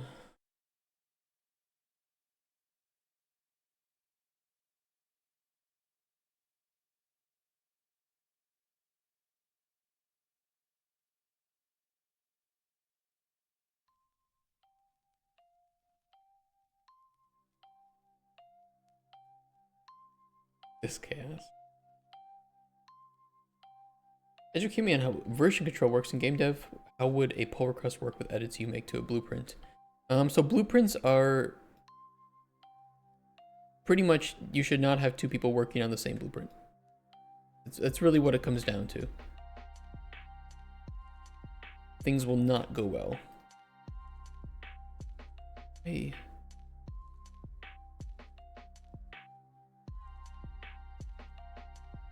Those messed up.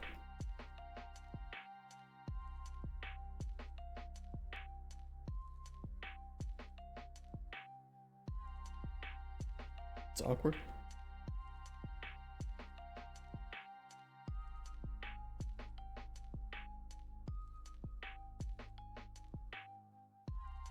Oh.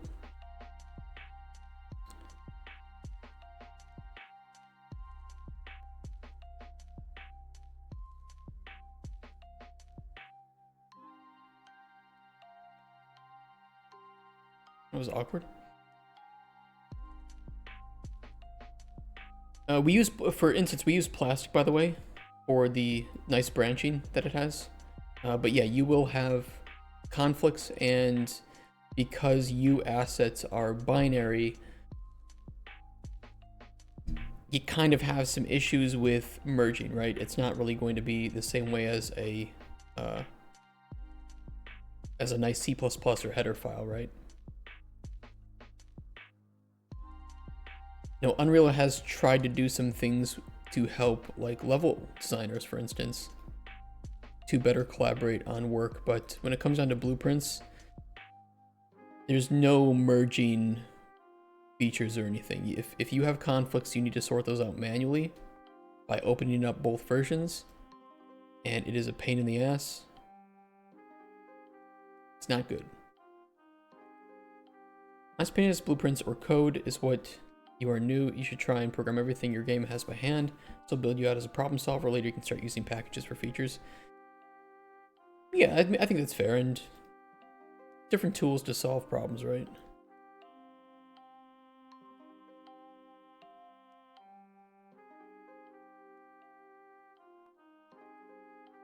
Oh, I see. That's not really centered properly.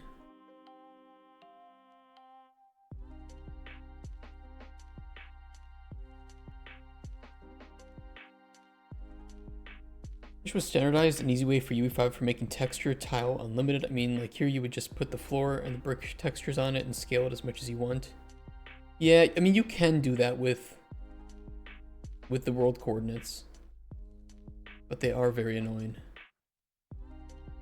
Yeah, I agree. There's a lot of features like that that would be great just to have working by default. This all just feels like it's off by 5 units or something. And now I'm working on the wrong grid.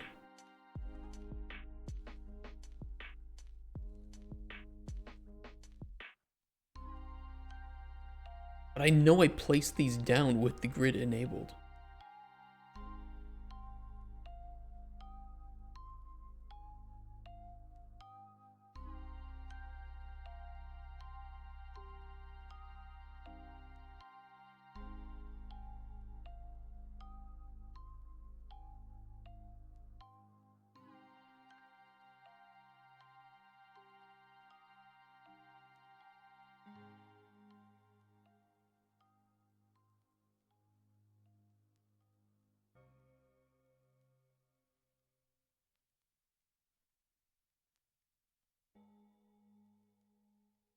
Yeah, it's weird.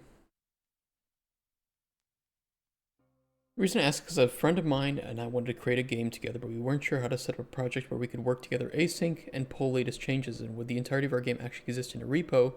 For example, NPRs get made to that repo. Wouldn't the files we submit be too large to be managed by Git? Yes, I would not recommend using Git. Plastic or Diversion are great alternatives. They do offer free versions with repos up to a certain size. For Plastic, I believe it is 3 users up to 5 gigabytes for their cloud version, which is very nice.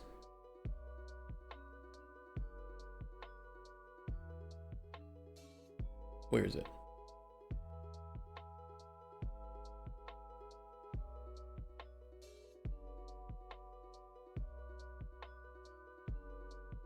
It's somewhere here. It's very hidden and it's somewhere here. Diversion is relatively new and I've heard nothing but good things about it. And both of them will have native integration with Unreal here. I know it says Unity. I know I understand. 100% agree. But Plastic for sure has built-in support, and I think Diversion also has built-in support. For me, I'm more like visual person, so yeah, do you no longer associate? Look, the source control is nice. I don't use the engine, but I use the source control. I like the branching features, and it's very nice for us.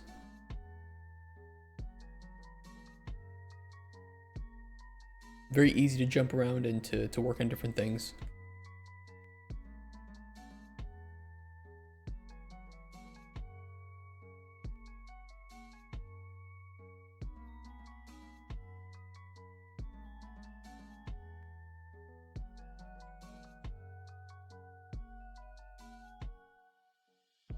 Okay, I feel like that's centered. I don't really care if this is not centered because it will be wider than the walkways anyway. It is what it is.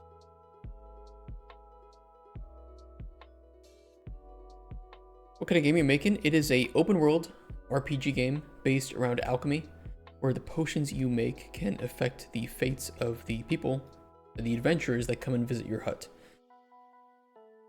It's a mix of like RPG elements, life sim. It's not a shopkeeping game, you're more of a specialist. So you do have to do a little bit of deduction, asking questions, figure out exactly what problem the adventurer is having, right? Because they're coming to you for a potion, they don't know what's best. They can only tell you, this is what this is the dungeon that I'm going to, these are the enemies that I'm facing, what do you think is going to be best for the scenario? And you have to make that potion. Now, because it is an RPG, you can decide, well, I'm just going to give you poison. I don't like you. Yeah, it's a health potion. Sure, trust me. And they'll get killed. Or something else might happen. That's up to the individual story. Yeah, you can play evil, you can just sabotage everybody, you can get everybody killed. I don't want there to be any necessary NPCs. Did you follow the NPC and actually see him fight in the dungeon? Potentially, but the way that it's set up, let me get paint up here. Paint, dark gray, make that nicer to look at. Is we have like a big old continent, right? You and your game world take place in one little aspect of that continent. Still, it's going to be a pretty sizable world, nothing too big, nothing too small. And you have maybe some larger kingdoms out this way, right? So you will never see civilization. That's kind of the intention. You are living out in the wilderness, and let's just say, yeah, there's a route connecting that. So they might be going to dungeons that are over here or here or here or something.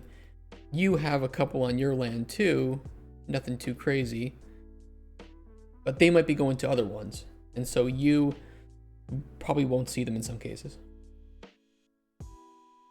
You start this process out by creating a GDD. I find myself getting lost in scope sometimes when thinking about what game I want to create, what I want my game to do, what the objective is, what the story is. Always difficult finding where to start.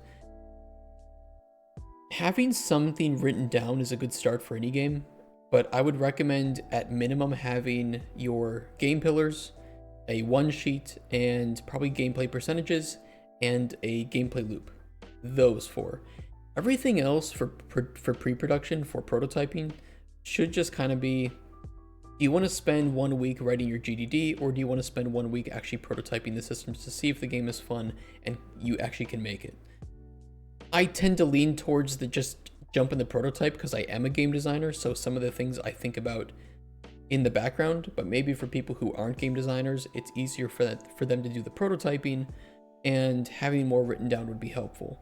I don't think there's any set way to do it, but at least having the things I recommended would be kind of the core to it. Repeat the four important things? Yeah, sure, no problem. So there's what's called a one sheet. I can show you an example. Let me grab a one sheet for a game that we have.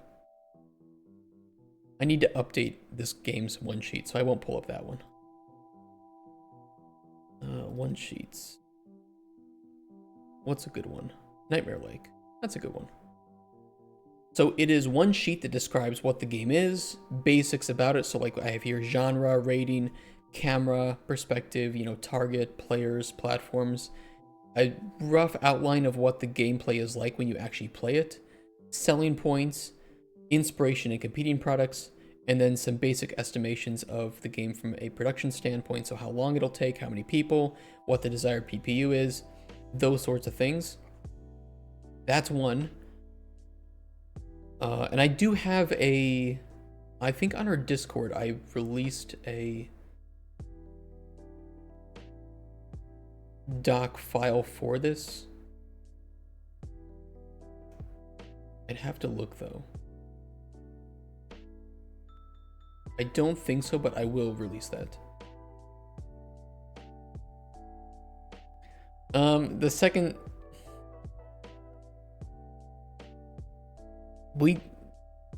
Moving on. The second important thing to have is a... Don't look at that. I still think it's a good idea. It's just impossible to market. We didn't know we could make the game. We just didn't know how to market the game. Pillars and loops. So having a gameplay loop of what your game actually is also a key aspect, so that you know exactly what the actions are to move the player from point to point to point, right? The fourth last file. What was the fourth last one?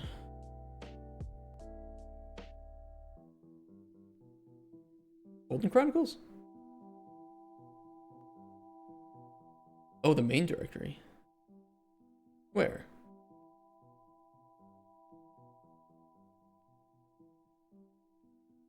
Oh, Blue Dick Boy? That's Blue Dick Boy. Because he's got a little blue dick. It's the arrow that's pointing him forward so that you know when you place NPCs down which way is forward. But it is coming straight out of his crotch.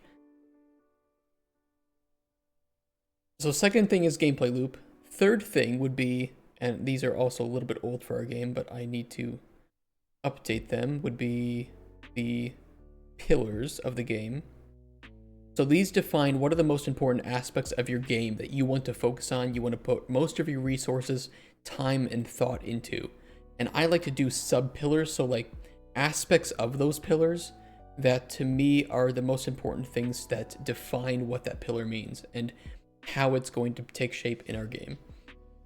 Those will just help you stay focused and not go off track. So initially we were thinking about like having cooking, right? Because we have the cauldron, you could add ingredients to it. It's very freeform.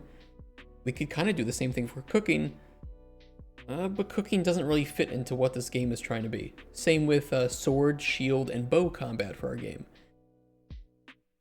It doesn't really fit with what the player is and who they are and what they're playing. So instead we were like, okay, well, we'll make combat with potions. The potions you make can be thrown, and the effects that you have on those potions can be seen in the open world, right? So if I start it up and add some test potions in here, you can throw potions and have those effects within the open world like this. So that was more, proper and in line with what we were trying to achieve from a gameplay perspective. So that's always a good aspect to have. And what was the fourth thing? The fourth thing is one that I don't see a lot of game designers do, but I think is incredibly crucial, are gameplay percentages. So these are the amounts of time that you expect the player to spend doing something in your game. So for alchemy, as one of our pillars, as one of our key features, how much time do I expect the player to spend performing alchemy?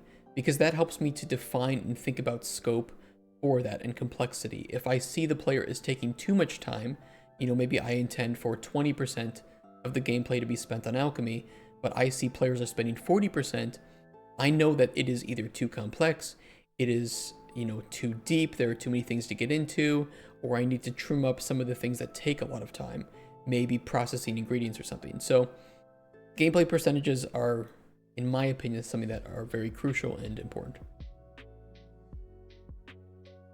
Shading player time spent into what's important. Yeah, so it's, if you're making like a Souls-like game, let's think of like a game like Elden Ring, right? How much of the gameplay is the player spending actually performing combat with enemies versus another part of the Elden Ring's pillars, which is probably exploration? How much time is the player exploring on the back of Torrent and collecting things without combat versus combat? And, I think that From Software with Elden Ring probably said 70 to 80% combat, 20% exploring. And they could see, okay, if the player's spending too much time exploring, maybe the world is too big, we don't have enough density of enemies to fight, or vice versa. The player is fighting too many enemies, and now it's really annoying and kind of a slog to get through the open world and explore things. They can counter that by, deleting some of the enemy packs or something. So it is a crucial aspect, I think, to thinking about game design. Making an open world RPG, where and how do you strike the balance between world immersion and travel convenience, fast travel? For me, with this game, because I know that you play an alchemist, and we do have an open world, but we also have NPCs that will occasionally, maybe every 20 to 30 in-game minutes, come to your hut, somewhere around that time frame. I feel that it would be annoying as a player to be out way at the edge of the map and have information that an NPC has arrived at my hut and I have to just walk all the way back. That's not very fun for me.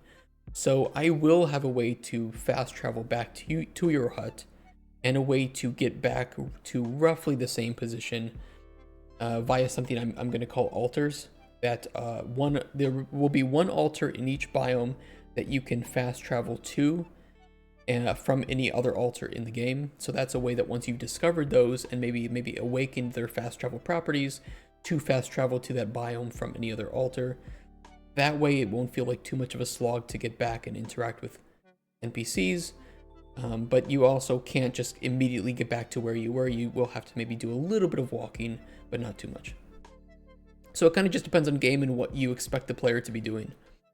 If it's a game where you go out on excursions, right? Like maybe a game like Stalker 2, where you are kind of expected, because it is a very realistic, immersive simulator, to think about the amount of materials and preparation you need to do to go to the location you want to visit, but also to come back from that location. You know, that's why they didn't include fast travel in that game, at least in the form of being able to fast travel from anywhere, right? So different games have different necessities for fast travel.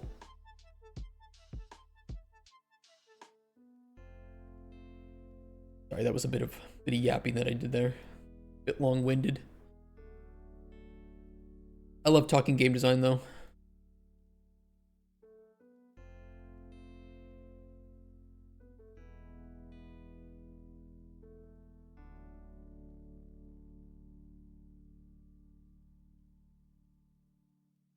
Kind of thick, isn't it?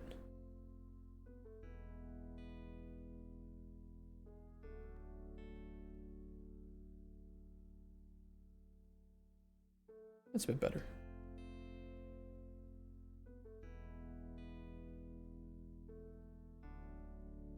It still looks off though. It still looks not centered.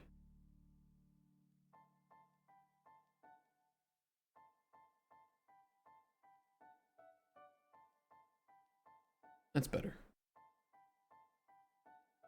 Well, if hearing about this, I woke up this morning motivated to create something. I figured maybe instead of trying to figure things out, I'll just ask somebody. So I appreciate. Well, I'm glad I can help. You know, for me, game design, that's what I do. And then we have some very, very wonderful like artists in chat who help me when I'm doing stupid things with art, which is every time I touch anything with art. So, you know, it's great. We have a lot of people in here.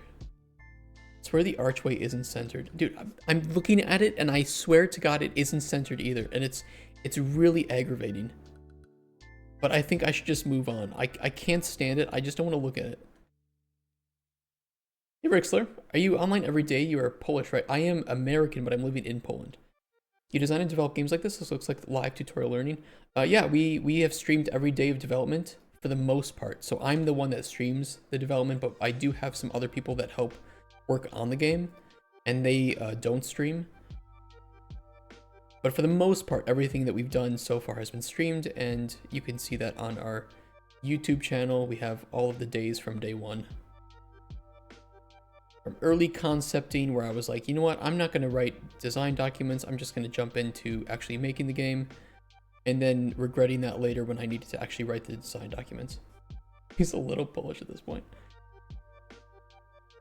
But yeah, we are live every day from 9 a.m. Central European time, except for weekends, to about 4 p.m. Central European time. We do have a schedule, so if there are any days that I plan to do something different or take a day off, you can see that there. There might be a few days where we have to take off, or if we have conferences that I'm going to visit, there will be no stream, and then of course, I update people about how that conference went afterwards. Exactly, stream schedule right there.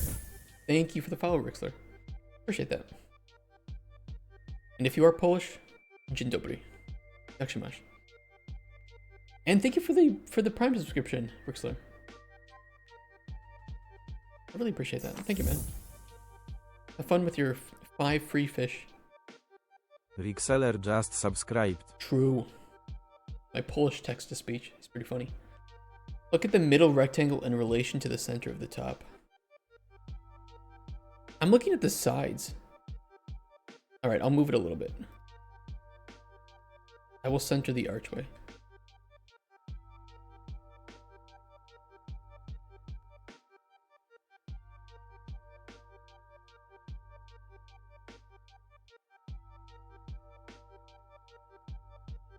Okay, it's good enough. I'm not touching it any further. Yeah, you're asking very good questions, by the way. There are no... I'm not going to shame people for getting started in the industry or anything. There's no stupid questions.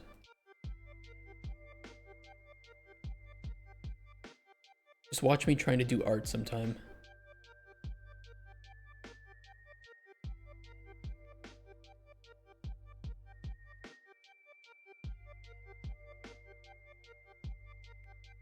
Yeah, these are kind of messed up too.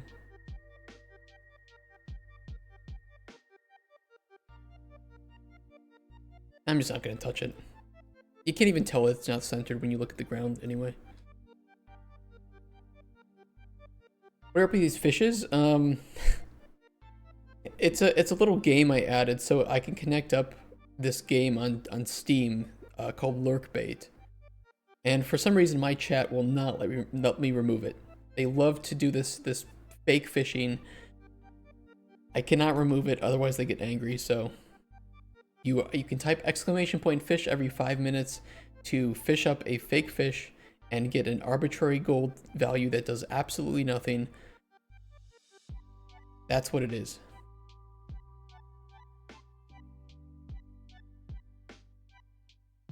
It's really silly and people seem to love it, so.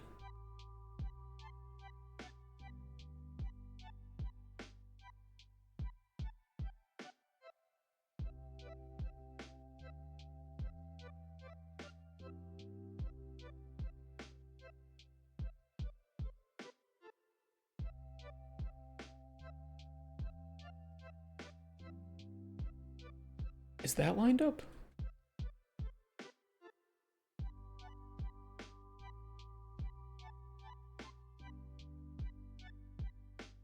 You know what? I don't like that hallway here. I do not like that hallway. I'm gonna use the ugly tunnel instead.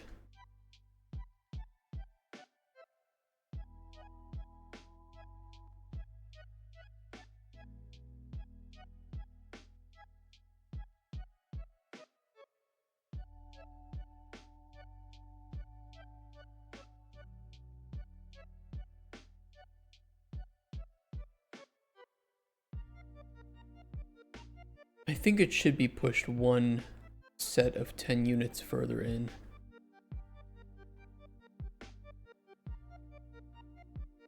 There were some noticeable issues there.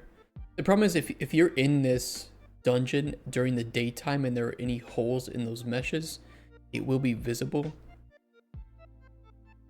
And I tried to prevent that by giving the meshes some volume by extruding them, which in some cases has worked.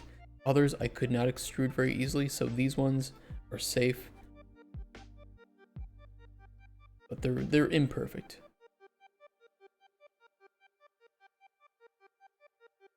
It is what it is.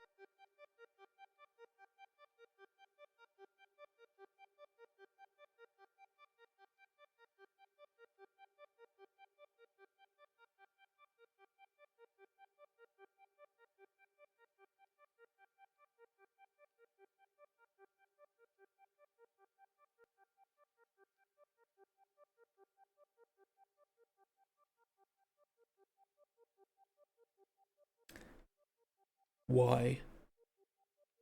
Why are you like this?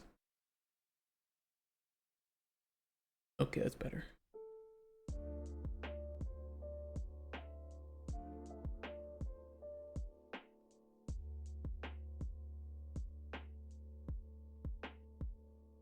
Yeah, see that? See that little seam? Oh, that's... Wait, what?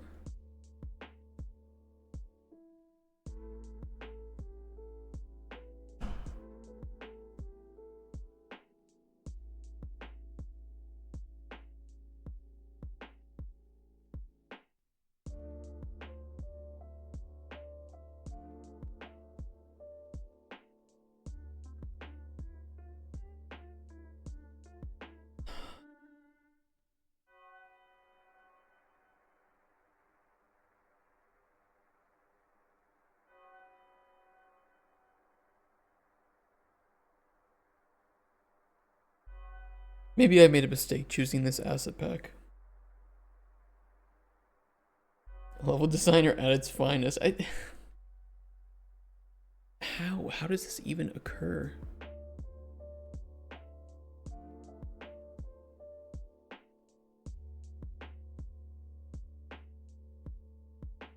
And you know what? To me, the seams are worse because those might cause lumen lighting issues. Those are even worse than the disjointed meshes that you see here. I mean, I can clip it inside a little bit, but...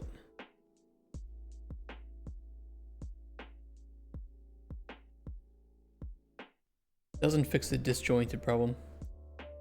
Whatever. I just thought in order to align everything perfectly, my entrance to caves would probably be all in similar Z rotation and be changed by 45 or 90. And that's it. That would help aligning everything perfectly. On the other hand, it would make the whole game so straight and weird. Yeah, I think you're right. I mean, it is what it is.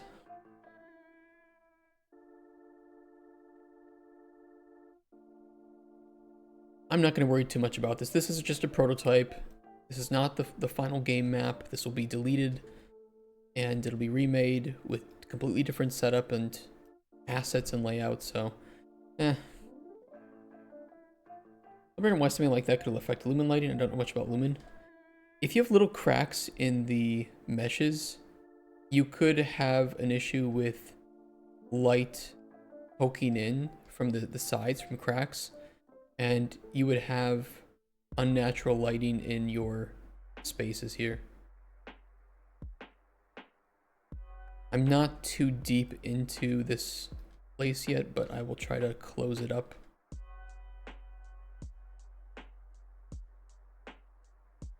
Let me see if I can make a gap.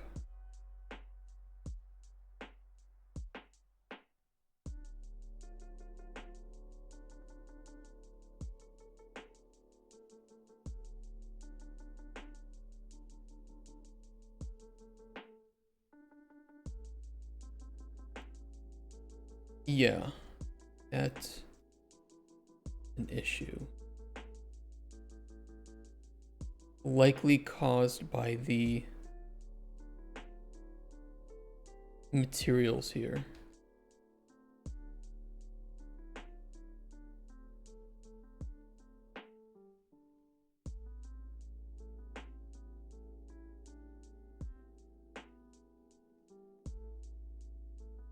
Bet it's because of these meshes.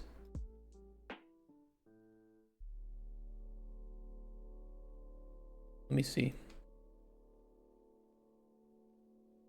I mean, what I can do is I can place boxes like this around certain parts of the dungeon, or once you're inside the dungeon, I can manipulate the light to probably prevent these sorts of issues, but we'll see.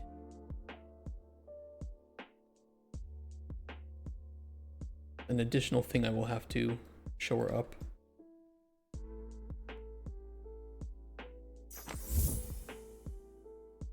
Ursuvs, thank you for the follow. A lot of new people today. Yeah, see, what I think it is the fact that this material is one-sided or something. Yeah. Yep. I don't like it. It is what it is.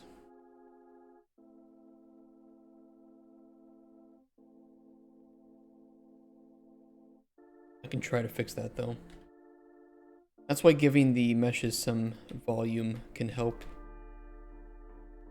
Which unfortunately, I kind of ruined it by deleting the faces here.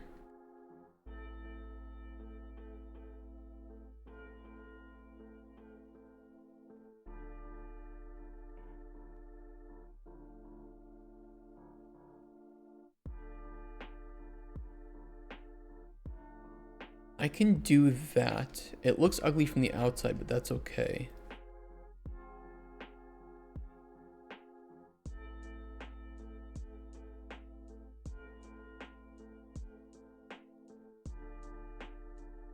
And that will likely fix the problem that we were having.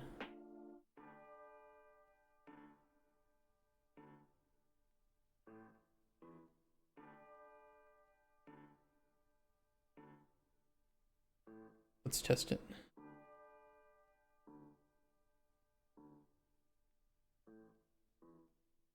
Hey Kent, interior dungeon, hell yeah. It should be fun. We can finally place some enemies down too. that we have those working.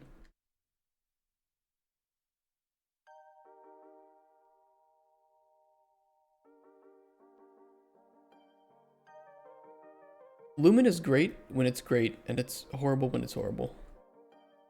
And I think it's kind of a pain to get all the settings right and optimized.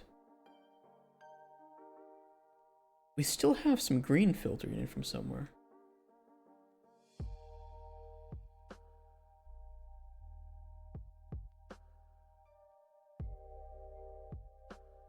Is there like the tiniest gap somewhere?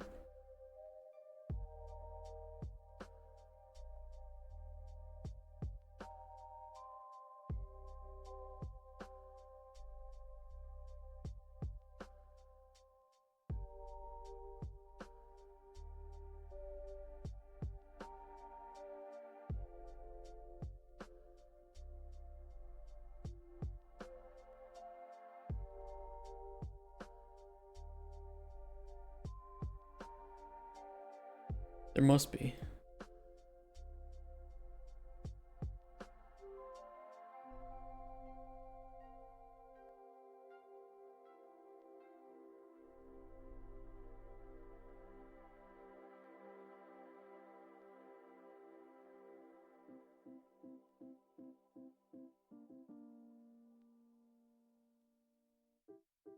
It's on that top part.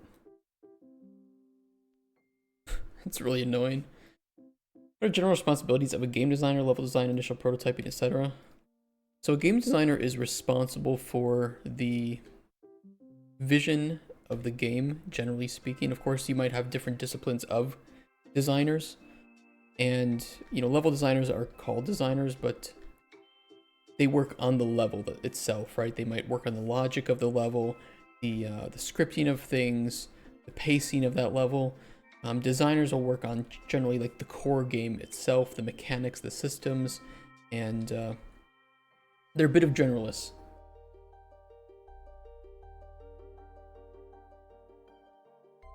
It's not on all parts. You're right. Yeah, but if I delete the... No, you're right. Hold on.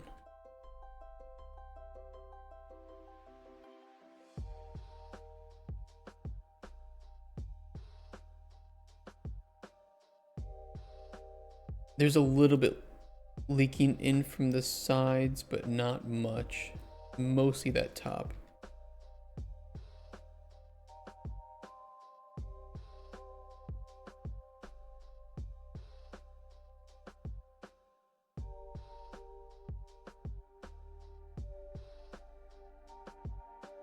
Yeah, it's almost entirely the top.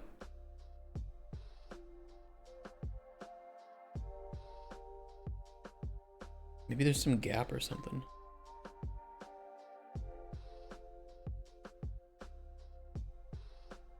Hard to see where though. Sorry about that. Sorry, what are you trying to do right now by closing the S area off? Just checking to see where lumen lighting is seeping through. Yeah, there's some lighting coming in, and you know, lumen is great, right? It provides great global illumination. However, if you have any sort of leak like that, because you can see here the green is being caused by lumen, right? It's sampling the and then the white here is mixing with that. So it looks good. It looks very realistic and natural. But if there's a problem with the mesh, if there's one tiny little point where light can seep in, you're gonna have that problem. Whose work in a game dev team is most underrated and most overrated in your opinion, if you had to choose? Underrated, QA. Underrated and underappreciated is always QA. Most overrated.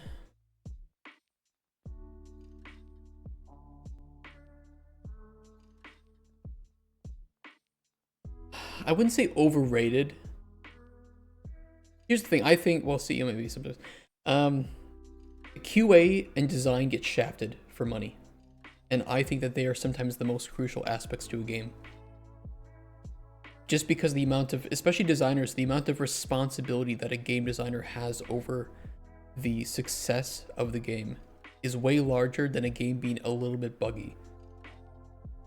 if your game has a few bugs and issues, you're likely going to see more sales than if your game is just bad. And yet game designers will often get paid 2 to 3 times less than a programmer.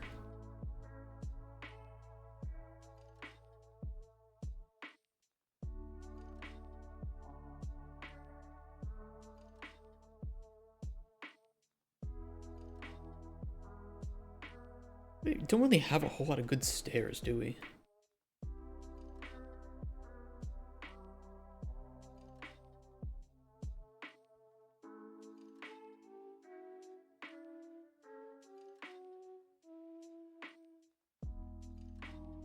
What is it that decides pay for positions? I mean, there's a lot of factors. There's, you know, how many people are necessary for the team, availability of certain positions within a region,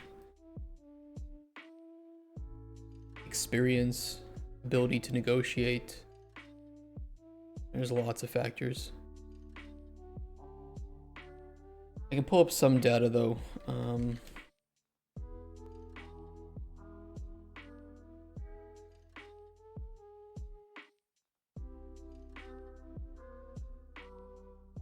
This guy does reports every year in Poland. I wonder if he has his recent ones from this in 2024.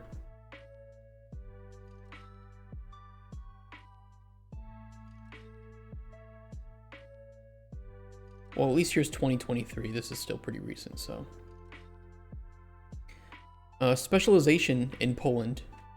You can see there are a significant number of coders and artists in the industry, which is weird because they will get paid the most. Now, of course, you do need more coders and artists on a team than designers. So you could argue that design is probably arguably overrepresented in Poland, but finding a good designer is pretty key. And that is a lot more difficult than other things. Salaries. Let me see if I can find salaries by...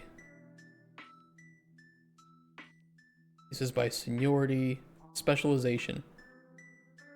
Coders get paid a pretty ridiculous amount here in Poland compared to designers, and especially QA. Like, it is what it is. I think that some disparity is acceptable. This much disparity is kind of crazy though.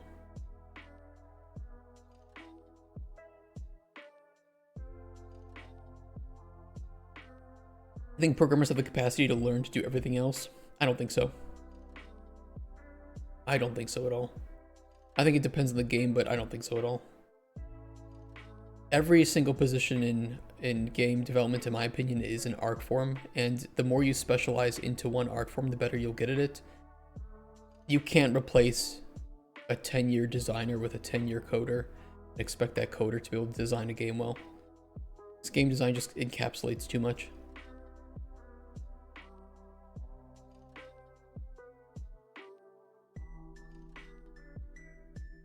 Same with coding.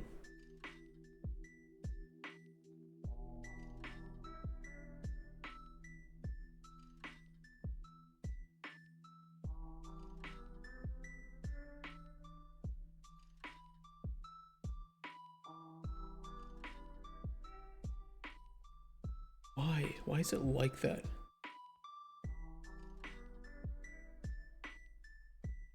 Why is this whole pack of assets just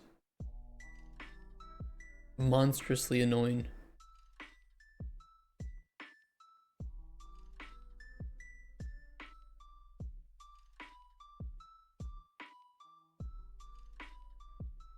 And the programming is just something that not very many people have potential for. Takes ages and ages of continuous grinding, you could still suck. Well, I think that's just true for pretty much anything in game dev, if you ask me. I need to save. I need to see what they do for stairs in this other pack. I need to see what they do.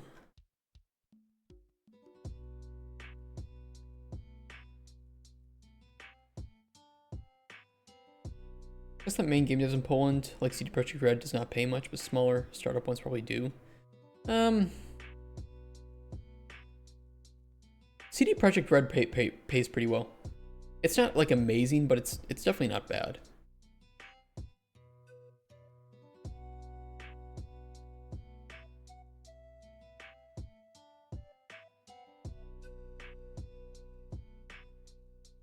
I should just copy these.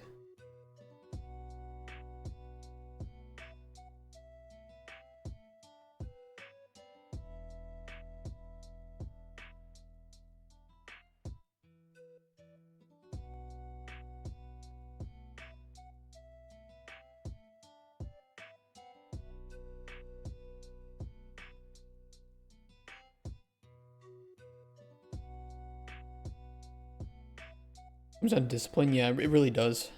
Yeah, I'm not a big fan of the disparity. I think seniority is more of a representation of how much you should pay somebody, how much you should compensate, rather than position.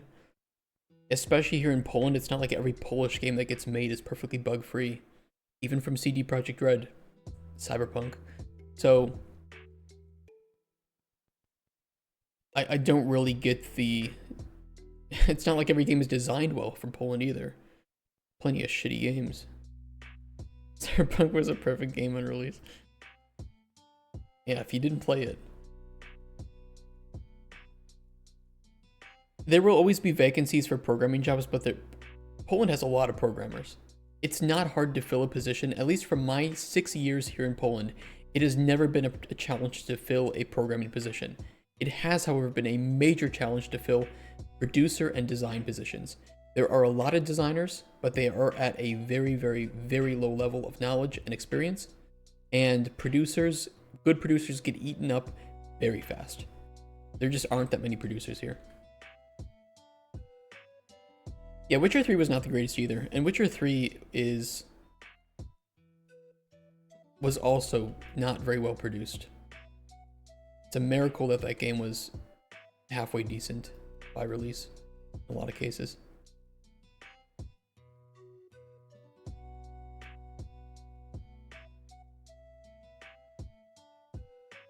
What is a producer? A producer handles the task management and organization of the project. Generally, their goal, if they do their job well, is to make everybody else's life easier on the team. Being liaisons, managing tasks, helping to locate and thwart problems before they arise, things like that.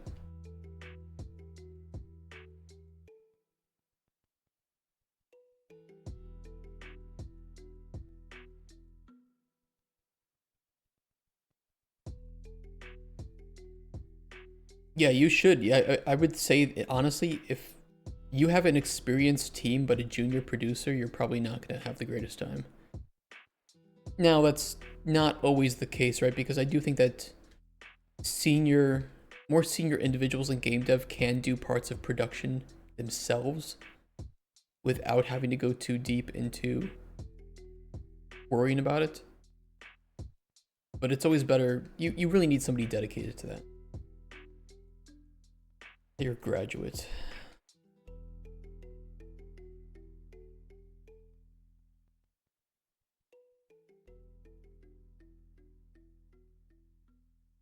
You can find really good students. You can find absolutely terrible, highly experienced people. And the same is here in Poland. I've heard plenty of stories about people who have worked at CD Projekt Red before, or some other place like that, and they are some of the most useless people on a team ever.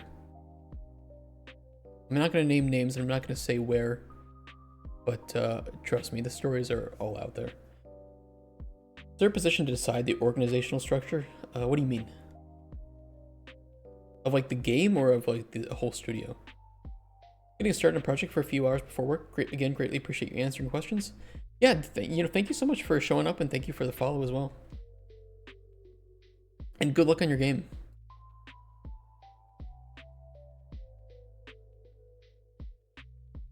If you get anything to share, we'd love to see it in chat too. Oh, the team? The organizational structure probably is going to be determined, yeah, by the CEO, right?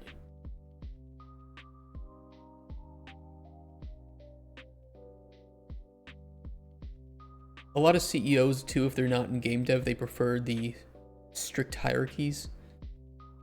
You know, you have your leads, and then you have the middle management, and everybody has to talk to each other, and it's like, well, sometimes that's good. Sometimes that is also very stifling, especially for like new developers.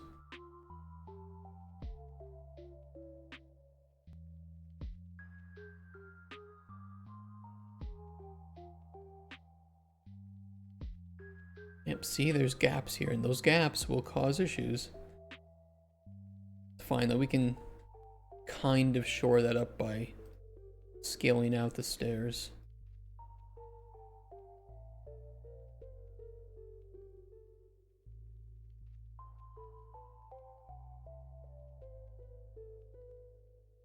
I will likely have to do something to help with Lumen here. Even if it's just placing a big giant box around the dungeon. I might have to do it. The good thing is, I can probably get away with doing it. Yeah, take care, Solozano. You just make a tube and shove it on top like a stair condom? Yeah, I could do that. It's probably what I'll have to do is just place a giant box around the entire dungeon to prevent it from getting any light inside. We'll see. We'll go room by room. We'll make it work.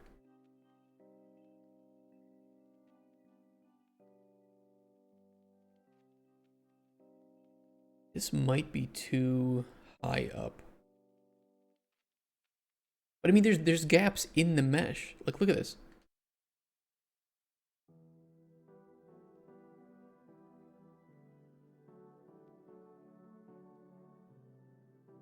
Like, that's just purely a mesh problem.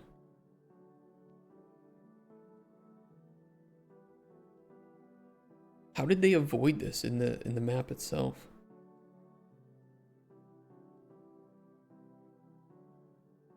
Maybe there's some sneaky way I don't know about.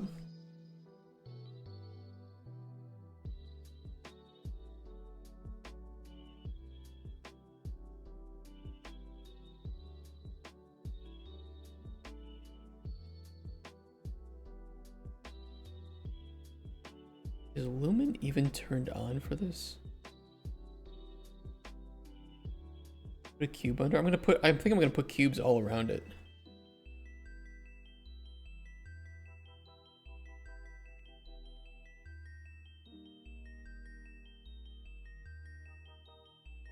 Where's the fog? Delete that, please.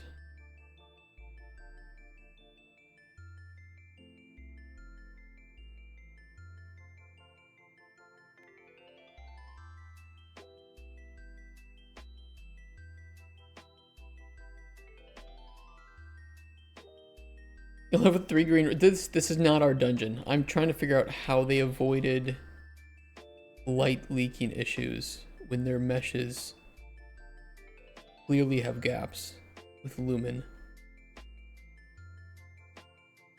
Trying to figure out what they would have done.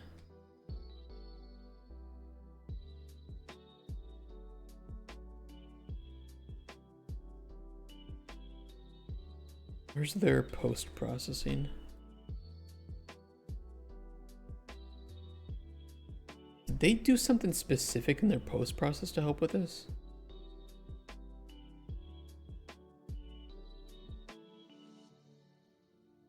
Oh, they're not using Lumen. That's why.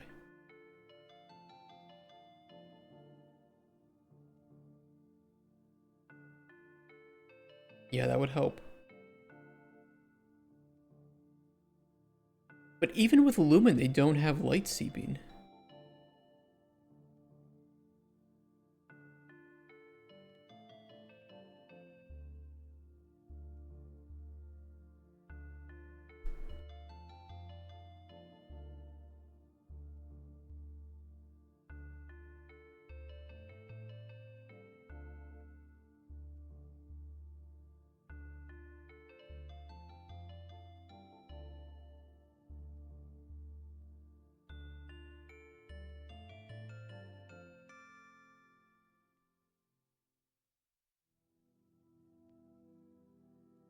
How did they avoid that?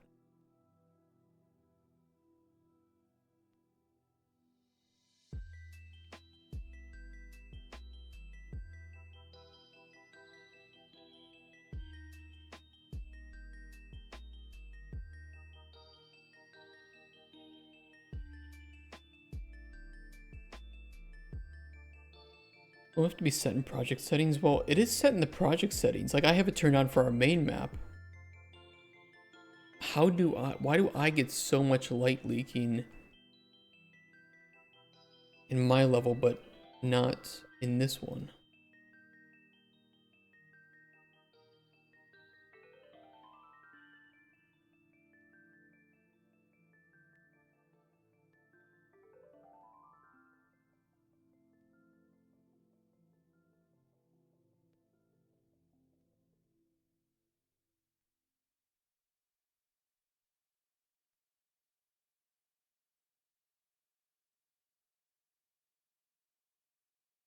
I get a lot of light leaking.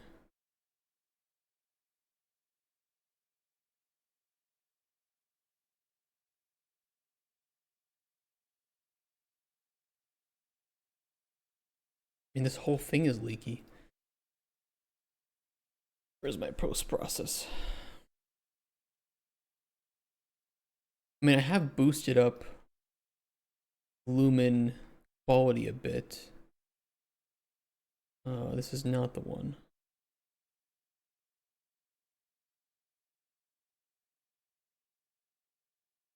Which one is the right one? This one.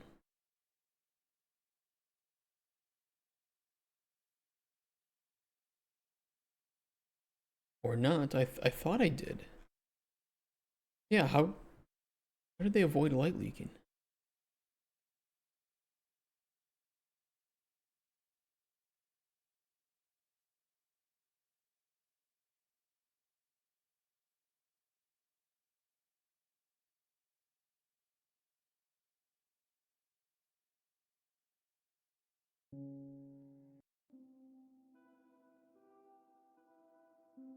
UE5 lumen light leak.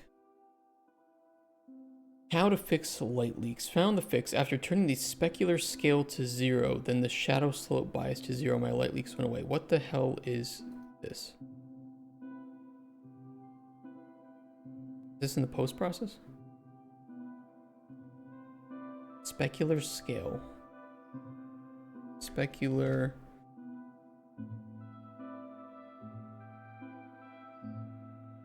Don't see a specular scale.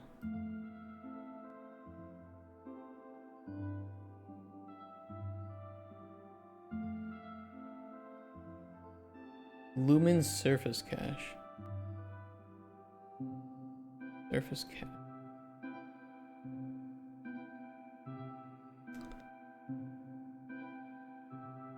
Oh. I'm guessing these shouldn't be colored at all.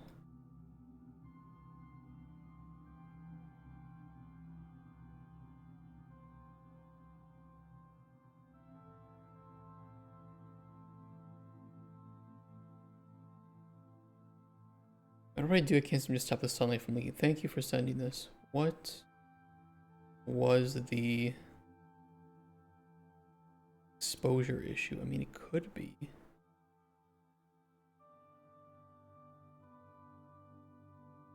Let me turn off exposure.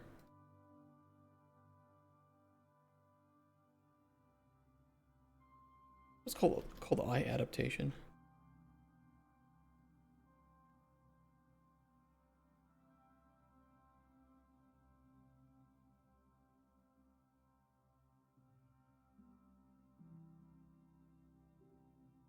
Oh, I've had to do this before. I had to turn off. I think you have to set the min equal to the max or something, or the max equal to the min.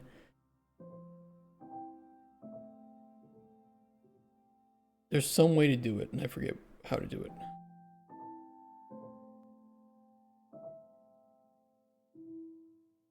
You know, issues with the leaking on low and medium. Still shouldn't be so green. It's green because it's grabbing from, you know, the green things in my scene, like the grass and shit. But there shouldn't be any leaking in here. Hey, Garashi.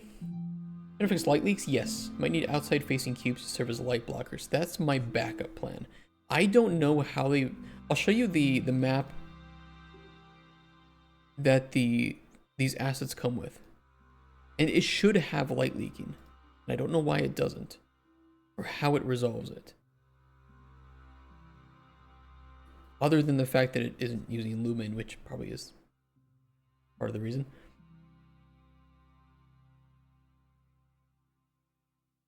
I don't think they're using blockers.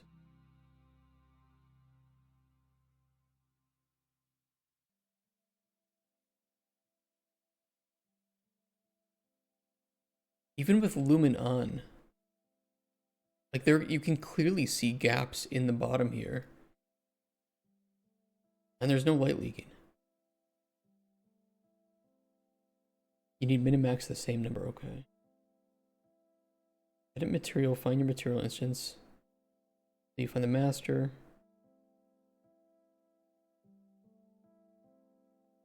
Disconnect, yeah, pixel depth offset is now deprecated, I believe.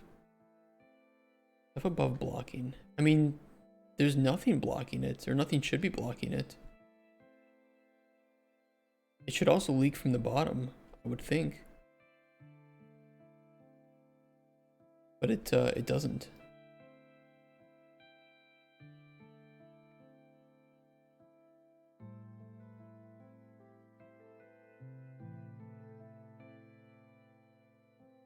Yeah, like, how is this project avoiding the light leaks? What are they doing differently?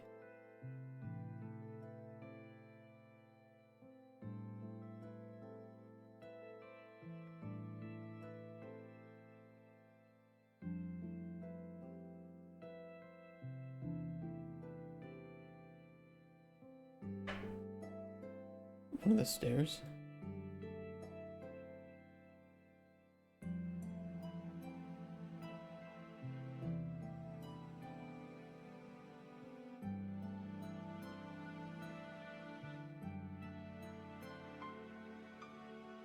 I don't feel like lumen is working here. Even though I enabled lumen.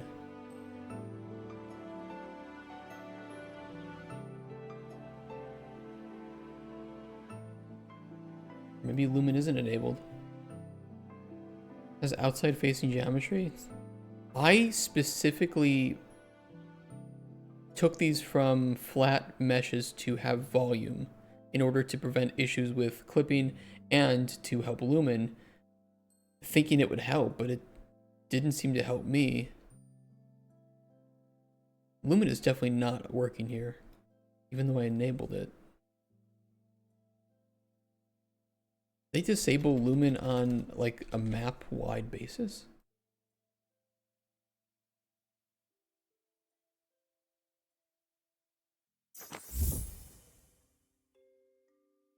Yeah, spot, ignore that.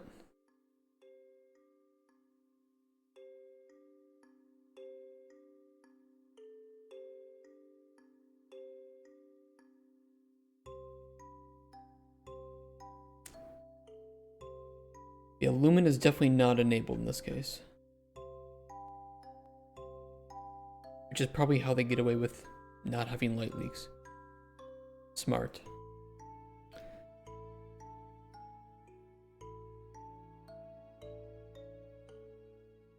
Lumen really needs improvements. It is very expensive and not that great. It looks good, but working around the problems of it is frustrating.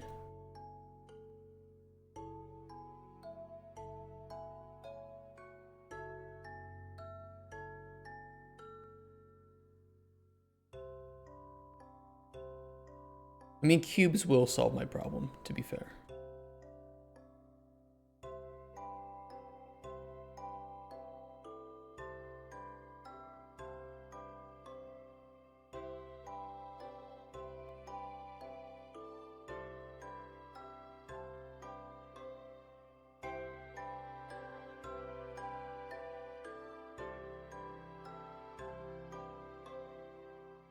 Wow, it's so perfect. Well, it's not the most elegant, but the players shouldn't see them, you know, in the cases that we have them.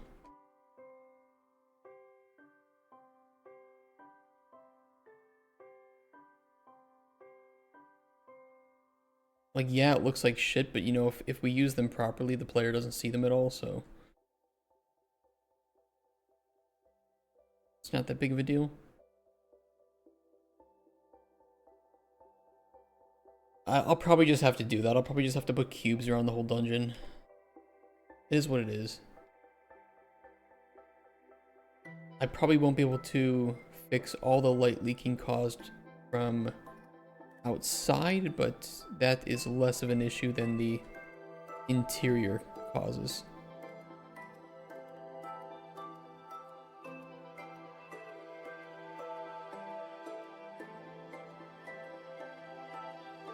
Eh, whatever. We just won't worry about the lighting until we get the basic layout set up. It is what it is.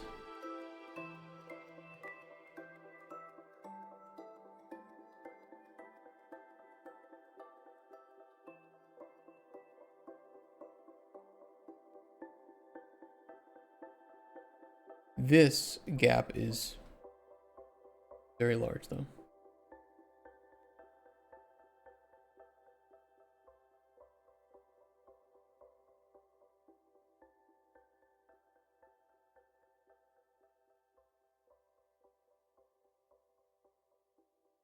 It's better. Just turn off directional light when inside it with a volume. I could, but I don't think that the ultra dynamic sky is the only factor here. Especially because we do have moonlight, right? So even if I were to trick it and just say, hey, you know, set it to nighttime or set the lighting to full, I think we might still have some leaking from the moonlight. Not much though. Honestly, not much. But this would be a... I don't want to have to do this.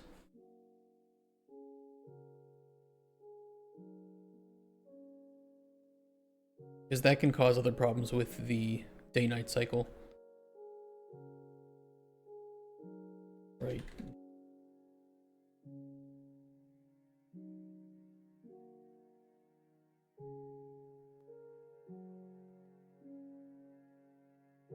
I could adjust the exposure. Well, no, because now I have no light at all, so maybe not. Oh. You want to, hello? Oh, there it is. Slowly filtering back in.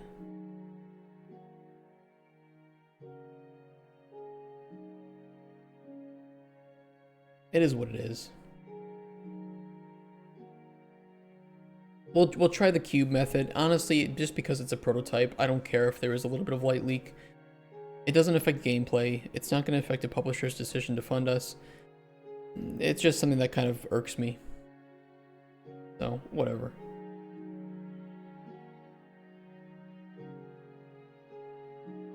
Alright, let's go back to placing some dungeon parts.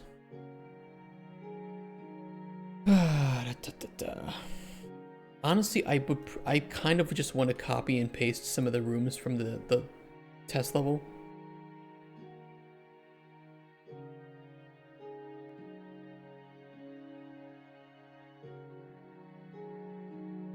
Because they look good.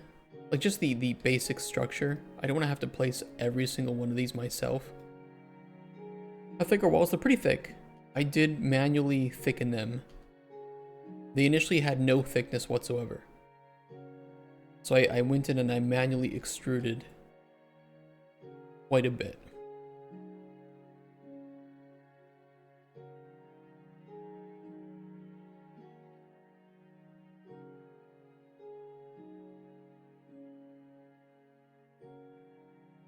We have 4 puzzles that will need to fit into the dungeon. I could put one in this room.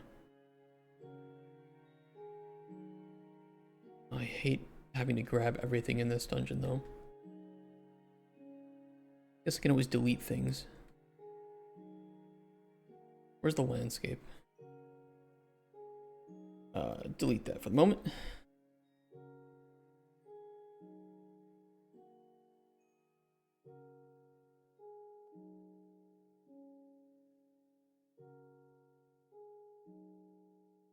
It's all part of a big group. No. I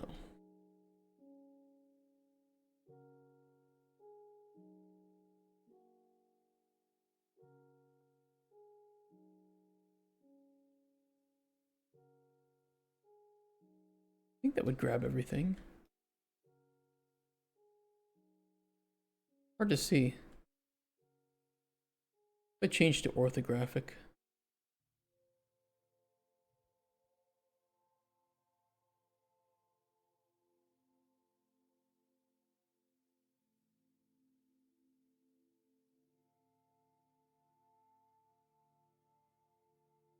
Oh, that didn't select them. Okay. Kind of annoying.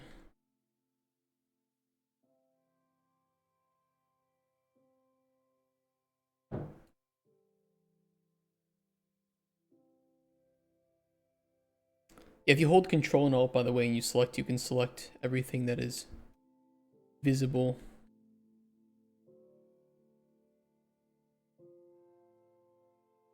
It's kind of nice.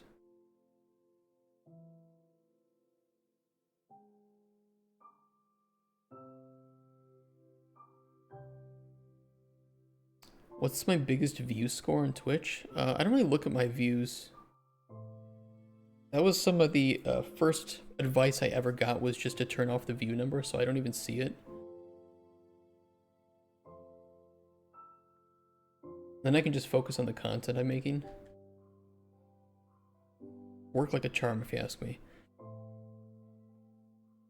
So I don't even know how many I have right now.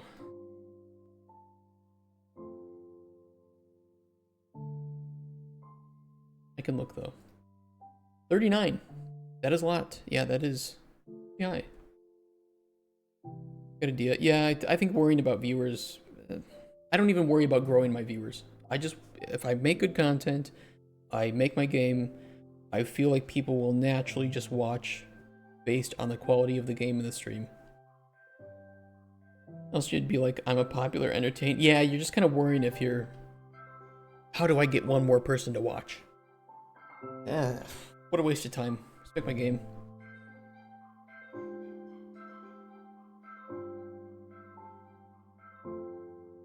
Oh. Well, it didn't copy everything, but that's good. That's good. I can fix the floor. More important to me is getting the... Yeah, was I nice? Not nice. Yeah, just don't worry about it. It is really good advice. I used to, you know, care about it more when I streamed way back in the day. Now I don't give a shit. I'm really glad that, you know, all I really need is like 1 or 2 people talking to me, and it makes things way easier. Having this many people is great. It's cool. I feel like I may not be able to manage it if I had thousands, because I like reading people's chats. I really enjoy that. Now you saw 39 and feel stressed. I don't know, 39 is about average. It's pretty high, I will say. It's quite high, especially without a raid. Maybe the dungeon is interesting to you guys. I don't know. Yeah, thousands, you just read and talk to chat and not getting your work done. Yeah, that's true. That's exactly what would happen.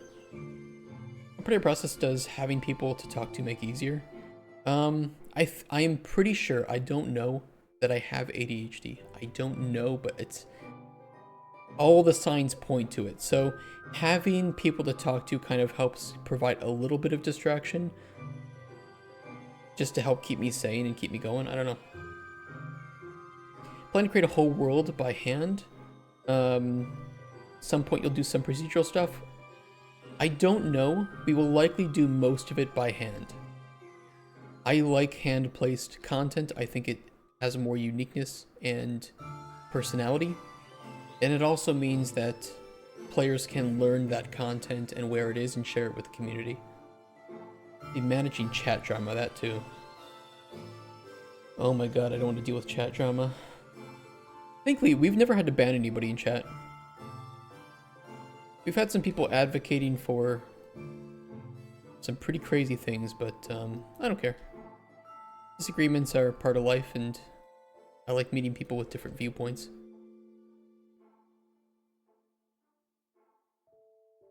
I want this to be placed. Hold on. It's kind of awkward. I'm gonna group all this too. It's not already grouped. Group, ungroup, group. There we go. Okay, now I can fix this stuff.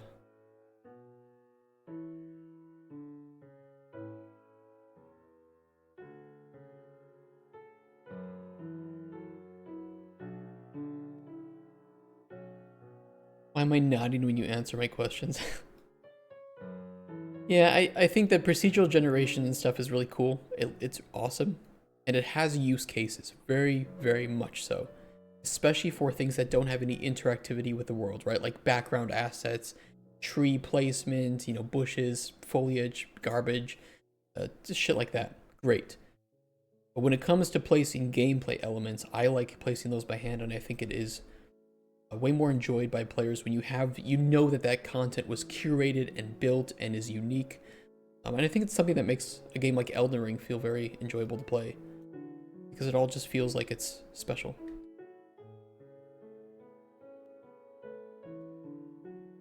Okay, I need...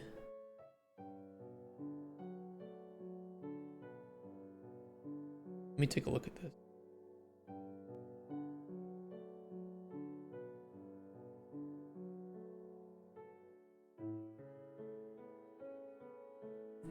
I'm okay with there being a bit of a step here. But I need to fix this transition between the room. That's about it. Most drama you had to deal with was the grass topic. I agree with the topic of the grass, okay? I just don't think it's important at this stage of the game's development. But I agree.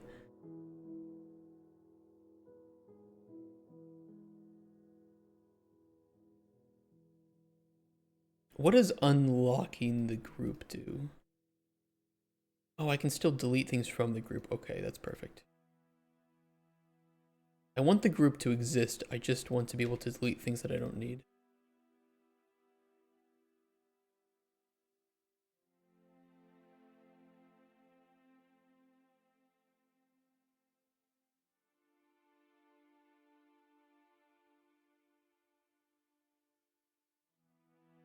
I hate that I can't press enter on that.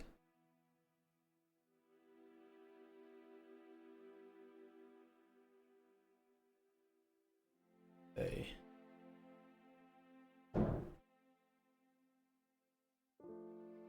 Man is fighting for getting investors' money to survive. Fuck the grass. Yeah, it's pretty much. I just don't think it looks bad. I don't. Can it look better? Yes. Can it perform better? Yes. Will this be the grass in the final version of the game? No. Therefore, it works. I will let the art director fight with the grass. I will deal with other things. And that is how the relationship will be handled.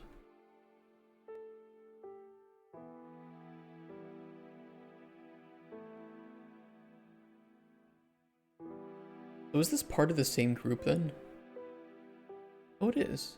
Okay, that's nice.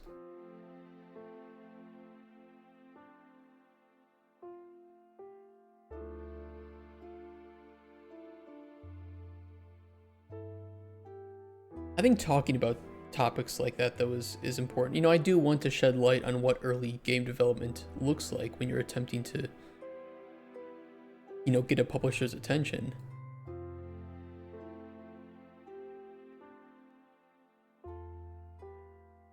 Is it better to use those packed actors or something? Packed actors? What do you mean? What do you mean?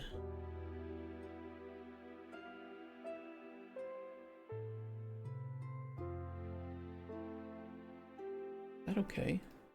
I think it is.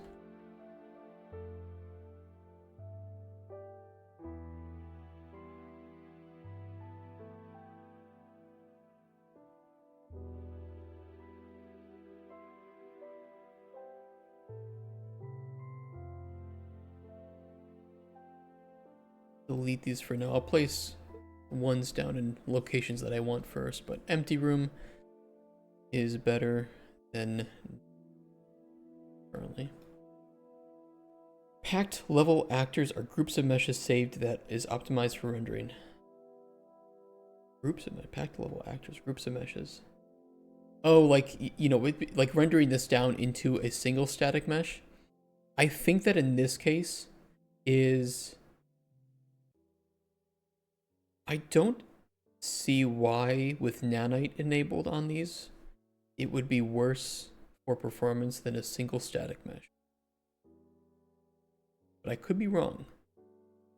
It's not my my purview. Used for repetitive things. That's true too.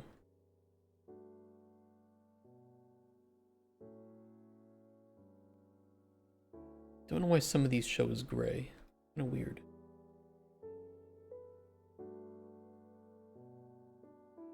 But I think with nanite enabled on most of this stuff, it shouldn't be a performance loss. Let me check. You know what? Let me do something.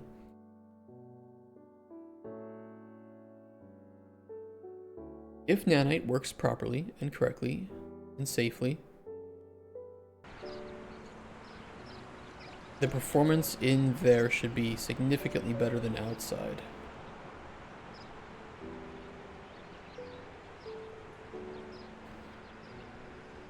LGBTQ game? Whose game?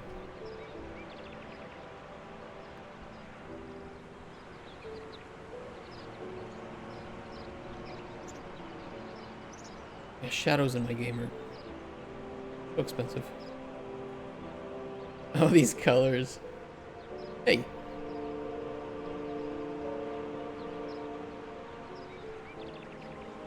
I didn't put a rock there.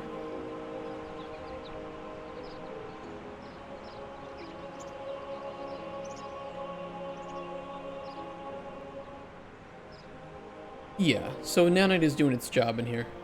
100%. We're rendering pretty much very little from outside.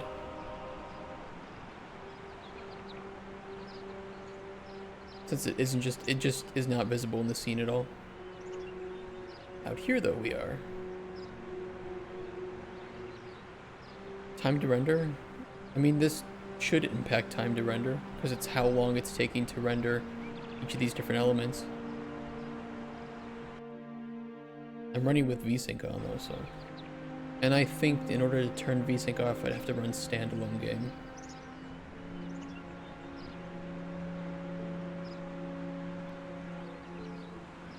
All I can tell you is this is 100% saving GPU power, like not even close. Primarily because we are not really rendering much from outside. We're still rendering things because this is not an optimized level in any way. Calm down.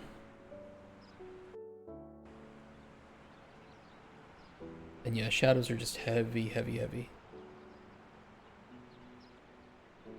How much is much? It's quite a lot. It's quite significant. So the way that it works is that nanite is a fixed cost in most cases to performance. So including nanite in a level that is very, very barren and empty will be worse FPS than with nanite off. But the way that nanite helps is that it culls clusters. So this is a cluster view. So all the colors are different clusters. And it will cull clusters of nanite behind ones that are invisible by, what's the word? It's not digitalizing the mesh. It's some word for that. I can't remember the word for that. But it's essentially culling all the clusters. So down here, where the walls of this completely occlude the clusters of the open world section here and all the landscape, it's just not rendering any of that once you're in this dungeon. So I'm not even having to tell it to... I lost my dungeon. I'm not even having to tell it to not render the rest of the level. It's just automatically doing that. So it's very nice. And also clusters that are not rendered do not render a shadow. So virtualization, that was the word I was looking for. So by virtualizing all the meshes, it is automatically creating the levels of detail and then performing culling automatically for things that are not visible. So of course, in this open world where you have a lot visible at one time, performance is pretty heavy, especially with shadows and global illumination. But down here, where you aren't really rendering that much from the open world, the performance is significantly better. Tangram. You want to use this art style in your game? This is very, very aggressive, I would say, for players.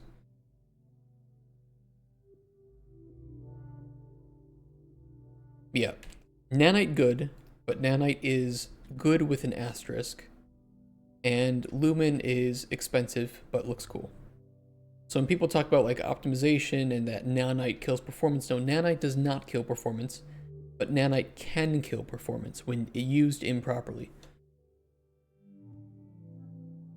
Nanite also just saves a lot of time, and that is also a significant factor in making a level run better. Because now artists don't have to worry about spending time making LODs, even when, yes, really, really well-made, optimized LODs will probably run more efficiently in some cases than Nanite. Nanite does it automatically, so your artist can spend more time optimizing other aspects of the game that might have more of an impact. Shadows, texture for VRAM usage, lighting, of course, for Lumen.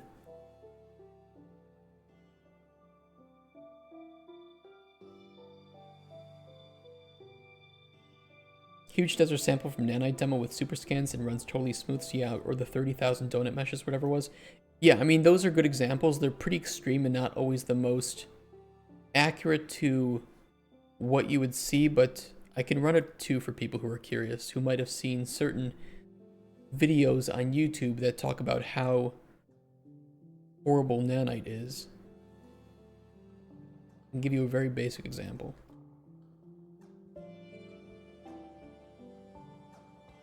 Basic level, Nanite enabled.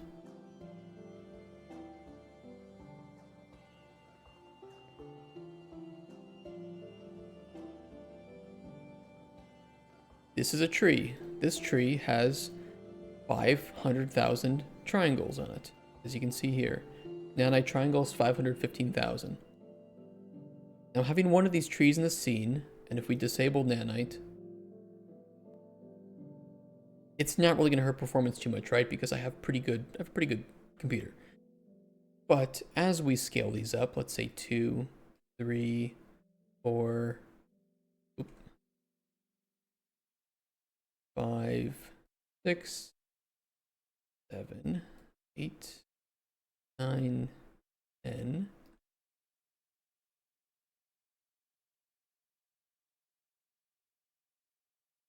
20,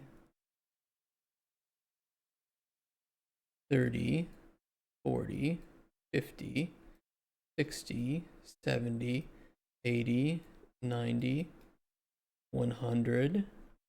Let's go up a little bit further.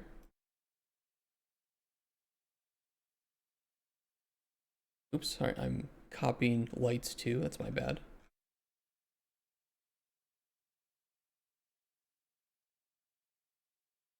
We're down to 30 FPS right now. Let's make 200 of these trees. Oop, that's bad. Not good. Don't do that. We are down to 20 FPS, already at 200 trees. Let's re-enable Nanite on this tree. We have 60 FPS. And this would be with 100 million triangles in the scene. Nanite is amazing, but Nanite is, again, it just has an asterisk. It has a fixed cost. So here's the cost of Nanite versus performance. We will do Nanite in, we'll do regular in red. So regular in red is with good LODs. Good LODs have a low cost, but performance linearly scales pretty high, or the cost of it scales as the the usages of triangles in the scene scales. Nanite will cost more with lower triangle counts in your scene than LODs, but the cost barely scales as you include more triangles in your scene. And very quickly, Nanite can outpace the performance of traditional scenes, and the artists don't have to do anything. They can just put their meshes in the scene. Meshes don't have a lot of weight to them in terms of, cost, right? It's just like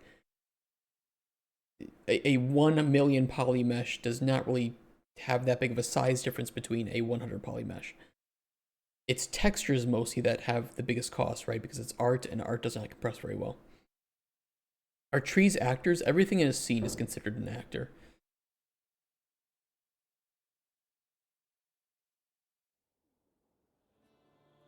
Would it work too if trees were animated for wind? In some cases, yes. The biggest issue with nanite, I think, is masked materials. Somebody correct me if I'm wrong on that. Masked materials tank performance with nanite. So in the case of like grass, where you would normally, the old school method would be creating a 2D plane for that, or masking a material, you actually want to make 3D grass, so that nanite works better on it and properly clusters. So you need a completely different way of thinking about the creation of your assets when using nanite, but nanite can provably, with scale in your scene, perform way better than with nanite off. Even though the fixed cost of nanite is much higher than without it. Or transparency is usually still bad in games processing? Yeah, transparency is expensive in general. Do actors without tick affect performance?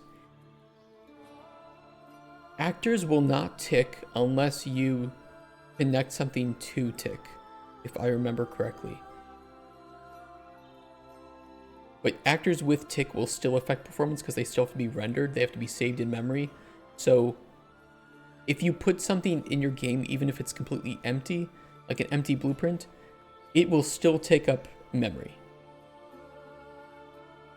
I want to make 2D planes when doing grass if I'm going to use nanite. Yes. Yeah, you actually want to make 3D grass. Which I don't think we have, which is probably why our grass is not the most optimized. But I'm not going to fix it. Not for prototype.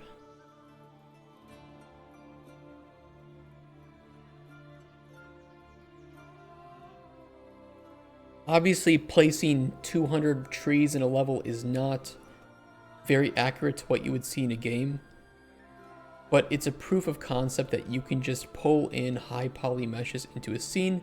You don't have to touch their LODs, and nanite will just know exactly what to do.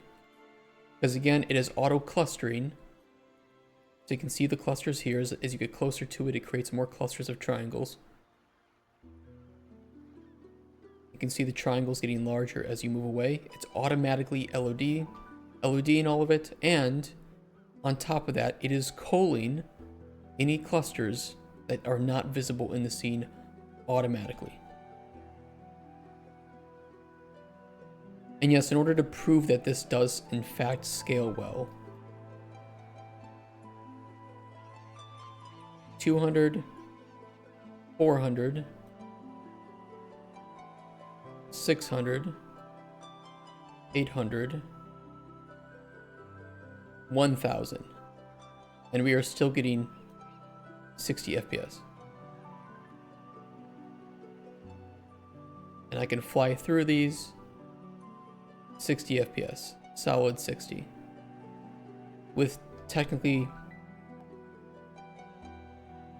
a shit ton of meshes. It is kind of black magic, yeah. It is actually incredibly amazing for performance. Lumen is the biggest performance hog on Unreal Engine 5 games. Nanite, when used properly, should not really be that big of an impact. But not all games use nanite properly. You don't happen to remember where you read about nanite set cost? There was a big thread of about nanite in the Unreal forums, where a couple of people argue that nanite is horrible for performance, but they don't really understand when and where it is worse for performance and where it's better. Yeah, nanite is auto LOD. So you can see the LOD working. Clusters are probably the easiest to see it. So as you move further away, it's clustering those triangles together better and merging them. And the further you get back, because it's all based on screen size, right? So if it's basically trying to draw one triangle per pixel. That's really kind of what it comes down to. So it's a fixed cost because there's only so many pixels you can draw on your screen at one time. So there's technically only a finite amount of detail that you can see on your screen for your resolution. So it doesn't draw any more than that. And it's pretty crazy. This is, again, I'm not a perfect explainer of how it works and how amazing it is. I'm not an engineer. But it is pretty incredible. How do you deal with shadows flickering without TSR? I use TSR. I know that doesn't answer the question. I don't know. I think with that, TSR looks great. But yeah, without TSR, you do kind of have flickering issues, especially with like DLSS, right? TSR doesn't work with DLSS. Let me see, because... Hold on a sec. Maybe I'm implementing things wrong. Actually, I can just keep that on. Because I have TSR on right now, and if I turn on DLSS, I don't really have issues with flickering. The jumping is caused by the day-night cycle. I don't know. Do you mean like the flickering here?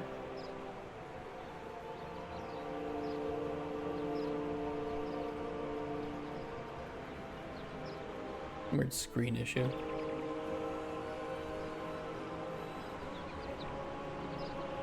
You mean like this that's happening? I think that that's DLSS causing it, not any sort of anti-aliasing. As far as I know.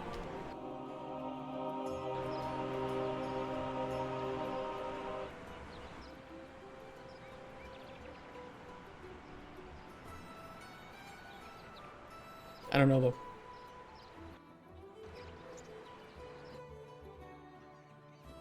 Thank you for this excursion. Yeah, no worries.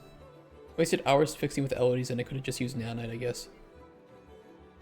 The optimized LODs will probably still perform better than certain cases of nanite. However, nanite is just automatically doing it for you. And you don't gotta touch it any further, which is pretty cool. DLSS, is it a plugin or how to enable it? So you can go NVIDIA DLSS Unreal. They have the plugins available. I think you have to start with Streamline. You might have to make an account. Oh no, it's here.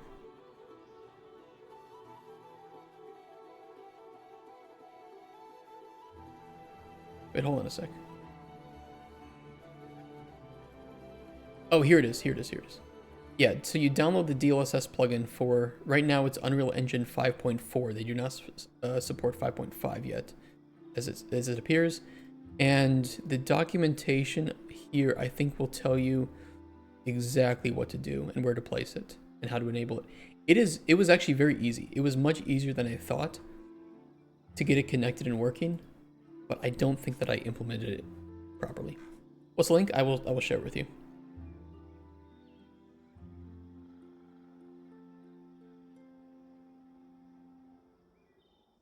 And they have the Unity plugin too for people that use Unity.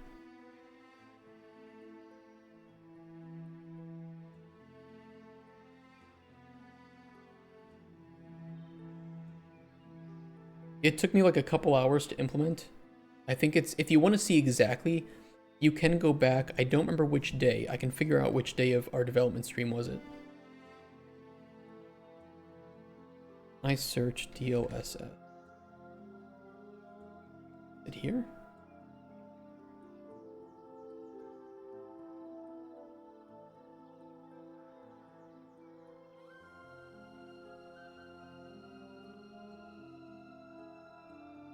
Oh, I don't...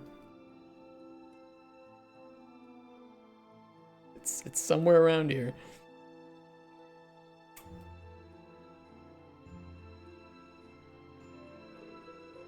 I could probably find the date. There's some games which implement DLSS and FSR and let user choose it. I know Avowed did that, and Avowed, to be fair, has been running very well for me so far. From a performance perspective, and I think they make heavy use of both Nanite and Lumen. The nice thing about DLSS when you implement it into Unreal is that you can actually get DLSS working in the engine editor too.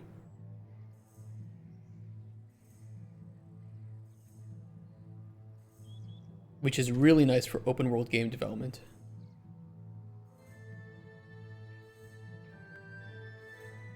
So like I have Nanite turned on right now for at 50% resolution for the editor. And it's pretty nice. It does provide some ghosting with like the tree sway, which sucks ass, but you know, when I'm working in editor, I don't really need to worry about that, so smoothing out the editor's performance is always pretty nice. Because unfortunately, when you're working in Unreal Editor, you're going to get like 20-30% worse performance than the built game, so kind of a unfortunate aspect. Yeah, the ghosting really sucks. I don't have ghosting with TSR though. I don't know what it is. Maybe I'm not implementing TSR correctly.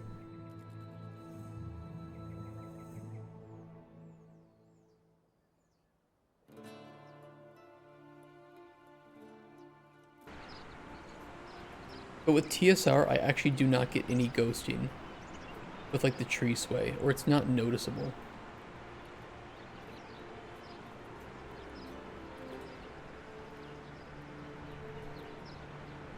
There might be a little bit of it.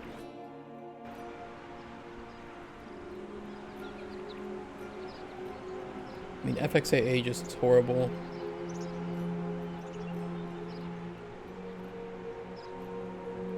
TAA definitely has the ghosting. Also, I have a weird problem with my screen with that. I don't know why.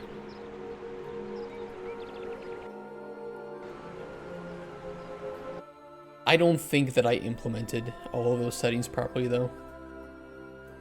Here's my advice: buy a $20 to $30 settings plugin.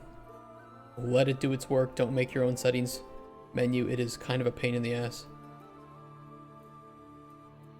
0 out of 10. Do not recommend.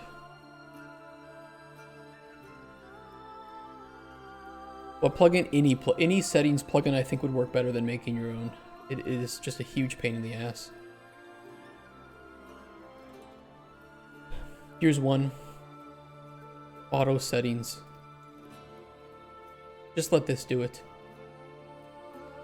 That's what you try to do, make your own settings plugin? How well did it go? I mean, there's plenty of them. Like, here's one has great reviews. It's $7. Never touch it again.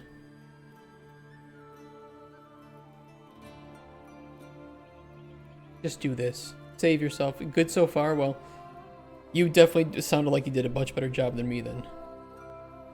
Mine works most of the time.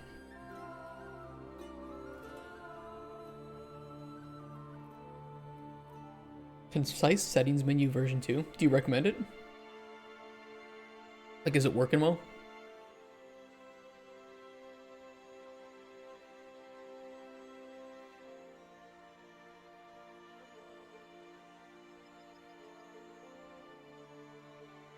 Okay, I wanted to see how this room looked from a GI perspective.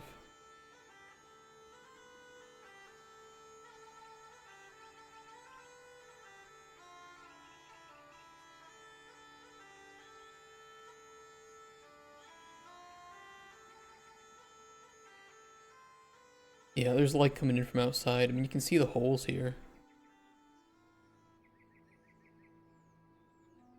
That's annoying.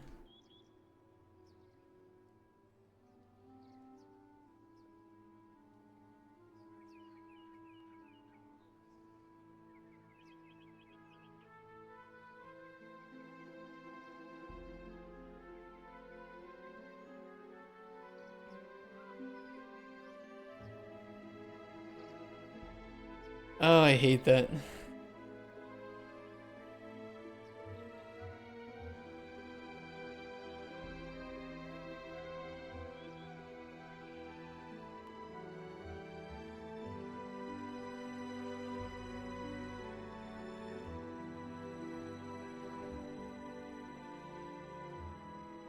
I think they tuned and broke anyway. It's quite good for me now. Okay. Good to hear.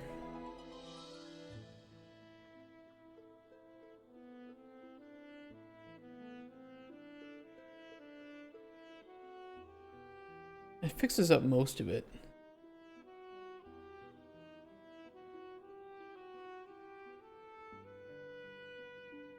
It'll be hard to really get all of it though.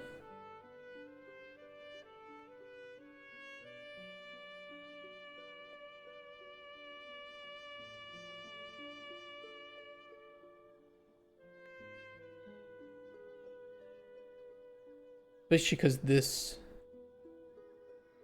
mesh does not have a whole lot of thickness to it.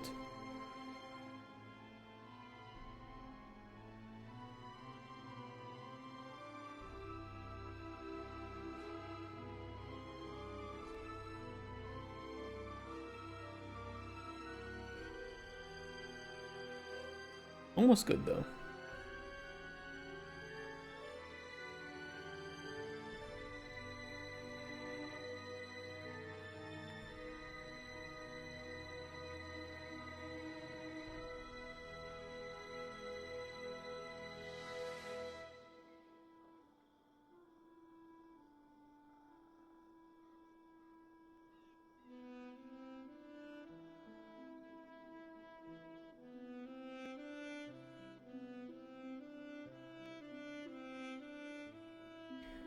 Yeah, I just hate how I have to do this.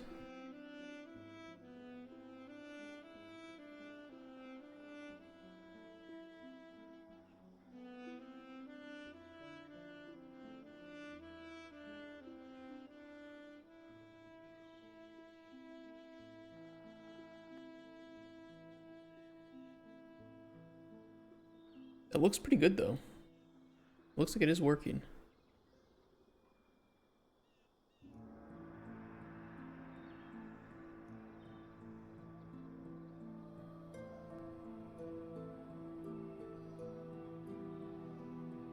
Yeah, looks good.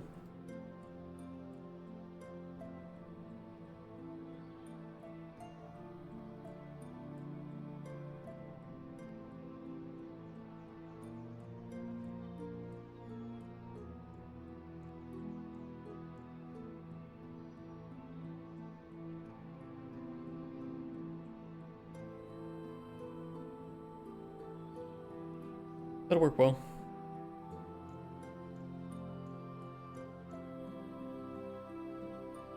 It looks stupid on the outside, but, you know, only we have to see that. Oh, it's actually really dark. I can't see in here at all. Okay, bring my point light back, please. My working light. We'll just kind of do the same thing to these rooms too then. Or extend this even further. We'll figure it out. It is what it is. As long as we make sure that the cube is not poking out here.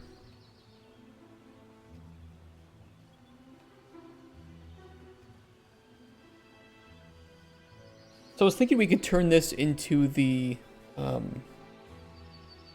maybe the poison pit or something with the broken bridge, or we could do that in like the next room. We don't have to use all the puzzles that we have, but I do have 4 puzzles, all of them working, that could be used here. This could also be the door puzzle.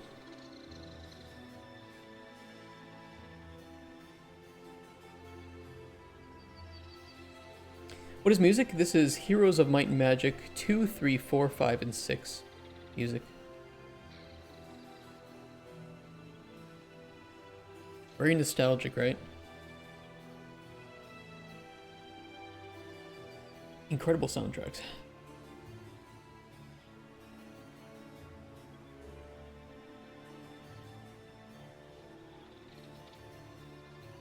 Your committed roadmap for new projects, currently only working on networked movement, but to lay focus on in the future. What do you mean by a roadmap? Because that might depend on very differently on different projects. What is this?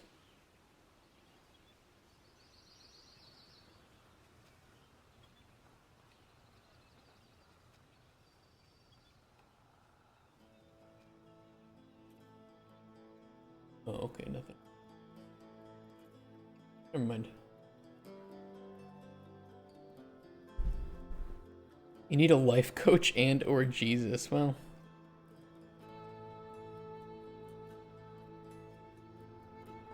definitely can help, can it?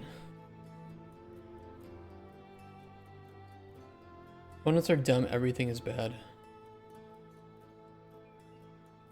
Did you try interfaces?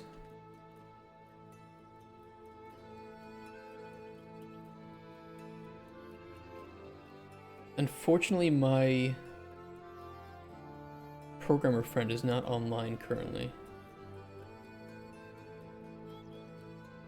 Otherwise, I'd ask him because he might have some insight as to what's going on.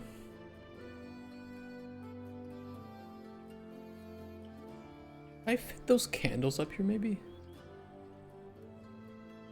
It'd be cool if we had those green glowing candles sitting up here, enticing the player from outside, right?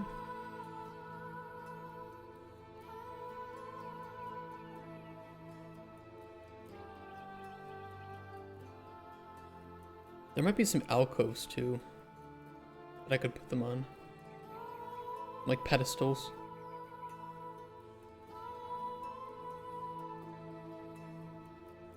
I could always scale these down and throw some on there.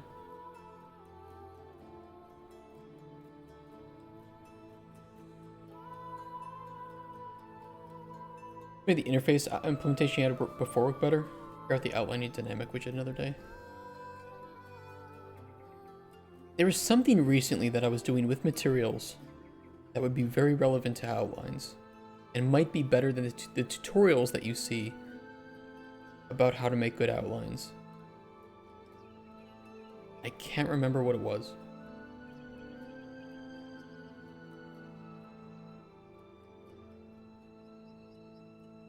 I do not remember. The widget though is pretty simple for showcasing a widget when you look at stuff. That part is relatively easy. When you're making like a prototype of a game, your goal should be to fail as fast as possible. So start with the things that are the most important to get right, that might be the most technologically important, to determine if your game is actually going to be fun. Visuals can wait until later. You know, how well it feels might be relevant, but might not be. Everything like widget and UI art is a waste of time, a huge waste of time to make your UI look good in prototyping. Just focus on the core mechanics, find the fun, and if you can't find the fun, determine if your game is actually fun or if maybe you were barking up the wrong tree, right? That would be my recommendation for early game development.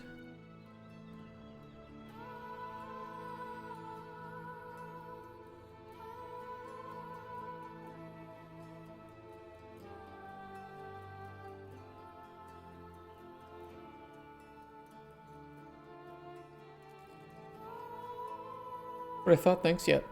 Go for it.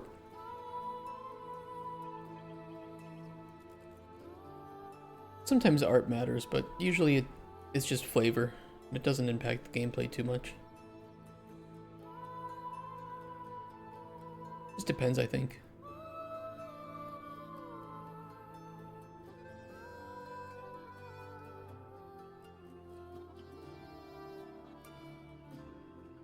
If fixation issues, I'm working on it, but right now that means making the interact function work well enough that it stops bothering me.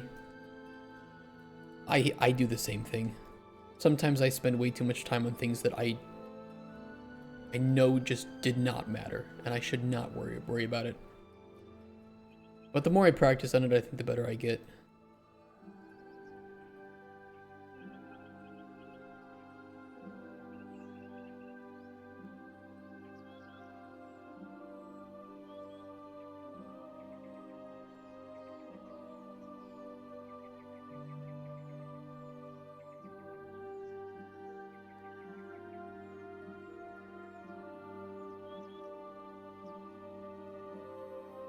To your point, the feel-good factor is actually 100% of why I started this in the first place.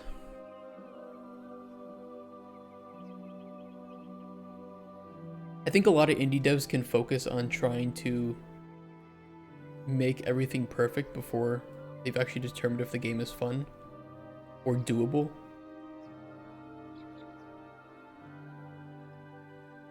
I like this pillar, it does not work here.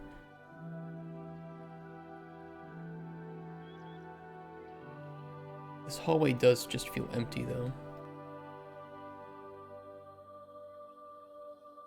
Yeah, we can always give some more props later. Playing the Final Fantasy VII Rebirth remake thing, and there's a fun bit in the flashback where I couldn't help but think, what if the whole game was like that, but felt great too? And now here I am. Hey, that sounds like good motivation to me. For me, I love alchemy just as a concept, making potions, being that kind of specialist, role-playing as that, and every alchemy game I played was either just not very interesting as a game, was too much of a shopkeeping game, which I like, but, it just, fulfilling somebody's order for a potion to me was like, okay, this is cool, and that's it. That's all that it does. I either succeed or I don't. Wonderful. And none of them really delve deep into the RPG aspects, making choices, having consequences that I love with RPG games. They're like, okay, I'll just make an RPG game that is actually based on consequences. And you have the freedom to make any potion you want and give that potion to an NPC. And sometimes you might go above and beyond. Sometimes you might do something that they asked for but have a bad reaction. Farmer comes to you asking for a poison to kill rats in his basement. You're like, okay, I'll give you the poison. And then he kills his wife with it. Maybe you could have sussed this out by talking to him more. Maybe you could have avoided it, so it's like, that's kind of cool. Those are the questions that we want to ask and have you answer within the game. Alchemy and its interplay with fetish magic has always been kind of a fascination of mine. Although my efforts were pretty much completely limited to TTRPGs. I definitely think we're pretty inspired by TTRPGs and the freedom of choice that you would have, and older RPG games where it felt like you could just be an asshole, you could play the evil route, and the game let you do that.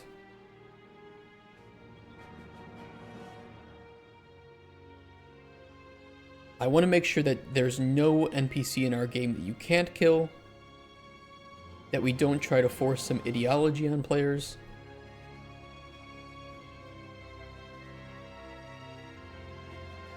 We just let them play the game they want to and play the character they want to, and see what occurs from that. This is connected. We could put the door puzzle here. Maybe I'll throw that down as a bit of a, I know that I want to put this here, so let's put this here.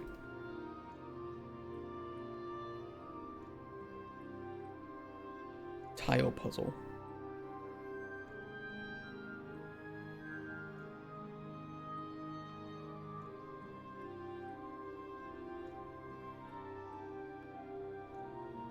We don't really have a sliding door availability here, but I could always change the door to something else. The only place this puzzle needs to work is here. That's it.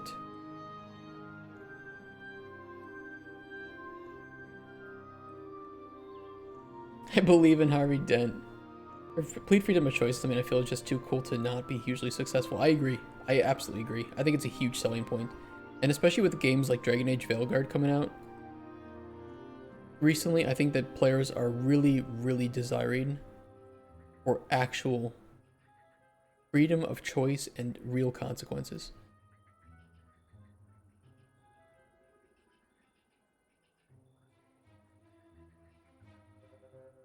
This centered. Yeah, it's close enough.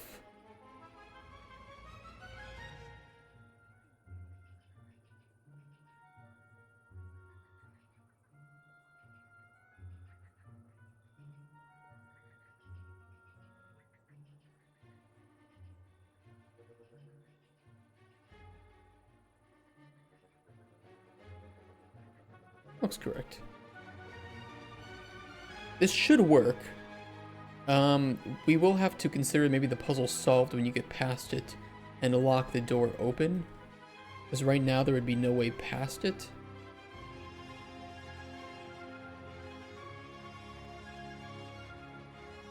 Let me cheat in a slow potion.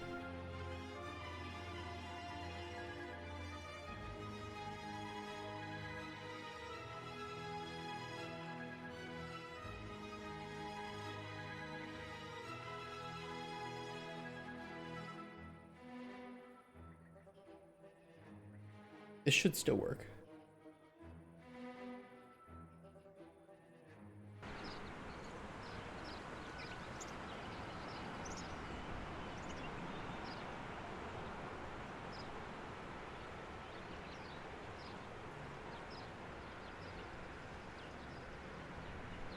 Yeah. It is working. Of course, it does slam shut behind you, so... We either need to wait for the player to get back or to keep that open once you have successfully passed it, right? Either one works.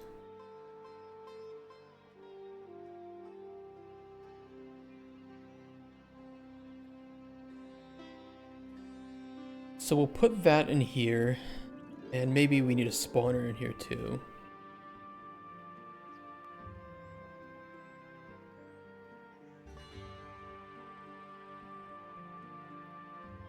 I can place one of these down, actually.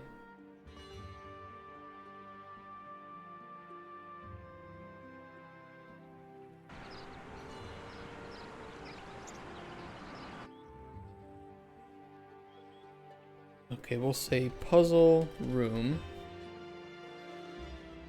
Need reliable animal spawner. Disable loot. Respond animal. We don't have that functionality yet.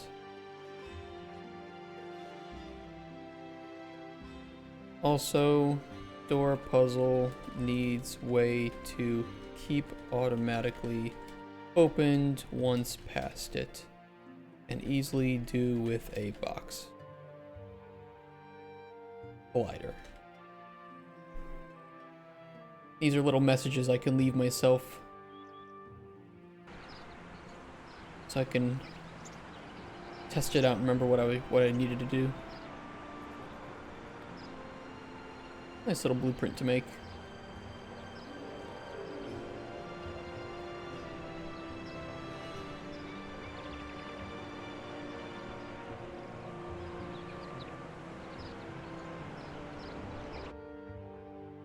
Just big, bold, floating red text. If you want, it's pretty easy to make. But it is based off of the interaction logic, so you would need that widget working where you can see the floating thing. But all it is a collision box for the interaction, and then a little widget, or you can use an image or anything, a sprite, doesn't matter. And this is all I do.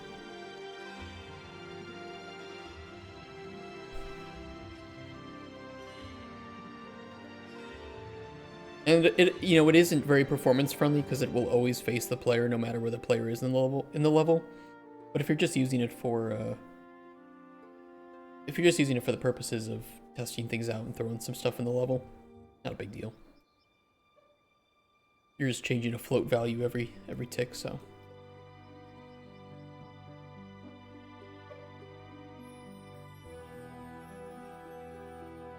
You could also, if you wanted to go further, you could make like a sphere collider and not overlap with the player. You can enable the tick and disable the tick when the player gets far away. That's also doable. Or hide it. I think I do have an object with tooltip fade that could work here. But I think only the static mesh would fade and not the widget. I use it for over here.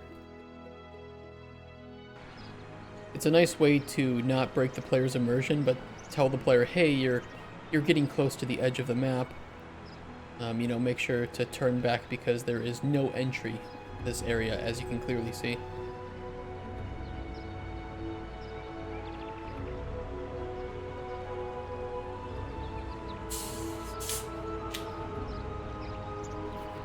That is an Indian rom-com, by the way. So I was looking for like a texture I could use.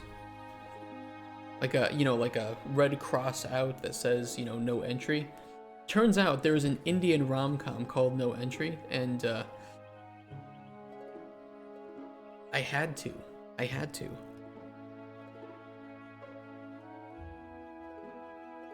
I do know one publisher, though, that was kind of confused by this and didn't know what to make of it.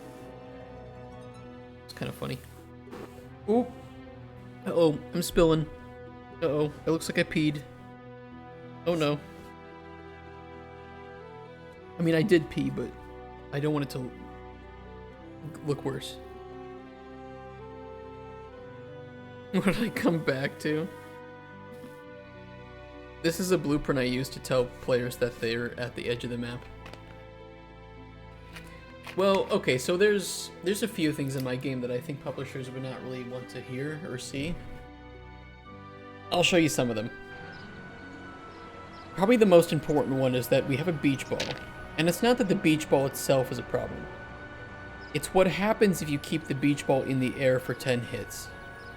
There might or might not be a secret. Thank you for kicking me the beach ball. It's helpful, actually. So normally it makes a sound, but if you manage to keep the beach ball in the air for 10 hits... Let us hear.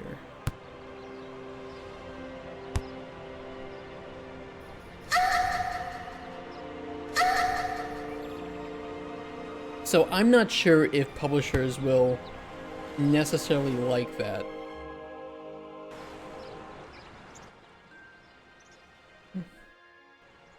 We also have a very special altar. Definitely not. Whatever. They're never gonna find it. If they end up playing my game and enjoying the beach ball enough to hear that meme, they're a good publisher. Peggy 18. We have a very special collection of rocks here in the back of the level that to the layman's eyes will look very inconspicuous. We're not talking anymore. How you doing, guys? How you doing, Mr. Javago? Bartosz, good to see you, man. So back in the level here, we have these rocks here, and they look pretty cool. Nothing too crazy about them. But if you stand on the altar of Keck,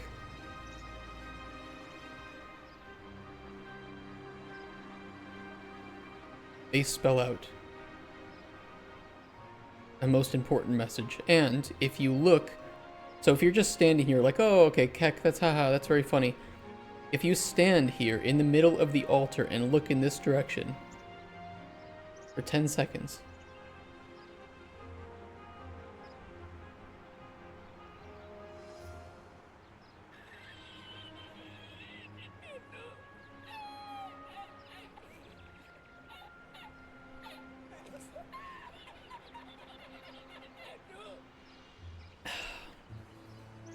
we like that stuff. That's pretty good. Yeah, ship it ready. Yeah, sometimes like I said, sometimes I waste time doing things that I probably don't need to do, but I don't know, they're kind of fun. I don't think I have any other crazy Easter eggs yet, apart from a picture of Keck in the bedroom above your bed. I need some more. How's performance between viewport and finished game? You will get about 30% better performance in the built game than in viewport. Roughly. The biggest impacts to GPU performance will undoubtedly, if you're using Lumen, be global illumination quality and shadow quality. My level is very unoptimized though because I built it without using the proper methods, so that's why I'm a little bit worried about implementing new areas to the game. But this will be the last new area that we put into the prototype. The last one, and then when we make the proper game, we start a completely fresh project from scratch, and we build it with the proper methods.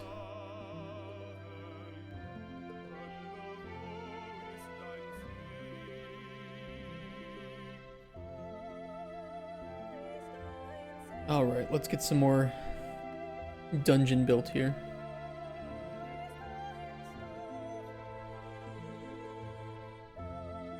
I would love a T intersection.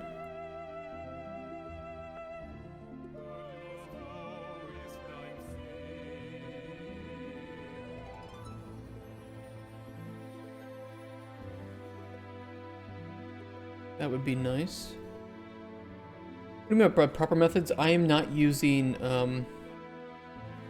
what's it called? What is it called? The level, somebody help me out here.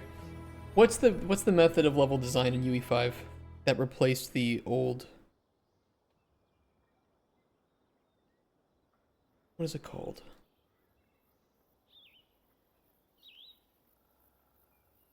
I'll know it when I see it.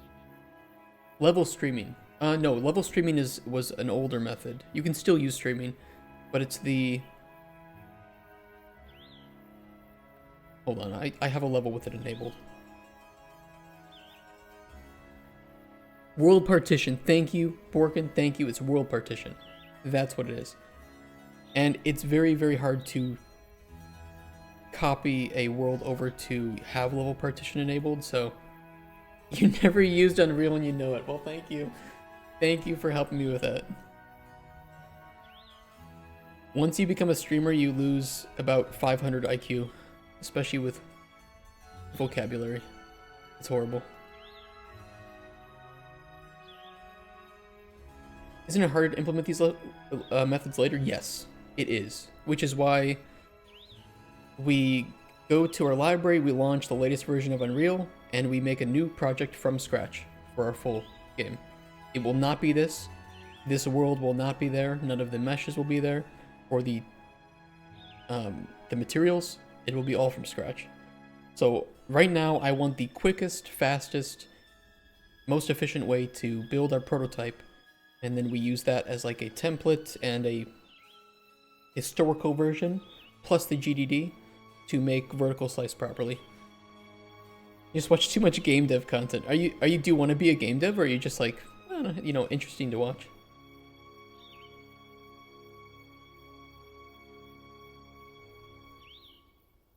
Hold on a sec.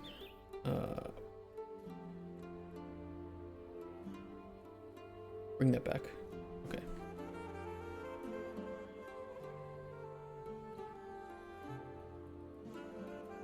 It's a good method because doing things the right way can sometimes take a lot of time. So doing things the right way, air quotes, for prototype is oftentimes just doing things very dirtily, very roughly, imperfectly.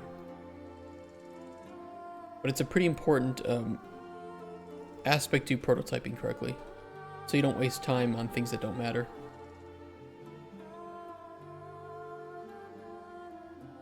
That lined up? Kind of?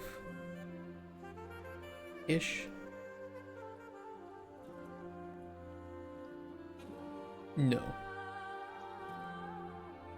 I've been a game dev for a decade, but using Unity, watching all kind of dev content though while working. That's what I hear a lot. People just kind of like to work on games and watch people work on games at the same time. Kind of like you're co-working. What speciality are you in game dev? I can just wrap my head around building a world with in mind to rebuild it. Oh, you can't wrap your head around building a world. Well, so here's the thing. So all of this is a very small world, right? We have a very, very small world. And there's only really 2 biomes on display here, and they're not very well made. This just needs to show to developers, hey, we want to have biomes. We want to have our day-night cycle. We want to have this, this, this, and this. Here is the most barest implementation of that to give you a feel for walking around the world, interacting with things, throwing potions, fighting enemies. Here's 1 dungeon. Here is like 2 or 3 puzzles. Just the barest implementation of all of the features we want, so that publishers can get a good idea of what the game is going to be. Oh, coding, gameplay, and dev tools for designers. Well, I would love you a lot then. As a designer, having good tools and exposed variables, that is key to doing my job well.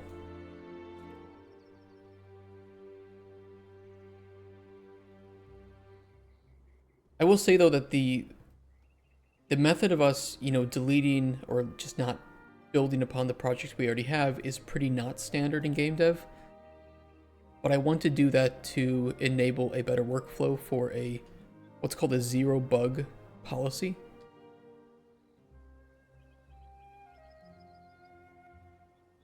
I just put this on the same Z level. What am I doing? There we go.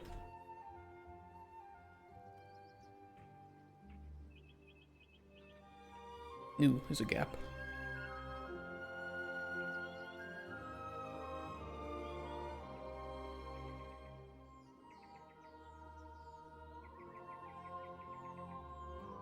That's fine. It could be moved a little out, but it's fine the way it is there. So a 0 bug policy is something that we want to implement and utilize in our production. And we also want to ensure that we're not carrying bad code fundamentals over from the prototype, where we would like to implement something in 1 week rather than 1 month, even if that means making the code dirty, because all we need to do is verify whether or not can we do it, is the method of implementation correct, and will it be enough to show publishers what we intend to do. If so, next thing. Tried building a house once, couldn't snap walls to each other, gave up. Yeah, I feel you there. Having bad snapping points is kind of horrible right now, which is why I'm kind of tempted just to copy and paste some of the rooms from the demo map over here, because this is kind of painful.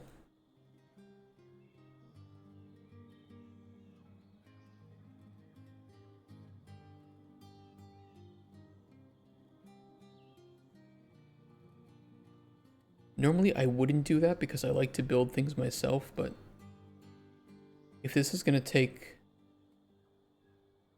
magnitudes more time to build on my own, then I might as well just copy it.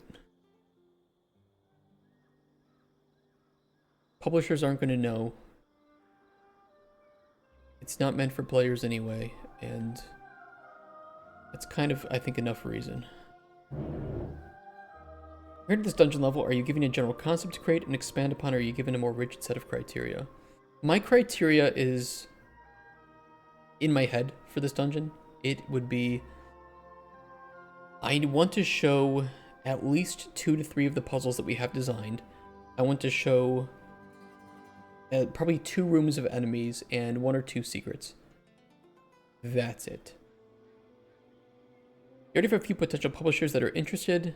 I know this part is very time consuming. We did pitch to publishers last year, only a few of them though, just to kind of see what do they think of the idea. How much are they feeling the money that we're asking, right? Because we're looking for like $3 to $4 million.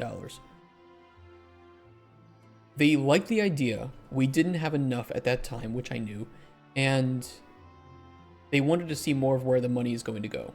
And now at that time, we didn't have any of the seasons, any of the corruption features. We didn't have any of the enemies, of the potion combat, fishing, farming, merchants. None of them were there. We didn't have our narrative overhaul yet. So I could definitely see how they could look at what we had last year and say, I don't see where the $3 to $4 million is going. I'm hoping this year, where we make actual efforts to pitch to some of the bigger publishers, they can get a better sense of where all this money is going. Are publishers just investors that take a percentage of profit after your game releases? Publishers are a partner in development. So you generally sell the rights to your game to them, not the IP necessarily, but sometimes, but the rights to the game. So they own the game, and you are pretty much contracted to develop the game. And what they will do is they will help with marketing, with porting, sometimes localization, sometimes they will help allocate assets that you might need, any legal things like licenses, all those things. It depends on what you have agreed upon from a partner perspective. Because you might just hire a publisher to help you with marketing, and you don't need any money for development. You might just want to piggyback on their name so that they can run campaigns in their titles to, that might interest their players of their previous titles.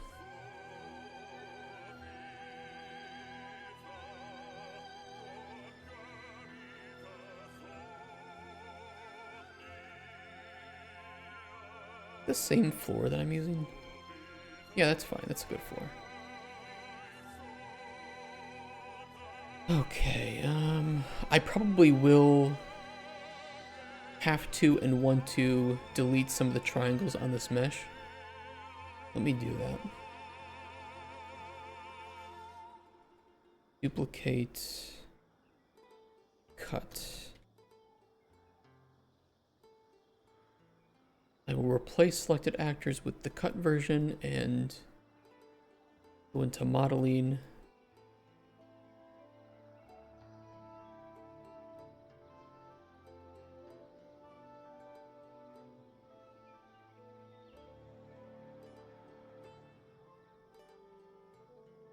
Where is the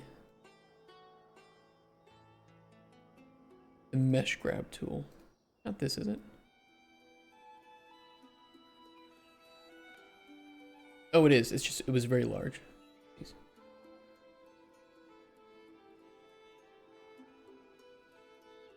Most of this should be underneath the terrain. It's pretty safe to delete some of this.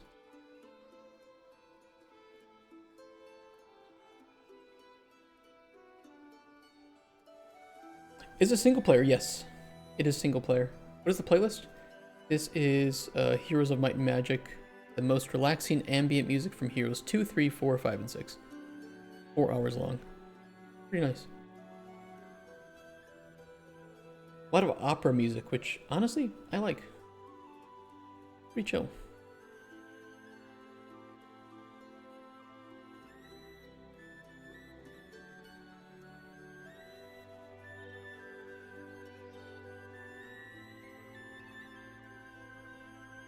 If I were a game designer working on Heroes of Might and Magic, and the game director said, hey, I'm thinking of using opera music for the soundtrack, I would probably voice dissent. In hindsight, I would be wrong. I think that it works very well.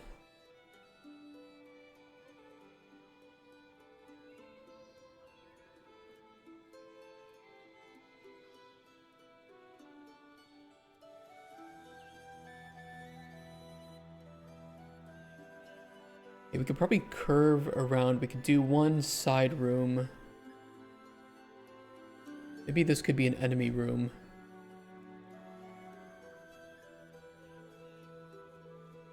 Yeah, I'm just gonna go and copy some of the sections from the other map. This is not a very easy modular pack to work with. I'm wasting way too much time.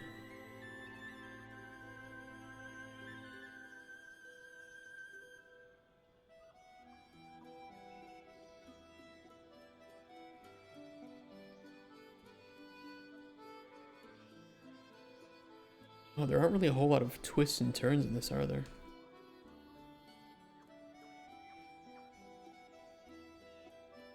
This could work though.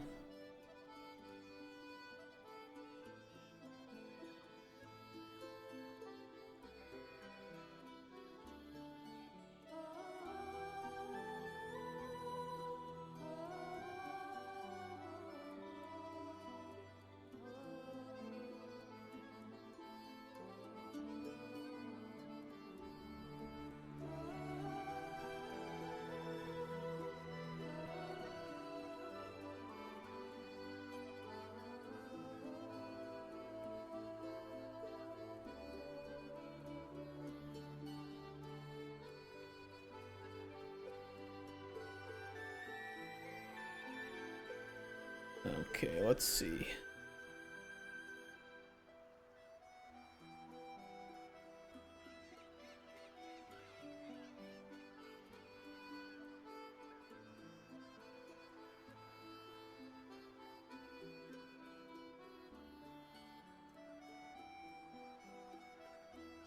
Could you do a rough breakdown of how the 3 to 4 million would be spent? Always interested to hear from your different projects. Yeah, give me 1 second. I'm gonna go to the bathroom. I really need to go, and then we can do that. And I can show you our old budget somewhat. It's a little bit old. I haven't updated it since last year because we haven't been pitching recently at all, so give me 1 second.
Hopefully I zipped up properly.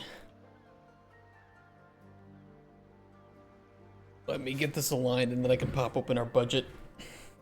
Although I think my budget on this computer is probably not the most up to date. I'll figure it out. Oops, I copied a rock.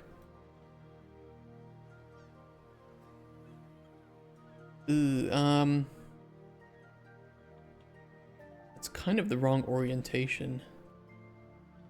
Maybe I could hook it up to here instead. Yeah, I could do this one as the offshoot, and then the right one leads further into the dungeon. That might work. That could work.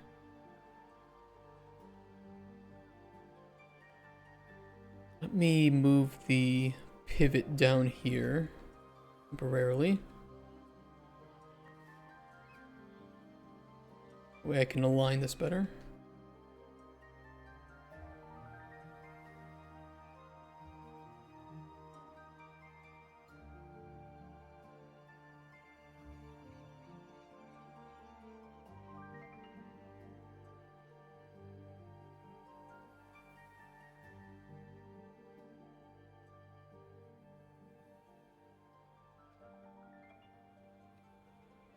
Just got back. We're talking about PC specs.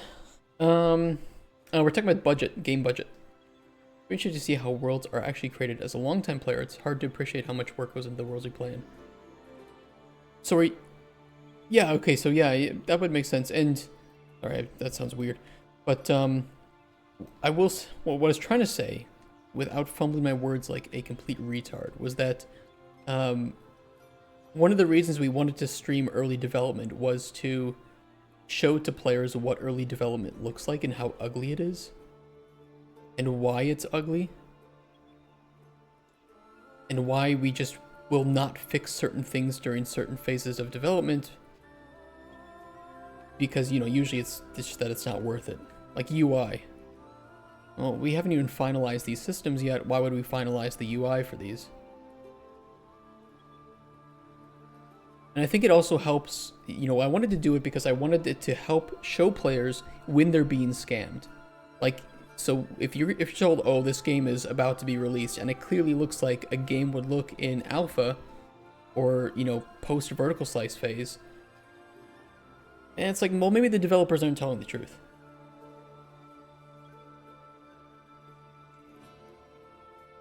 Maybe what you're seeing is not actually...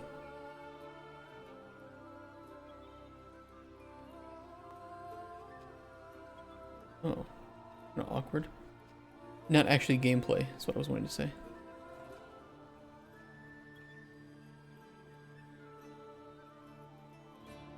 Why is that different size? Okay, I can scale that up. Really awkward. Okay, I regret using this pack. I really regret using this pack. I'm just gonna say it.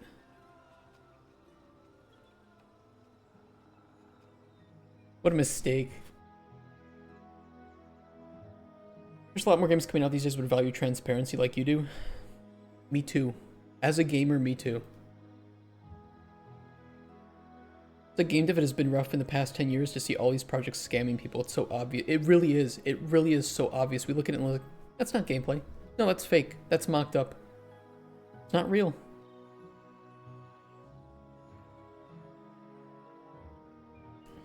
If I can shill my own company for a second. We before we even created the name of our company, I created one document first. And it was the values of our company. And transparency is one of our values. And, you know, most of these values are not just buzzwords that we use. It is actually how we work and how we operate. Ignore the stupid Scrabble images too. I didn't have any better images to put here, so I just grabbed something from the stock images. They're stupid, they look horrible, and I'm not going to fix it because I kind of like it. But yeah, transparency is one of ours, and so is collaboration and ethics. So, you know, these are just kind of the ways that we develop games and the way that we want to treat not just the players, but also the developers on our team. You know, we want to be the company that, as a gamer, I would like to buy games from and support. Because I promise you, after today, when I get done streaming, I'm going to go home and I'm going to play games. And I want to be treated the same way, you know, with respect, with care. Not like I'm stupid. I want to be, you know, shown a good quality game for a fair price. That's it. Whenever you're satisfied with your current work, can you show us what it looks like when playing the game to walk through this dungeon? Yeah, I can. There's not much to the dungeon yet. And I'm clearly having some crises of artistic issue. God, I hate this so much. I'm so done with this. This was the worst pack. I thought it would be good. It was like, oh, it's modular. It'll be perfect. Won't have any issues.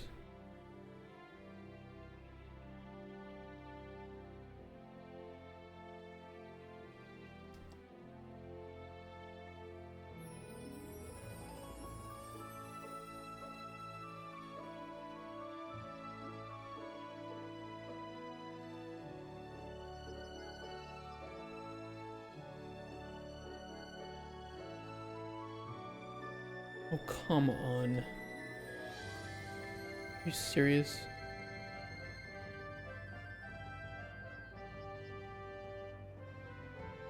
Why is this so horrid?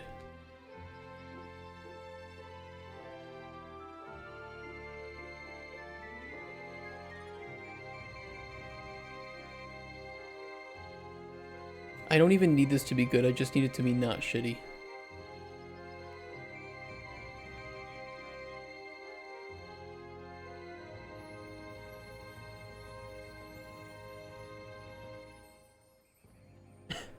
What games do you play on your own time? And do you plan on playing this game when it releases, or does it ruin the magic since you built it? Those are both very good questions. What games do I play? I play a lot of RPGs. You know, I recently... We're trying to finish KCD2. Before that, I try-harded Stalker 2, because I love Stalker. And we played that on stream. We also played Dragon Age Veilguard on stream. Because I had to. And, yeah, that's time that I'm never gonna get back. I'm also playing through Avowed right now. And I'm enjoying it. It's like... It's a game. I don't hate it. But I think they messed up some of the story elements.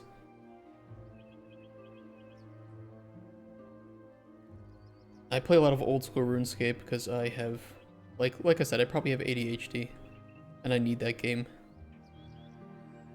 That's where I get my dopamine from.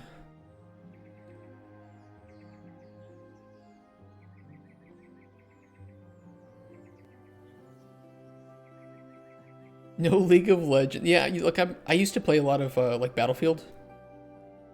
It's not that I hate PvP games, but I'm not happy with the direction that PvP games have gone. The game terrorized my fun. That is a way to put it. Hey, Colostrum. It's not about killing the magic, but by the time you're done, you put so much time testing that you get tired. Yes, you can 100% get burnt out of your own game. I had that problem with Darkest Dungeon when I worked on it. And it wasn't because, I'll put it this way, it was not Red Hook's fault. They were not overworking me, but I was also working on an overhaul mod in my free time for the game called Pitch Black Dungeon. So I was working on the game for, you know, like 8 hours a day. And then right after that, I would work on my overhaul mod for the same game. So I just got burnt the hell out of Darkest Dungeon. What'd you do for DD? I was designing for it.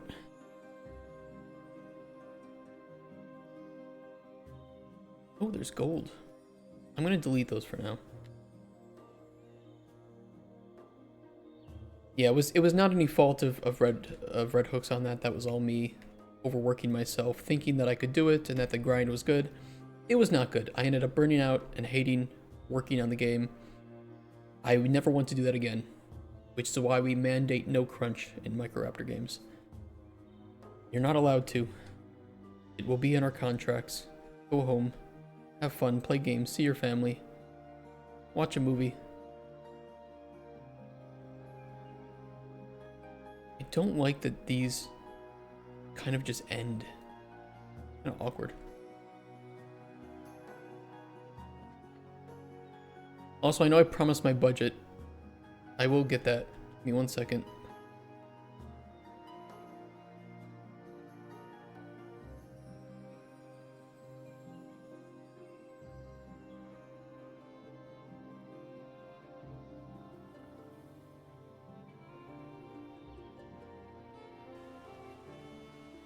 Darkest Dungeon was fun, though.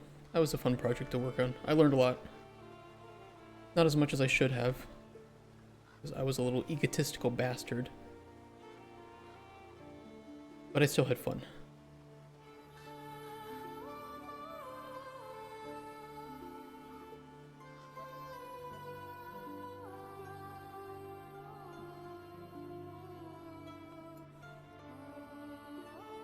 Maybe these just didn't get caught in the selection.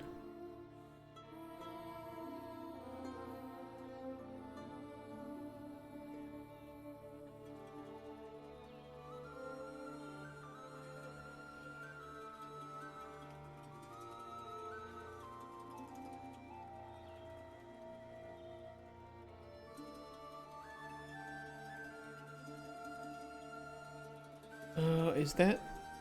Oh no, that's fine. Fine over there.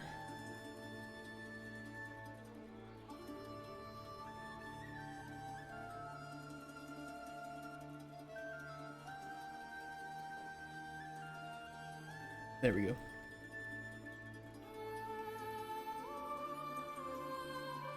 This one could be poking out more though.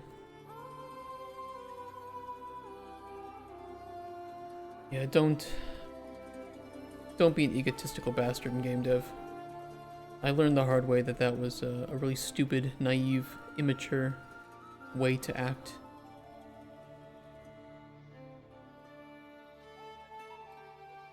But I think that if you're like a junior dev, you have two methods of existing. You're either super egotistical because you're vulnerable, or you are scared to say anything because you're vulnerable. And both of them are horribly toxic.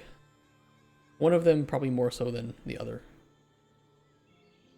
They're both bad ways of existing though.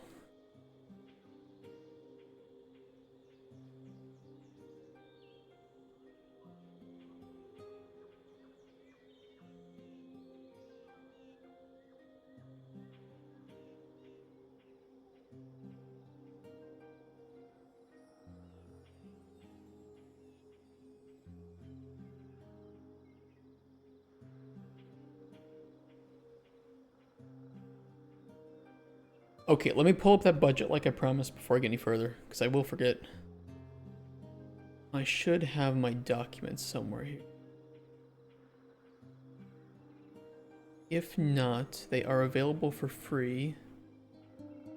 Oh, this one might be the... One is still in Polish zloty. It's not the newest one.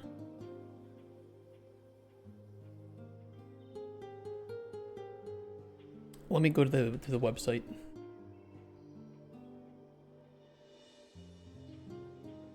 We publicly share our GDD and budget and everything, but they are very old.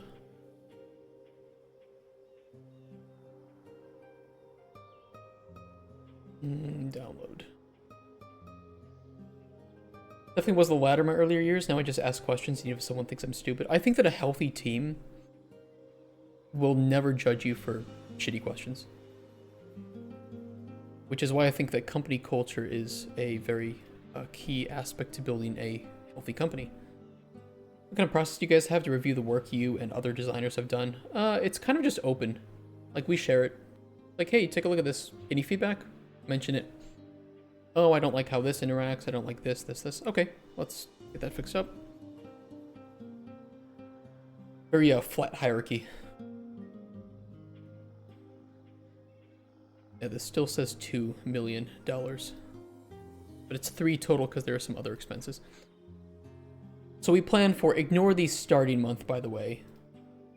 Just used for determining the letters here. We expect about a 3-year development cycle for this game with roughly 7 months spent in first playable, which is kind of what we're doing now. And we anticipate that we probably will not have any funding during this period. That's fine. We will then, we would like to receive funding at the start of Vertical Slice, and that's where most of the team's hiring will take place. We're looking for about 15 people full-time with outsourcing where needed. We're looking to fund multiple locations. We will definitely have to diversify funding, but mostly from a publisher. Hopefully we can get one to even pay for a Vertical Slice, which is possible. But we also will be going to Epic Mega Grants, potentially Kickstarter, but only at the end of Vertical Slice. And I think we can do a bigger push for funding after Vertical Slice is finished. You guys are operating solely off of equity at this point. It is not even that. It's mostly... I can't promise back pay. That's kind of hard to promise, so I'm not going to promise it. I also can't promise revenue share, because honestly, I don't know if we will even make enough money to sustain the development of the studio, and I would rather have a stable job than give people a little bit of extra money that I can't even, you know, promise that it will be existing. Equity I'm open to, but I don't want to offer equity in the company to people that I don't reasonably trust, and you can't always find that when you're just finding people to help work on this. So it's tough. Let's just put it that way. It's very tough right now to make any promises. So it's mainly me and a couple of friends and people who have very graciously offered their services working on this right now, off the premise that when we get funded, well, let's just keep working on it, but now we get paid for it, right? It is tough not having any money. Put it that way. At this point, what I have, and with the business plan we have, I could receive funding from investors. I would have to sell shares of my company, which we don't have at the moment. It's a sole member LLC, so there's no shares. But let's assume that I did have like a corporation or something where I could offer shares to investors. I don't want to do this because now I'm giving up that freedom and control that we have over the company to other people, and they will start to make demands on when things get released and the quality of things that get released. I don't want to do that. If we can avoid doing that, I would prefer it, and I would rather work with a publisher that I trust and that can be in this as a partnership, rather than ceding off my company and its control to other people. Sort of do that when you get a publisher too, though. This is true. You're not wrong. You're not wrong, but I'd rather have one daddy that I suckle at the teat at than multiple daddies. Put it that way. And I think that publishers will be more understanding of the nuances of game development than just investors. So I don't know if it will work, but I'll try it and we'll see. Maybe it can work, maybe not. Once we have vertical slice, if our game is actually fun, we are golden. We can get funding for the rest of the game. It's not even a problem. Hey TJR, what's this? This is our budget. This is the initial budget that I made last year, roughly like in April or May. March or April. What is vertical slice? Vertical slice is a small section of your game that can be shown off usually as a demo and played, and is representative of the final game's look and feel, but is a just very tiny part of that game. So ideally, at the end of vertical slice, you want to have a portion of your game that is playable and is release level quality with production level pipelines. That's the best way I can put it. At Work Computer, thank you for the follow. How you doing? I thought you were soloing it. No, I'm not. There's no way that I can make this game solo, and I don't really want to work solo. I like working with other people. Chat in your chat, thank you for the follow as well. They're great names. A good example of a vertical slice would be Witcher 3 White Orchard. Everything within Witcher 3 is visible and playable within this portion of the map.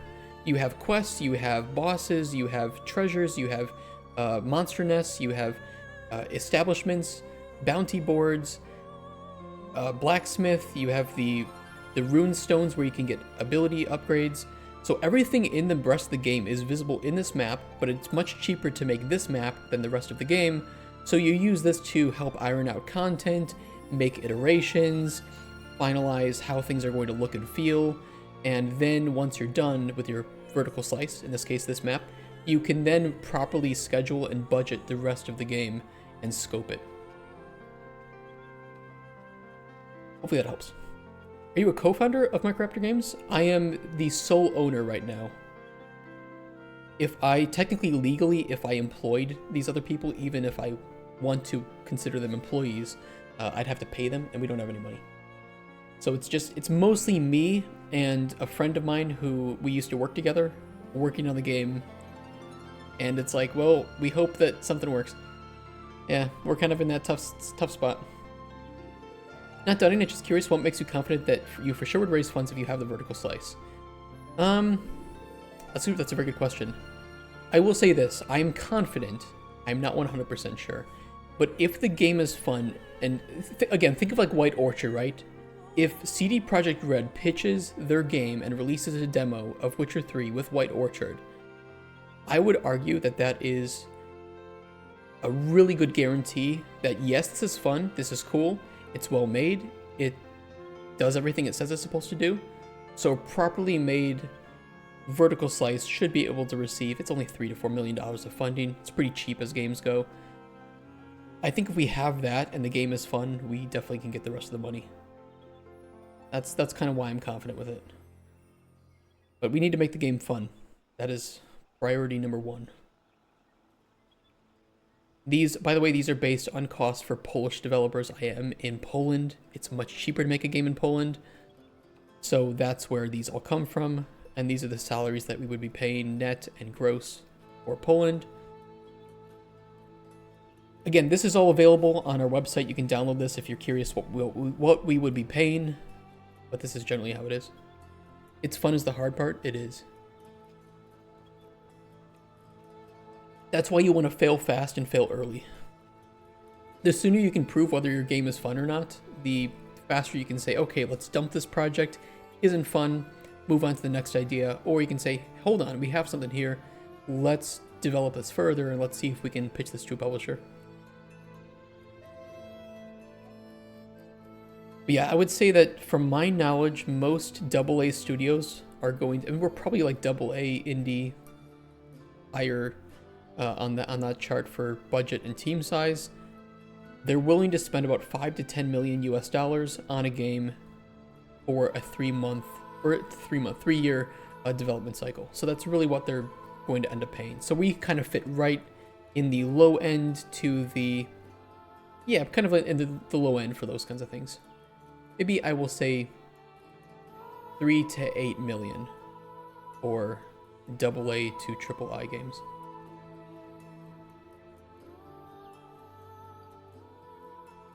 Hopefully that makes sense.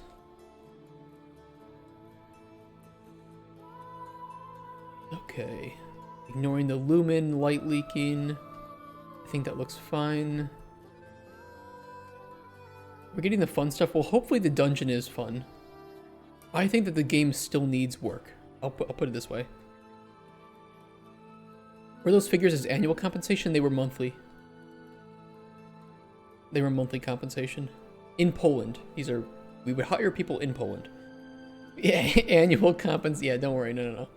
I want to pay people well. I want to get really good individuals. I want to pay them well so that they don't have to worry about money, that they can buy their own insurance, and that they can enjoy things in life and have a family. I know it's on the high end for Poland, but fuck it. Hey, Penguin in America, thank you for saying hi in YouTube chat. This is my first day multi-streaming. I might miss your message. I'm sorry if that was a little bit late.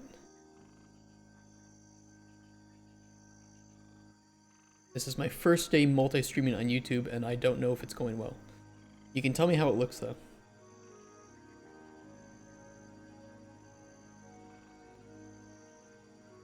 Alright, what's our next? Probably we can go down even further here. Into another room. Let's do that. Yeah, I figured I'd try it on YouTube and see if it works, and I don't know. How did you and your friend get into and ultimately decide on making a game together? We worked on a game previously together at a company, and we both we both left for similar reasons. We're both very passionate about games and game development, so we kind of we have those same values. Oh, you appreciate the multi-streaming to YouTube. Well, I'm glad that we can do that. I know you won't see YouTube's chat on Twitch, so if I'm responding to something and it sounds like I'm a schizo, I'm probably responding to somebody's message on YouTube. I will try to get that worked out here if we want to continue with the multi-streaming.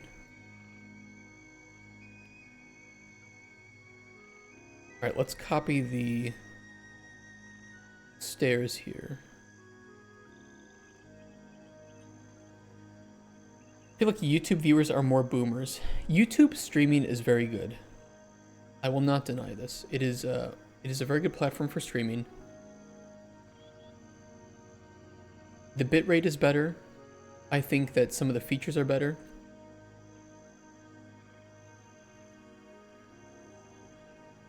But it is not as established as Twitch in that way.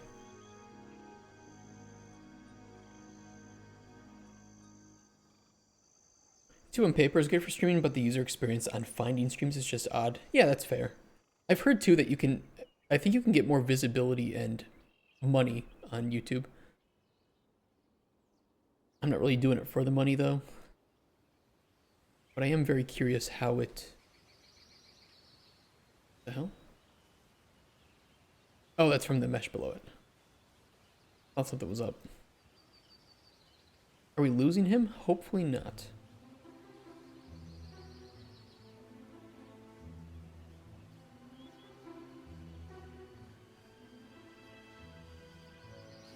How's the stream quality?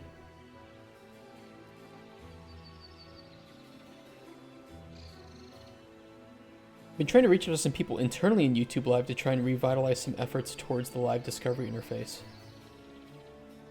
What's with the clipping on the side? Don't look at it.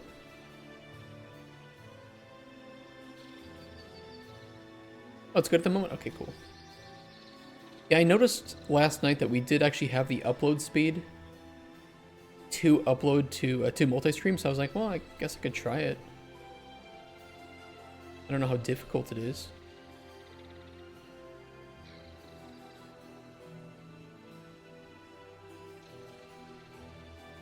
I hate that. Why do you make a modular... Why do you make a modular dungeon, but... you don't make things actually hook up properly? How is it modular then? Oh, it's so frustrating.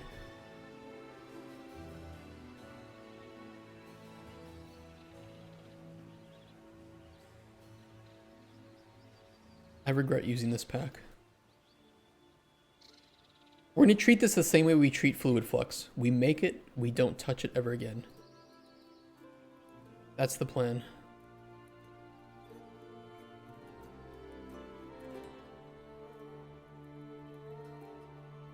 You can't not look at it, I understand. Oh yeah, also for anybody who's new, you can track our progress on the public U-Track board. I'm going to shill for this again because it is pretty new for us. I have anonymized all the names for privacy purposes, but you can look at all the things that we're prioritizing. I forgot to move the base layout into in progress. That's my fault. We don't have a lot of time to keep this up to date and write really big descriptions because we're a pretty small team, but you can at least see what we're planning and what we're working on and what we want to work on. And most of these should have some basic info to them. Pretty nice. What happened to the public whiteboard? I did this because I'm okay sharing my name, and I believe my friend is okay sharing his name. I don't know about the other guys. And right now, their usernames are their emails, so I need to get them to fix that up before we go further. The Footy Mesh could be a game itself. That is true. That's a good idea.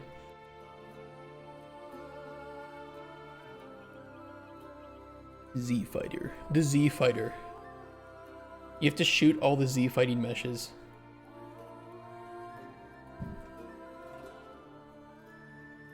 How dare you not publicly dox your team? True.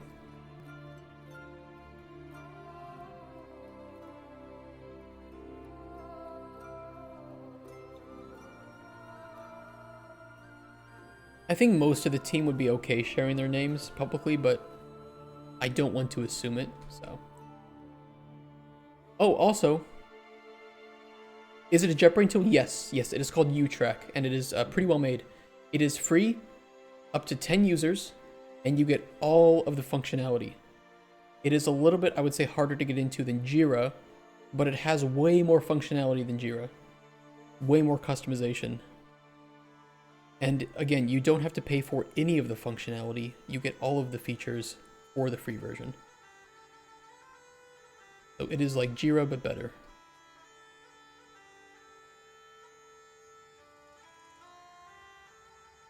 Yeah, it's very well made in my opinion.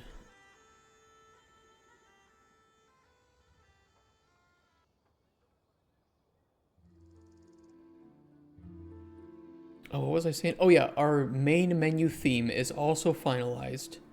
It was just sent over to me last night. So I think realistically we could implement the main menu theme, the main theme of the game into the project too.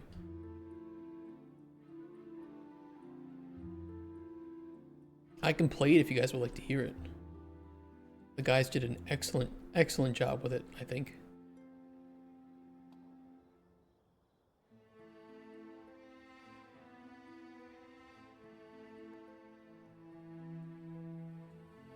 Nah, it's not really. Let's hear it. Okay, let me pull it up.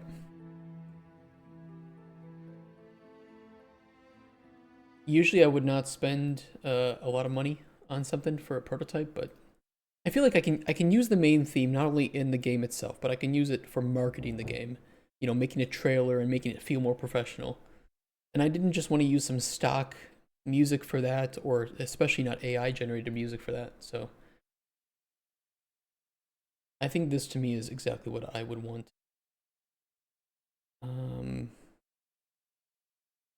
Yeah, download that. Okay, let's play it.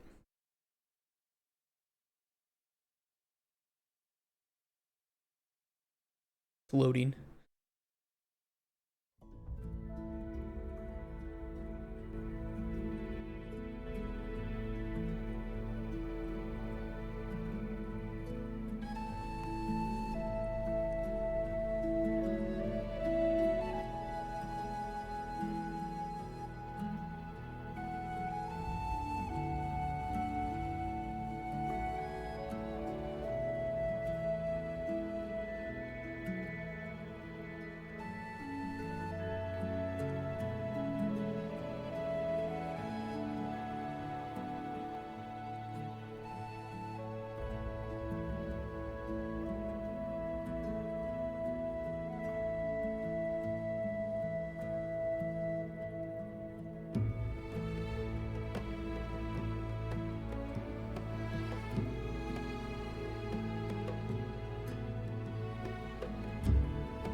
They are not at work computer. Not really. So I'm trying not to interrupt them. Music. I like it. I'm a sucker for this. They really did a great job.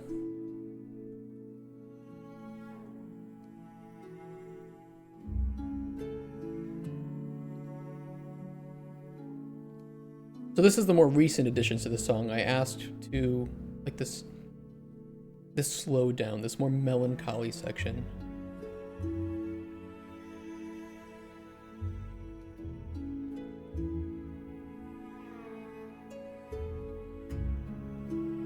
Oh, that's one.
I hope you like it.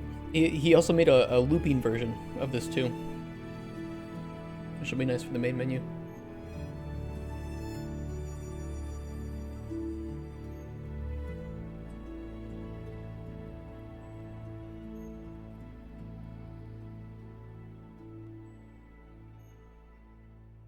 Yeah, hope you like that.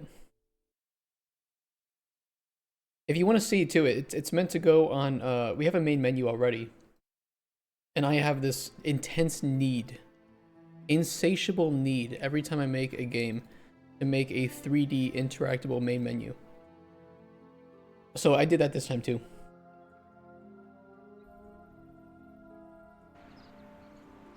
So here's our main menu, and you can interact and play with the animals with the beach ball. A couple of fun little interactions with it too. I like stuff like this.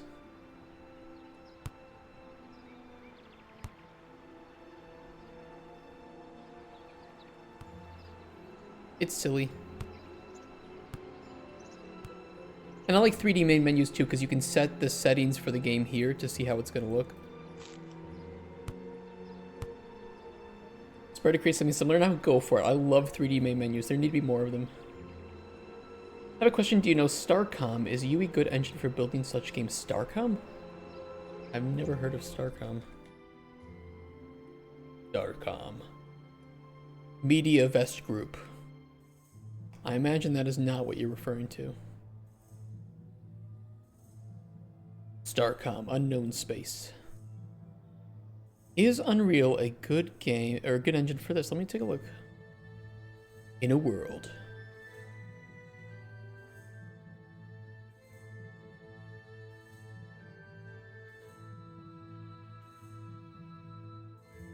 Yeah, it could be. 100%.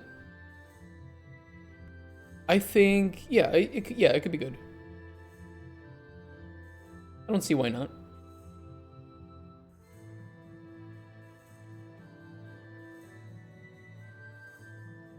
Yeah, I would say so.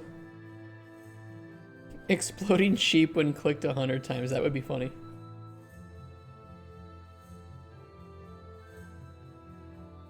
This would be very doable in Unreal.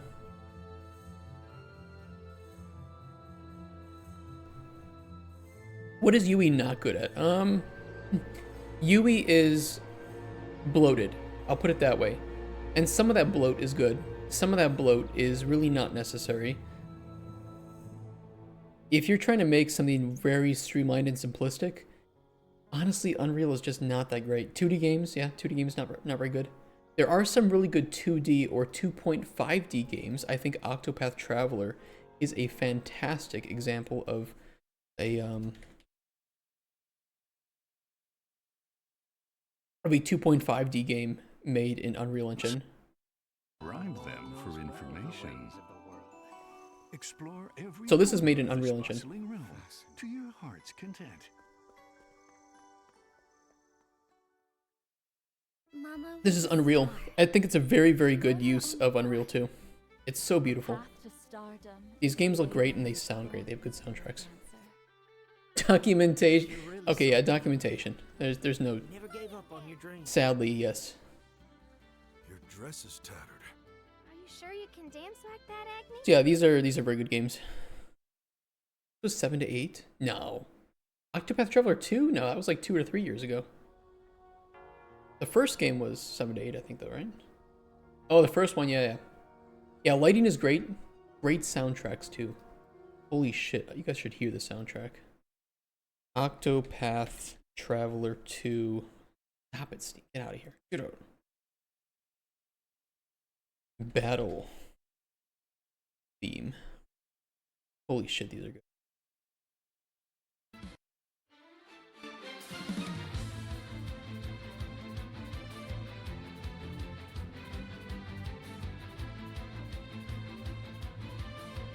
So good. But it's not even it's not even just that too. The whole OST is pretty damn good.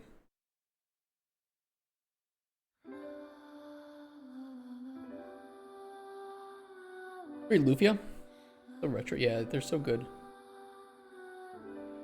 What is OST? The original soundtrack. You didn't know that was 2? Oh yeah. Such good gameplay too. Being able to save created something like this would be such a fulfilling experience. I agree.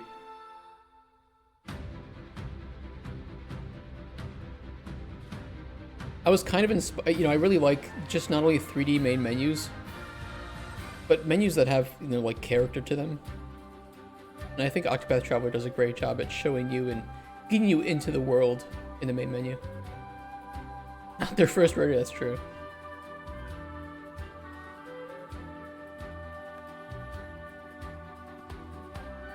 One day I'll make a game as expansive as this. Wukong has a good seamless menu. I've still not played Wukong. So many games, so little money. And time. Also time. I'm getting married soon. Well, that should be good, because that means I will have less sex, which means I'll have more time for games. That's a good thing. Congrats. Yeah, I'm actually wearing my ring because I'm trying to get used to it and determine if the size is good. I think the size is almost good. I could maybe do it a little bit smaller, but I'll just order a new one and I'll keep this one. This is my, I don't know if it's not probably not easy to see, but that's my ring. It's black tungsten with a, get a cock ring, yeah, I'll do that too. With rose gold on the inside. So the nice thing is, it only cost me like $100. So if I ever lose it, it's like, well, you know, whatever. $100 ring. Game devs can get married. Yeah, you wouldn't think it. Why is there a duplicate here?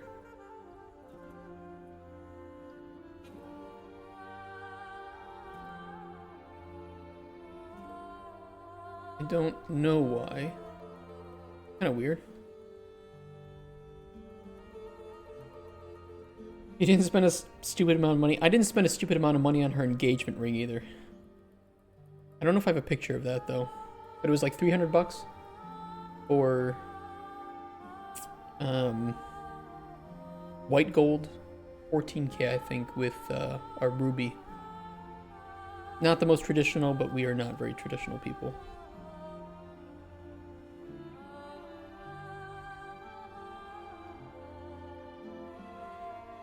Oh, I bet that doesn't hook up properly because this is overflowing so far. I can fix that.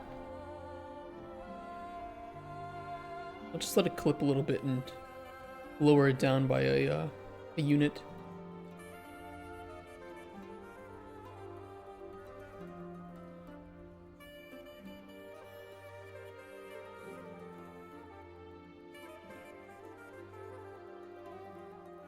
That could be money spent towards someone's salary.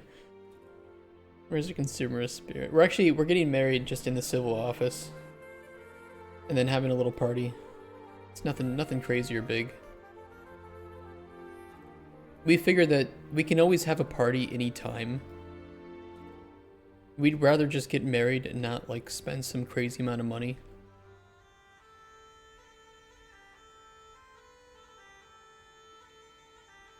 Did I move that?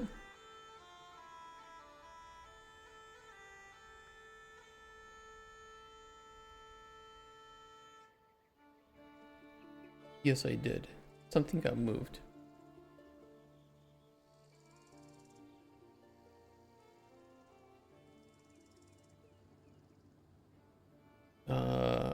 Oops. I'm completely lost now. Throw the party on Twitch. I will be streaming the Monday after that. If I am not too hungover.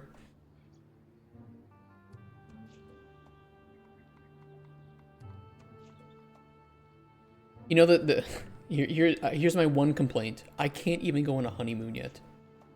Because the moment we get married, I will have to legalize my stay here in Poland on the basis of that, and they might not let me leave Poland until that's finalized. So I guess, I mean, maybe we could go on one in Poland, but it'd be nice to travel a little bit further.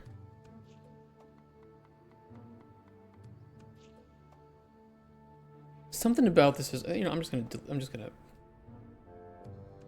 recopy these. Something's weird here.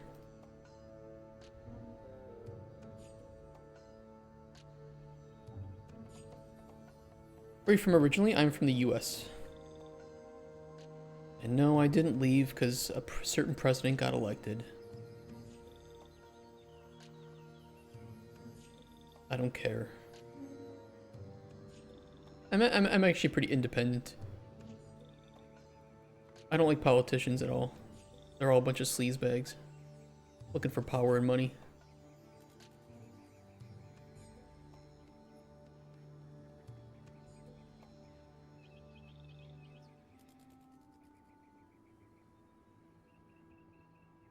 You retain dual citizenship, or do you have to relinquish? For the US, I will retain dual citizenship if I become a citizen in Poland. But in order to become a citizen in Poland, I have to have permanent residency for like 15 years. I do not even have temporary residency because we're in this phase between getting married. So it's a whole complicated thing. Kind of annoying, to be honest.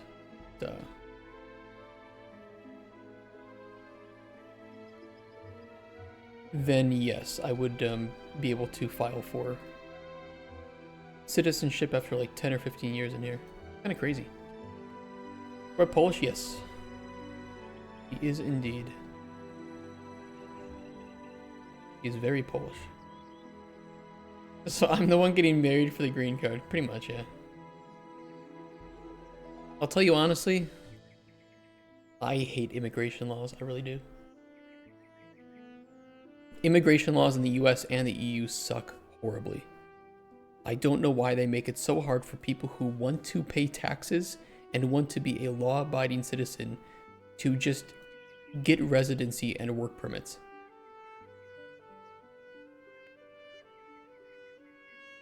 It's really stupid. Went through a very annoying similar process too. My wife was Indonesian. I imagine that you know exactly what I mean then.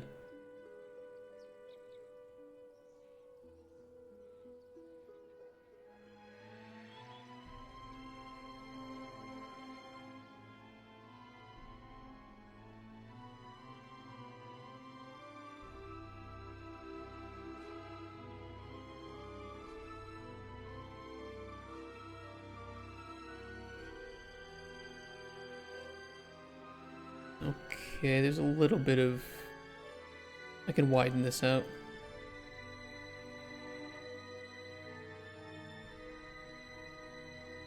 It was terrible. It really is.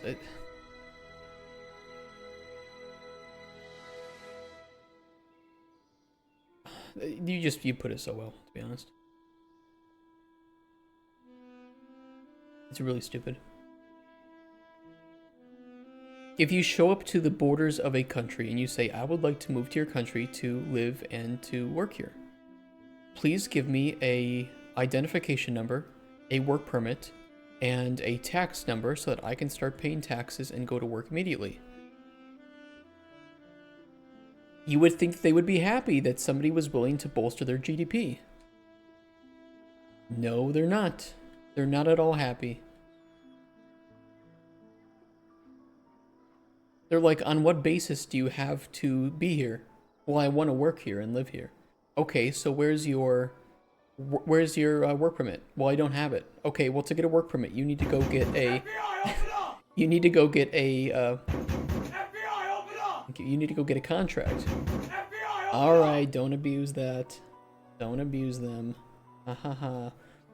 Go get a work contract. Okay, well, in order to go get a work contract, I need to ideally have someplace to live, right? Because nobody wants to hire somebody if they don't have a place to live.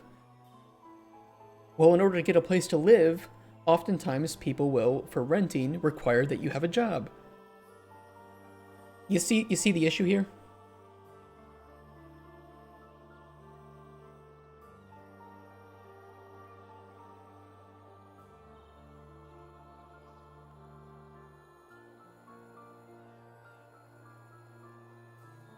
like trying to get entry-level jobs. Yeah, it's pretty similar.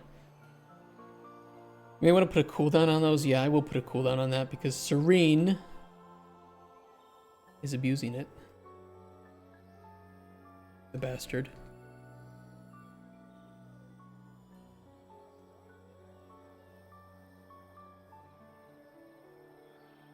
It's inevitable.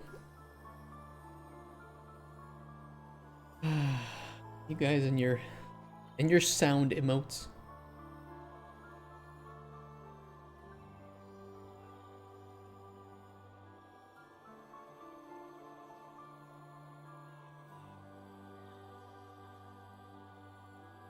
Mr. President, wake up.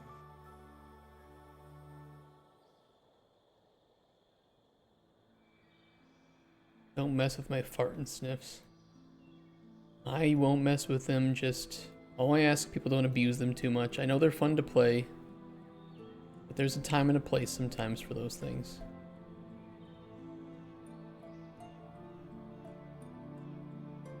Yeah, see, if I were making a modular pack, I would make pillars like this that you can put in the stairs that don't look horrible. Because these kind of look horrible.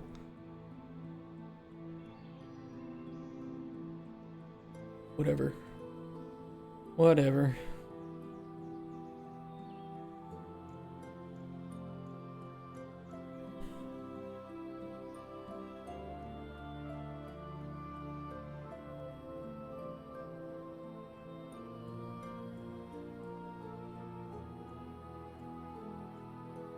I may need to lead down even further. And I'll worry about like lighting and props after we get the basic layout finished, because I don't want to, you know, waste too much time on propping up rooms that may not be fully finalized.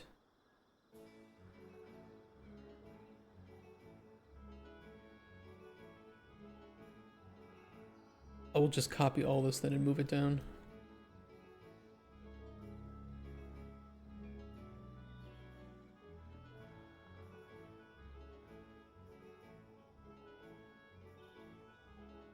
You do with animations, not if I can help it. Not if I can help it. I don't like having to deal with anything artistic because I suck ass at it. Oh, not making them, but using them? I mean, yeah, it's just in some cases. You know, we have animals and such.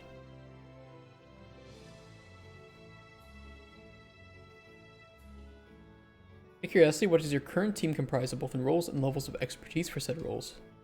Right now we have me. I have about 11 years of game design experience professionally, and that's pretty much my core focus. Of course, you know, I can do some basic programming. I know blueprints pretty well, but anything artistic off the table.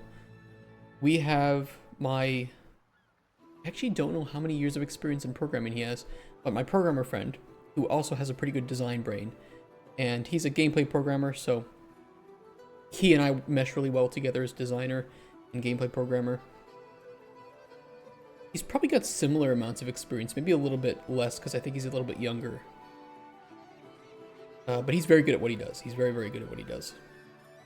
And we have a combat designer who's helping out with our combat, but he also has full-time work, much like my programmer friends, so they don't have as much time to help out. That's okay. You know, we very much understand that. I would rather they be paid than work on my game. And we have a producer who's also been helping just manage the project, and he will be helping out greatly once we start to finalize pitching material. And I'd like to include him in those pitches too, because I think he needs more experience pitching. So we'll probably be doing those calls together.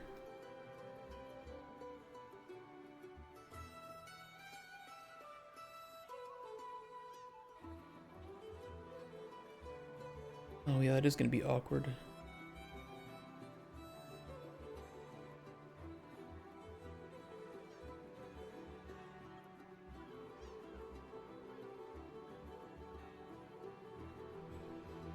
Let me lock those for the time being. Or not, that didn't lock them. Thank you for that. Oh, oops.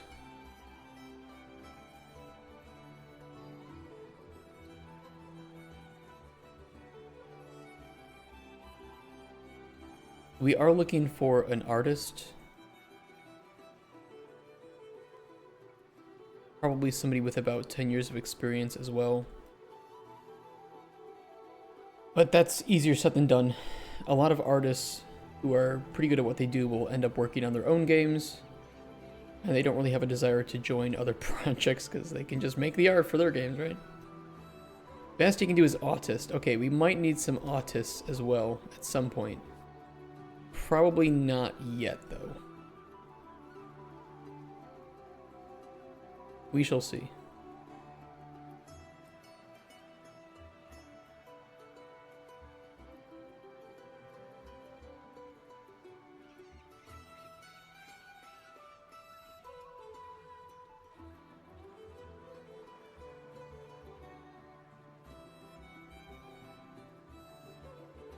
I don't know how many bounces a human brain can take.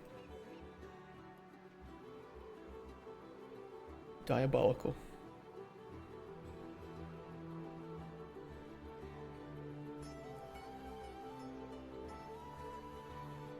We did have some other people that were wanting to work with us, but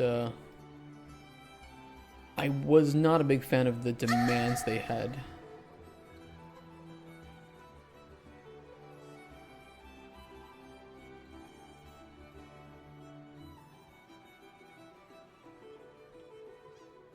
Some of them immediately wanted ownership in the company, which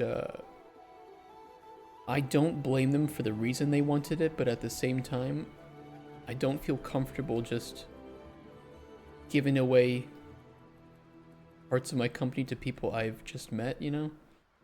It was weird. They were capable, they were very capable, they were nice to be fair, but I think that we just had different views on priorities of the game at the moment.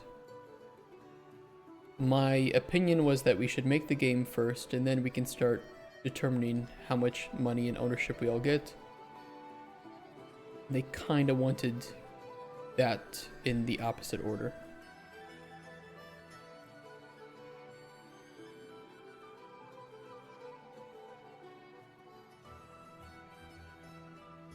Yeah, I definitely understood their perspective.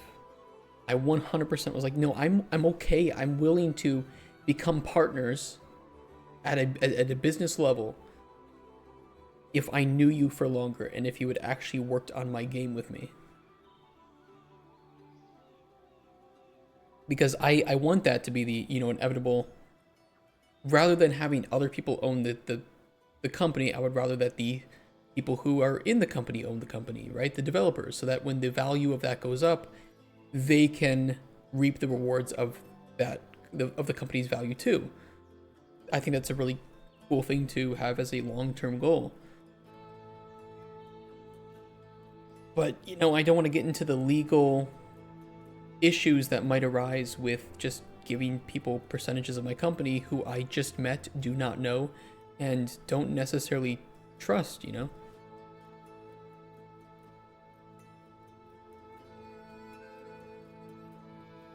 But yeah, it was just kind of a tough situation. I get them, I agree with them, but I don't know.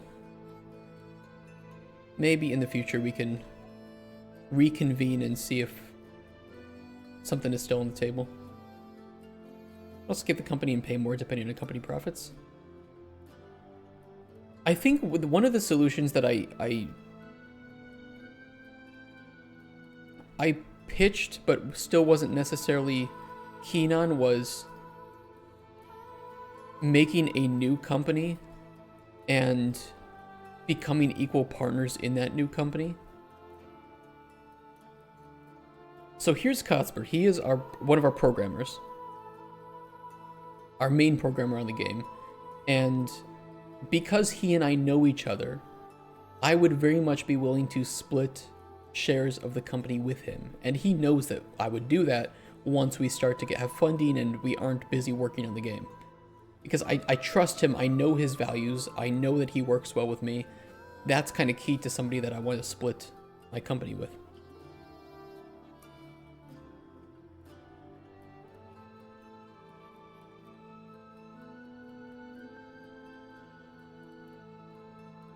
if that makes sense.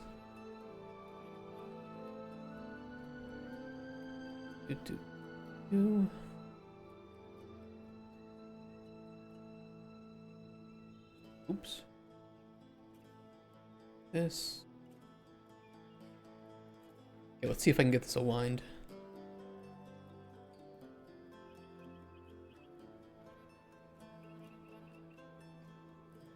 I can move this back, so this floor is not that big of a deal.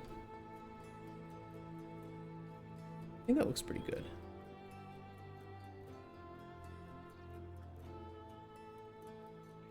And then I just move this back to like here. Oh, it's not high enough. Hold on.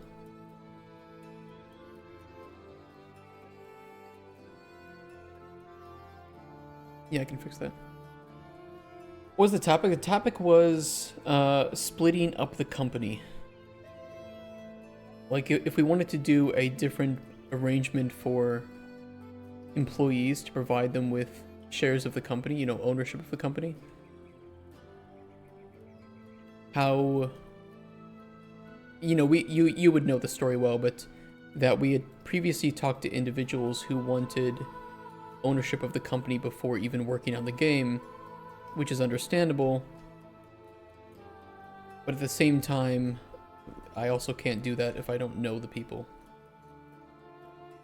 Yeah, and also, you bring up a good point, Ritsusa, that I just do not know the business side enough to make that determination, and I felt a little pressured into doing it when I didn't know the ramifications or the good practices or how to protect myself, right? Because I don't want to start my business, partner with somebody, and then realize that I am now, you know, financially liable for something that they've done or said when I don't have any money to handle that.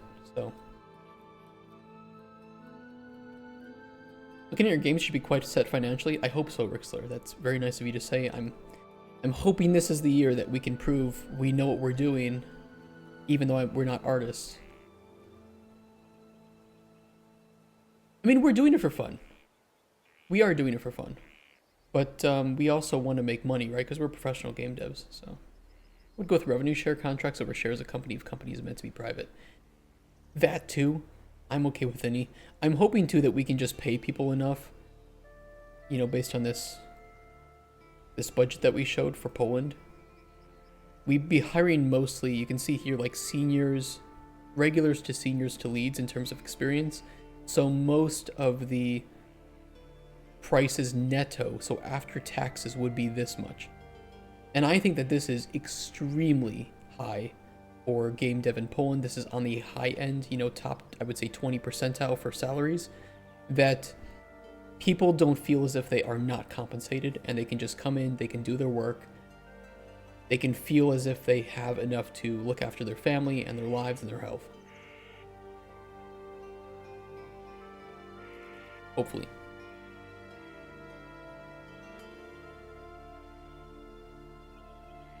Character or autist. You have the obvious problem, I suck at coding, but I can do the art. What kind of art do you do at work, computer?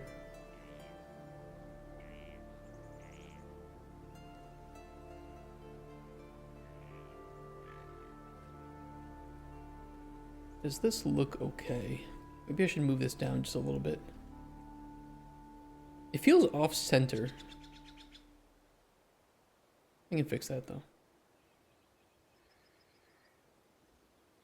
Good enough.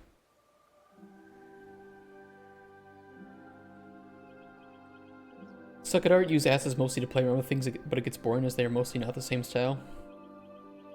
I feel you on that. Definitely do.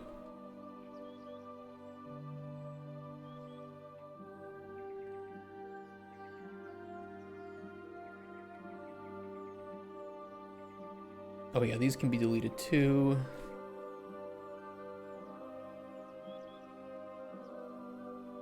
Okay, we can move to a second room down here.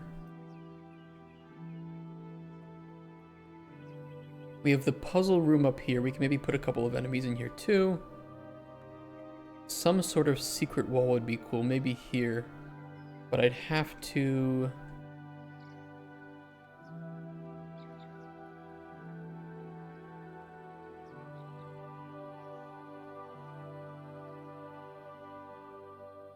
I could do it here.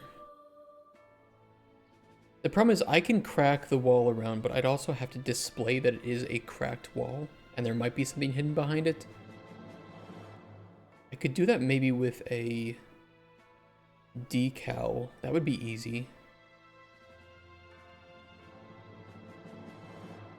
Or just draw on top.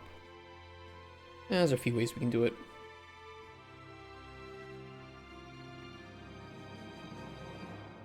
I'll place down one of the widgets. Like here. I think it's bad to use AI generation for art stuff if you're playing around personally. Here's the thing, if you're an indie developer, I have a lot of leeway. And if you're just playing around personally, I don't see a problem with using any tool that you have. Stealing assets, it doesn't really matter. If you're not commercializing the project, who cares?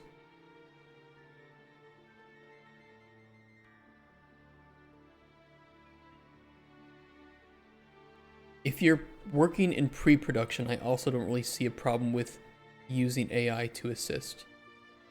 It's a useful tool.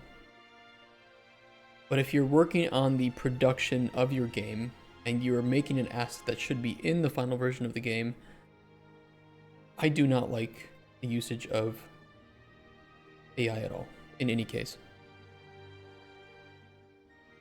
And I mean like generative AI. If you want to use like ChatGPT to help summarize notes for designing, it's not like it's generating anything for you. It's not creating your game for you. You're just using it to do something that is menial and annoying and takes a lot of time. That's always nice. Broken wall, question mark. We could put one here or just leave this a dead end with treasure.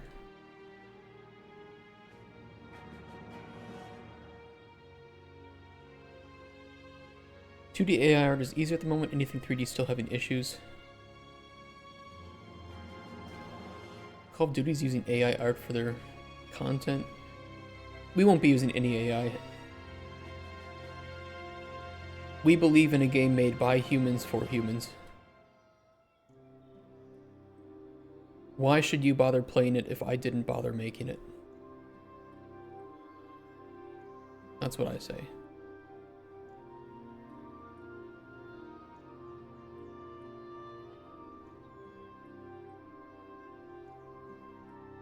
But it's individual, right? You know, fair enough. If you are okay with it, I think that's fine. You're allowed to, you are the customer. If you are not okay with it, that's okay too. That is your freedom as a customer.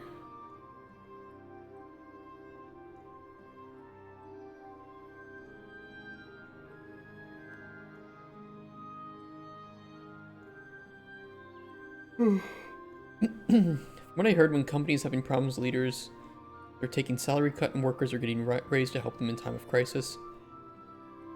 At the same time, I think that there is a very good excuse or maybe reasoning, because I mentioned this once to a very, very experienced business owner who said,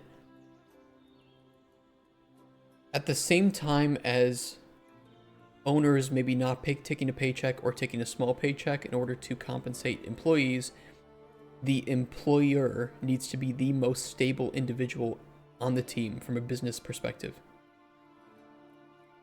So I can see some of it, but also at the same time, I also understand the perspective of the experienced business owner, and I think he's right. That doesn't mean that you need to be paid the most or that you need to be paid crazy well, but you need to be stable. Yeah, and for big AAA companies, I agree with what you're saying too. Okay, we should be able to put a room down here. Maybe for the sake of making my life easy, because this is a prototype, I'm just going to copy the room from this pack.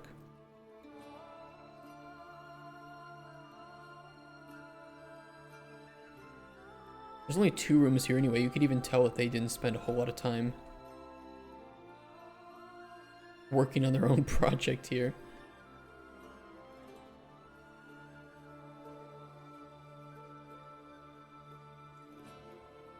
I like the color of these green lights too. Holy shit though, that is a lot of point lights in a small space.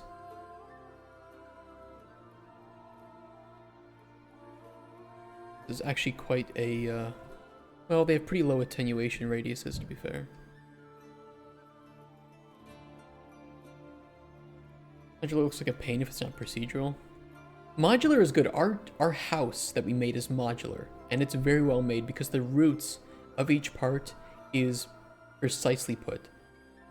It's really, really great. This, though, is kind of ass. It's really not good.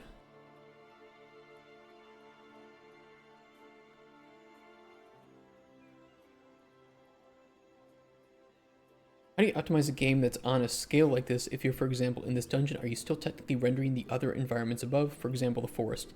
Some of it, yes. Solizano. The snapping kind of works, Mertusa, but it is better, but also it's not the greatest. This pack is not the best. I'll make it work, but it's gonna be slow. Yeah, the biggest one, if you're not seeing something, not only will the bounds cut it, but also nanite will cut it too.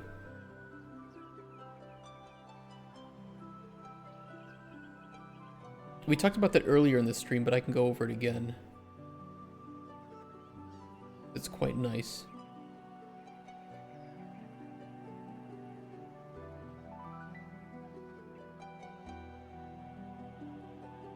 That is a pretty big room.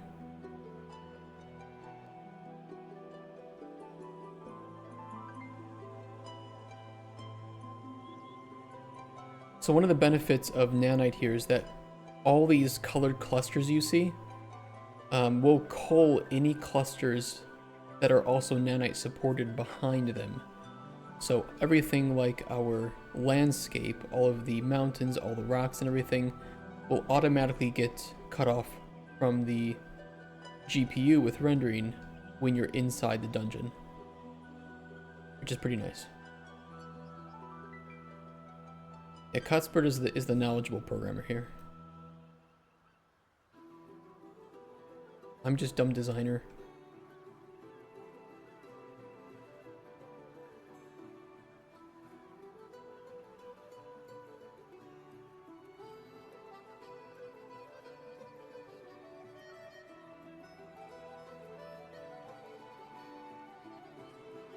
Oops, did not mean to do that. Or that.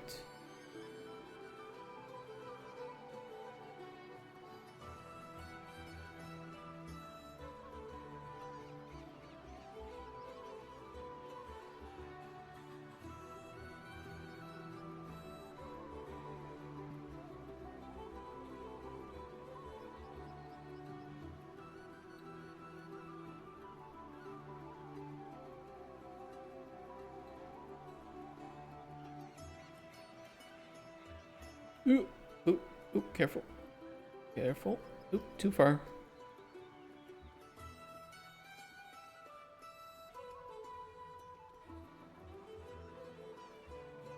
Okay, how is that for height? I think it's okay.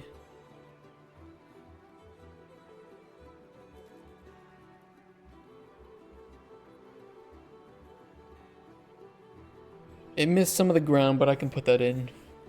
Not a big deal. Some people that had 15 years of C++ experience in this is for me a lot. That is quite a lot. 15 is a lot. 15 years of doing anything is a lot of time, I would argue.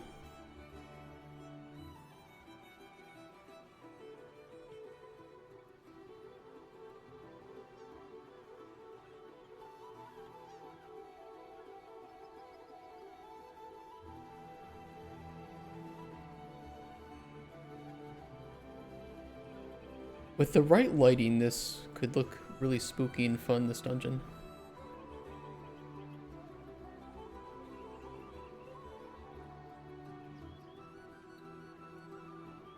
A shame it didn't copy over the other assets, though.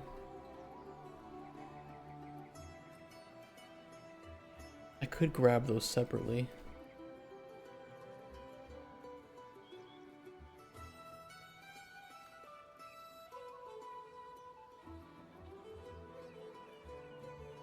Just started UE5 with very little C++ and currently figuring out a custom movement component and replication. Struggling quite a bit. You're doing custom movement?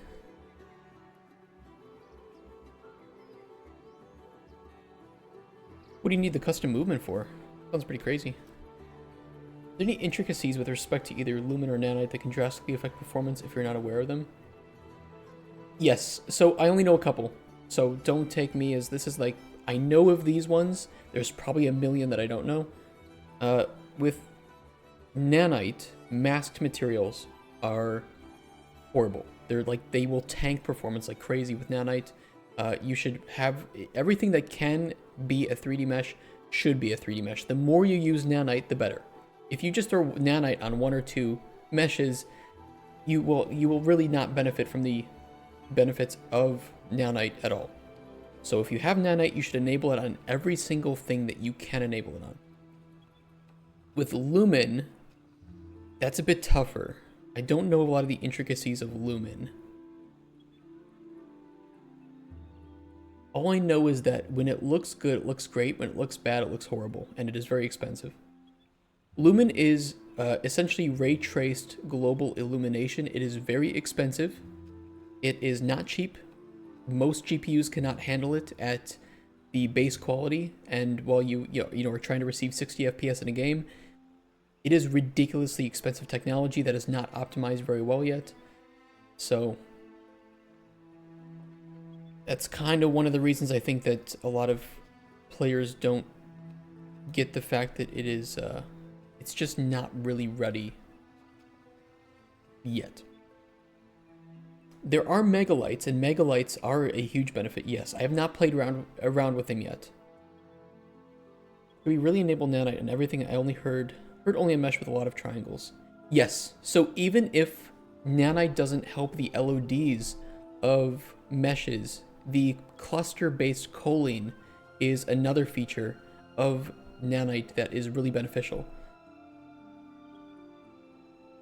So simply having Nanite enabled on these walls, even though they are really not high quality at all, you can see Nanite is really not doing much to help them on most of the LODs. I still get the benefits of culling everything behind it. So because Nanite is such a flat cost to your game, enabling it on things that can support it doesn't really make your game run worse, but it can make your game run a lot better.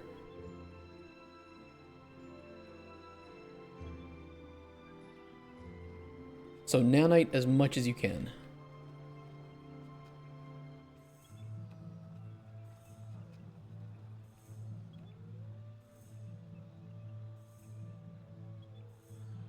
Okay, I'll try to copy everything that was on the ground then from the map.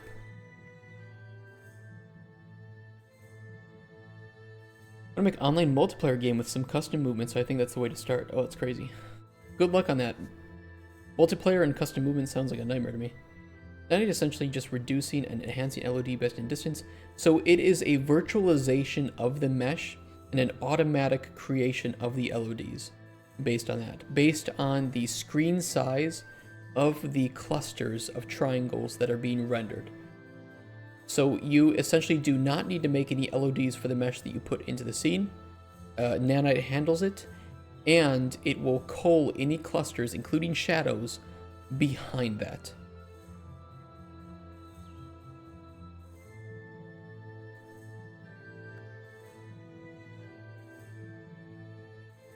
Shouldn't it be enabled by default if in any games there would be a lot of meshes? Not in every game. So sometimes Nanite on scenes that don't have a lot of complexity, because it is an initial fixed cost, it is more expensive to just to turn on Nanite in a scene than to not have it on at all.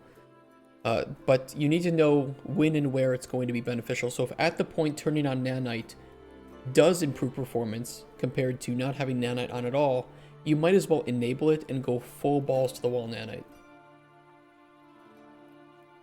Even if I fail to make a game, I still learn CPP, so that's good. That is good. It's probably why nanite didn't support animated meshes, at least initially.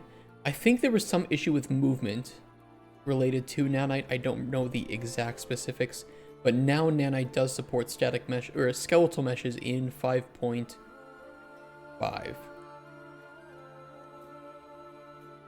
Oh, see your previous comment? Oh, it reduces vertices by count. It's a filter mechanism. Nanite recreates the mesh at different LED levels. Probably why it didn't support animated meshes, at least initially. Yeah, that could be it. You need some consistency in the vertices for animation to hold. That's true. But yeah, now that nanite skeletal mesh, or it might be 5.4. Oh no, it is 5.5. Hello guys, welcome back to a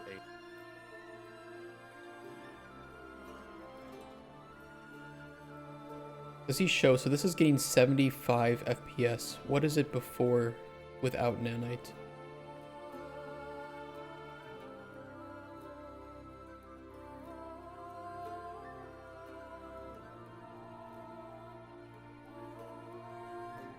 What even is this? Well, either way, it supports skeletal meshes now, which is pretty big.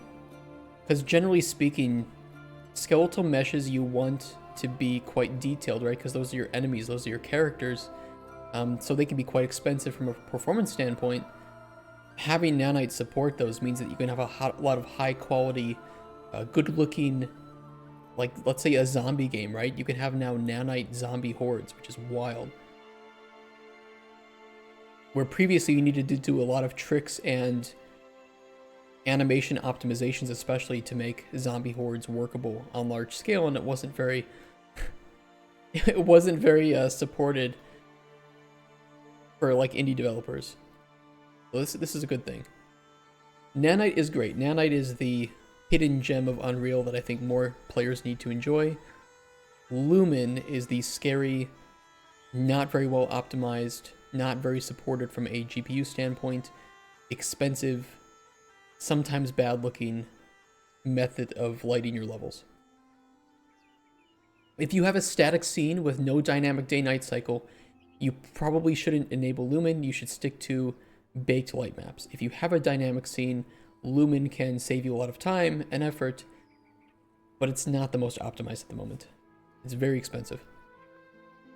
You try the Lumen version of the NVIDIA branch. I do not know what you're talking about. Lumen version of the NVIDIA branch?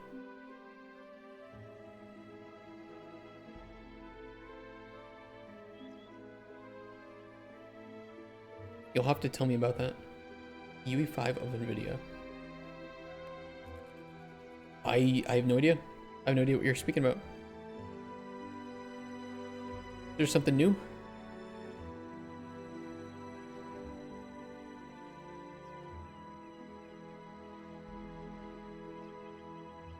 Oh, sorry, you also asked, could you elaborate on what clusters refers to with respect to nanite? Yes, 100%. So if we do a nanite visualization of triangles, you can see the triangles that are part of the mesh. And generally speaking, when you're close to these meshes, you can see exactly the triangles. They're pretty big here. This is not a very complex scene, right? You then have clusters, which are clusters of triangles. And these are exactly what nanite tries to simplify when you move far away. So for low poly meshes like these are not very high poly, you can see that the clusters are not really getting remade very often, but we can still benefit from the culling of nanite. So even when in this room and staring at this wall, I am not rendering anything behind here, including all of this room, which is pretty nice. You can achieve that without nanite, but it does take more work, and nanite is just kind of doing that automatically for you. NVIDIA RTX branch of Unreal. It uses RTX DI for ray trace lighting. So RTX DI and RTX GI are going to be replacements for Lumen using NVIDIA's, well, their RTX, their AI cores, right? Fuck around, find out branch of Unreal. Interesting.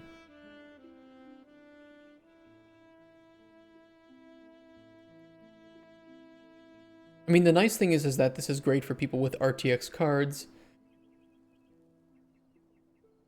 Probably not going to be the greatest without RTX cards, though. Yeah, the global illumination looks really good. Very natural.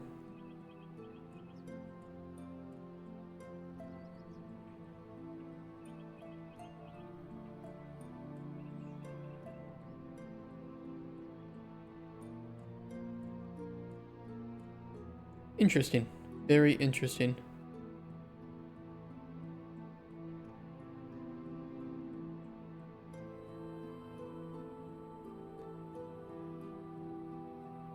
He's speaking to the AI. Yeah, you know, I don't know how I feel about AI NPCs in games. If AI was better at actually sounding decent and not being either too wordy or, I don't know,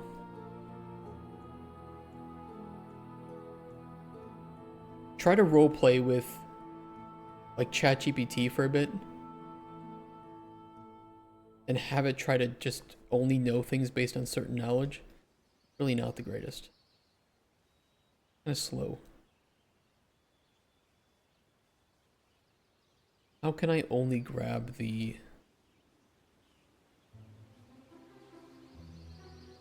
floor of this? You're so happy you finally made the character slide down a hill? You want to share that? The reason you hate the idea of AI NPCs is that they do not want to walk around Skyrim, etc., talking to random nonsense to try and figure out what I need to do, and they all know how to do is talk about the weather. Give me a regular quest NPC with a neon sign above its head every day. I kind of prefer the handwritten soul NPCs as well. There's something about knowing that it's not a human that actually makes me feel less connected to it. I would rather shitty writing by a human than slightly better writing from an AI. I don't know how to put it. I'm probably in the minority with that opinion.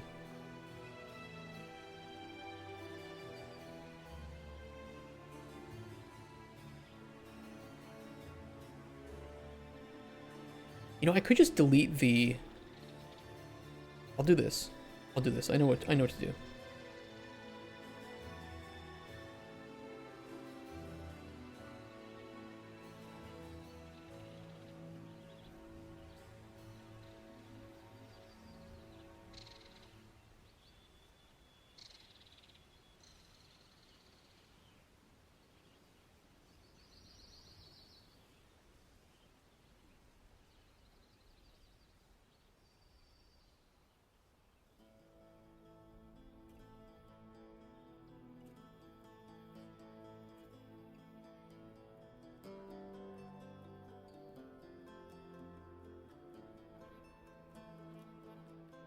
Okay, delete that.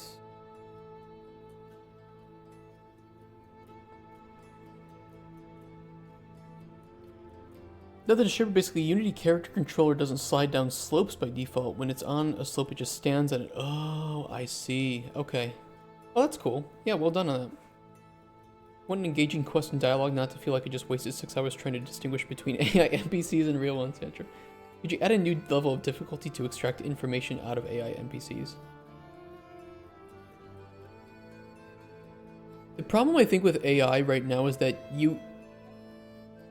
if you were to tell ChatGPT, pretend to be a interrogated individual, and you will break under pressure, but not too much pressure, I promise you that the moment you say one thing to ChatGPT that sounds even moderately pressured, will break the NPC. So it doesn't know, it really cannot distinguish between when it should be one way or another. And I think that's exactly where a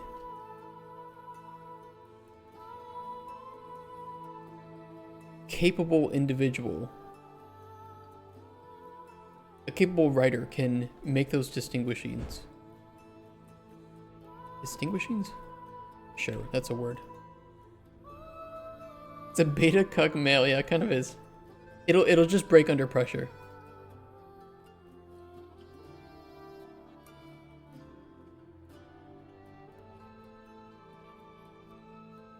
You can record a GIF if you want. I think that's kind of fun.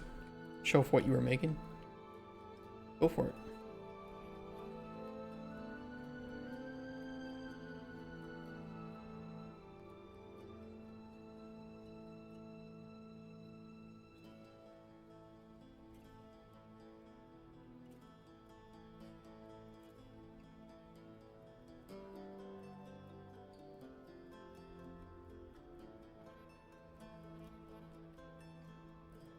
I mean, I can probably grab everything now. But I just want the props.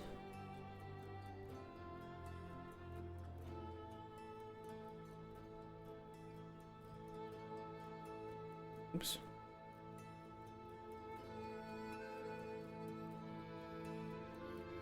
That's fine. Didn't need those anyway.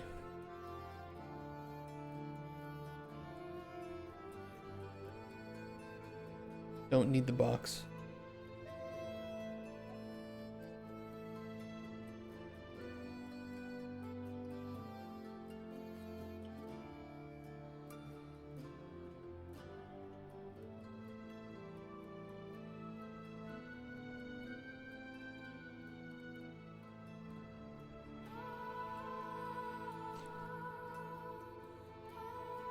Make a decision by the amount of volume and amount of death threats. Okay, I mean, being able to scream death threats to ChatGPT, it does have a certain appeal, I have to admit.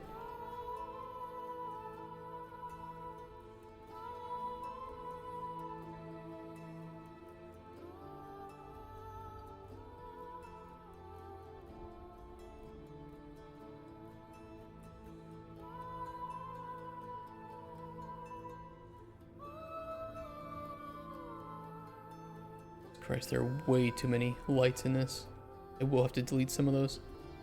So I am not going to be upgrading to 5.5 here. Not in the prototype.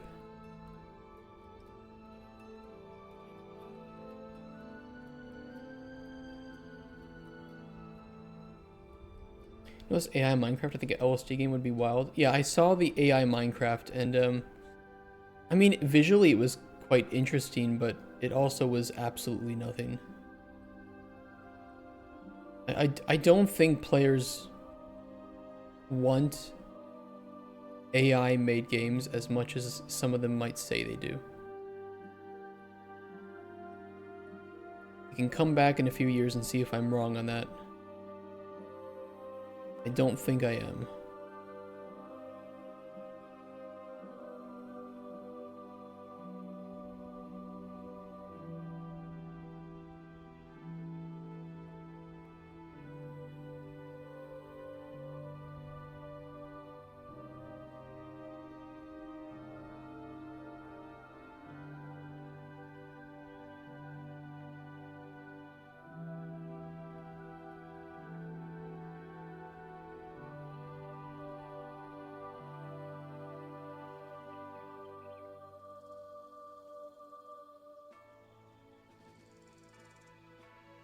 Okay, hold on. Almost good.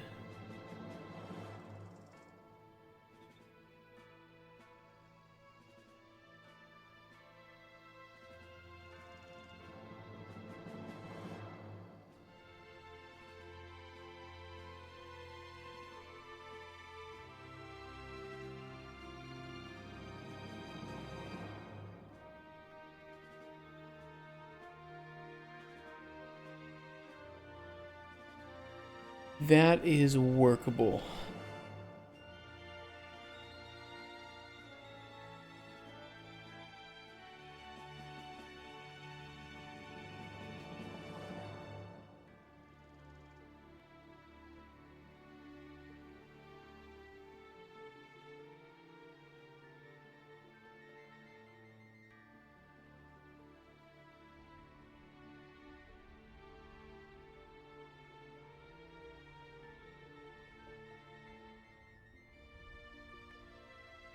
Oh, it needs to come. Wait.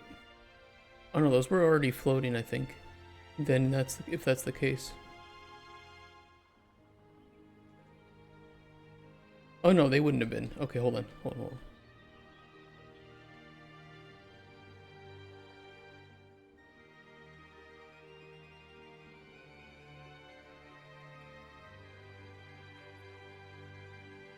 I will be deleting a lot of these lights, because this, I imagine the performance would be horrible here. I mean, they're not overlapping. The attenuation radius is quite small, but it is a little bit overboard. Especially, we have lumen in this, and the original map does not have lumen, so...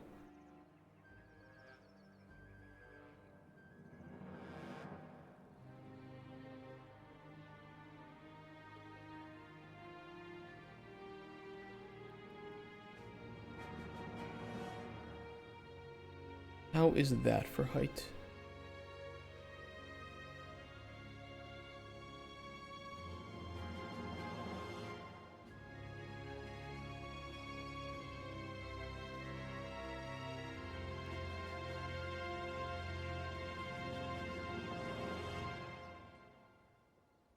Just gotta play it careful. Let's move it over here.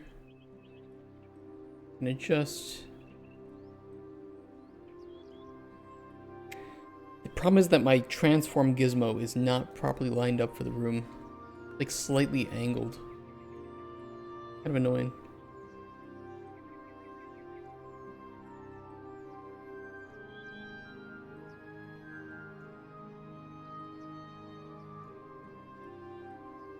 A snap to vertice edge. I think maybe you can. Good question. And give me 1 second, Janko. I'm gonna look at your GIF.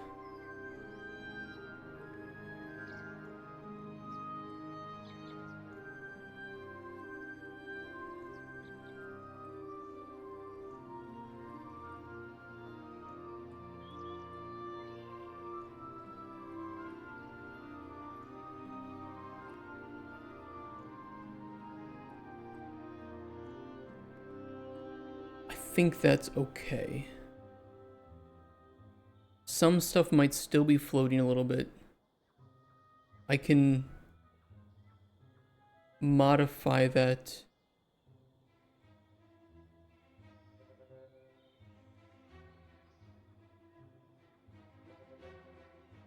On an individual basis. Some of the bones too, I could just enable physics, let them rest, and then save them where they are. Bake them into the map. That's doable. I think this is pretty good.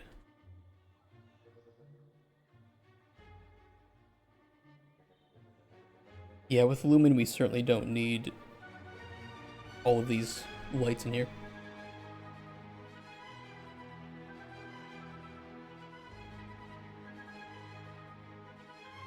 Oh, nice. Yeah, that looks really clean. Very cool.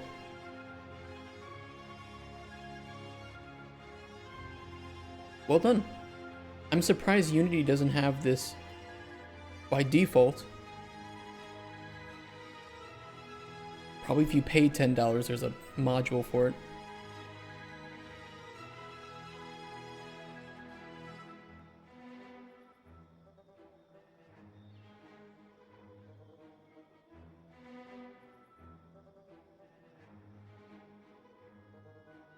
Oops.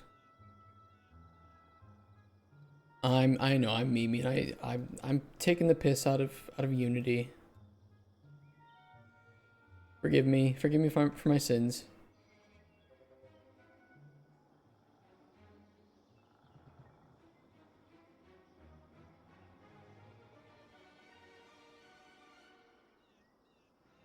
Oh, those are emissive anyway, so we didn't even need lights.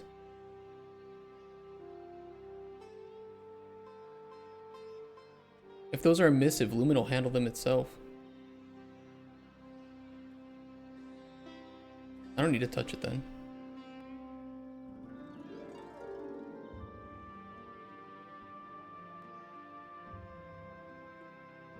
Yeah. I thought they weren't emissive, and that's why they were using point lights, but no, they're emissive, so. This, well, we'll see. Hold on. Let me ungroup these. Because certainly one is more than enough. I mean, what were these adding to the scene that is worth the performance cost of 6 point lights in close proximity? Very little.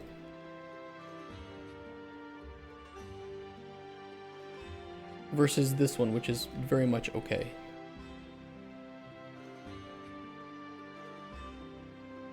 Want to throw shade at the company? Go ahead, they deserve it in spades. Yeah, I mean, the company... Look, I think Unity Engine is, in many cases, better than Unreal. Simple as that. It's way less bloated. It is way less bloated as an engine.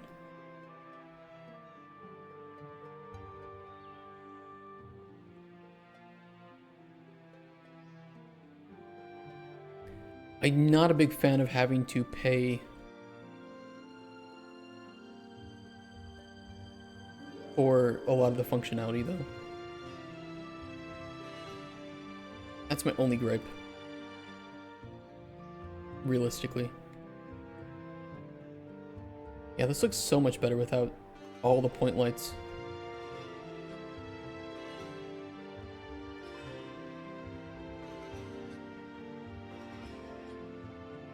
Lumen with emissive materials, though, is kind of not great, so it's not going to look super amazing. But if it's dark and moody, I think it could look pretty cool.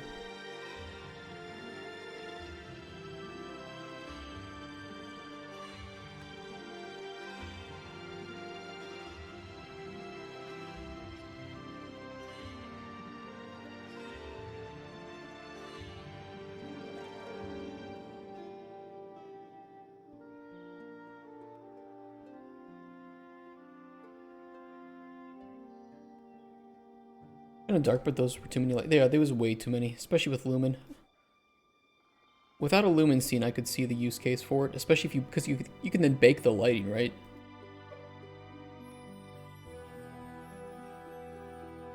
And I could probably still bake the lighting down here, to be fair. Who lit all these candles? A very good question.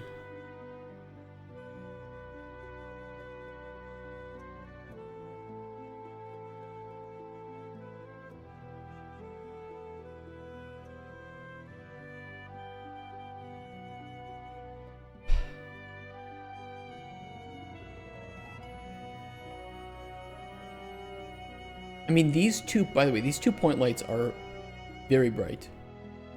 That I think that they will do more than enough for the global illumination in this place without... But we'll see. I'm going to leave just this point light and see how the global illumination of this place looks.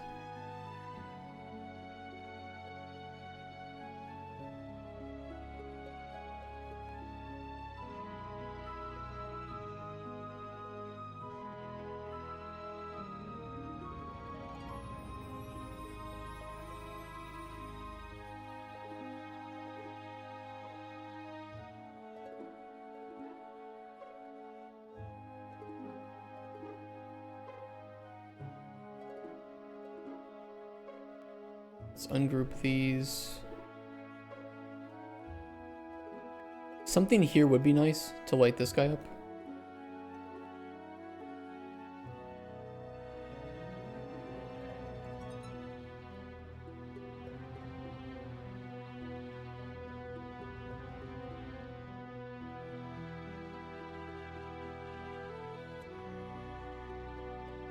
It's a little dark, but it's not bad.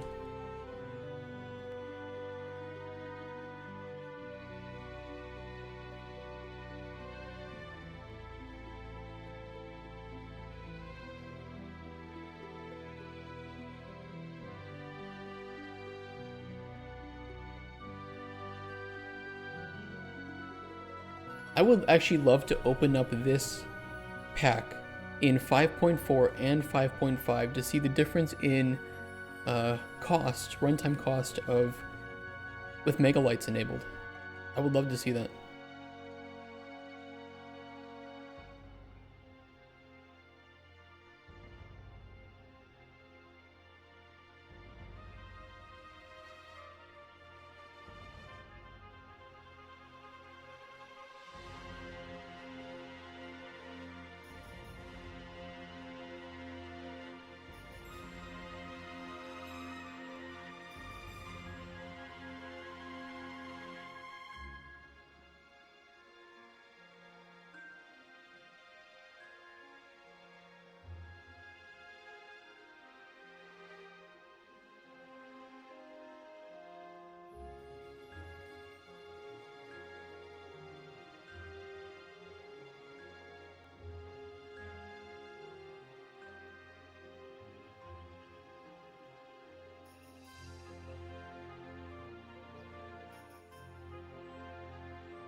Oh.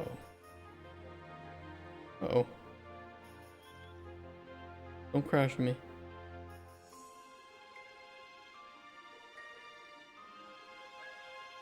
Don't do it.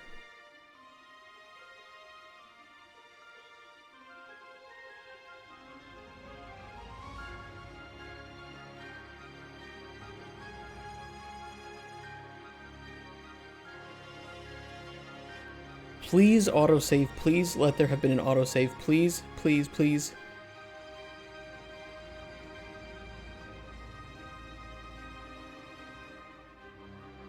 Doesn't say the draw. This is okay. This is bad. Oh fuck. Oh kurwa. Oh kurwa.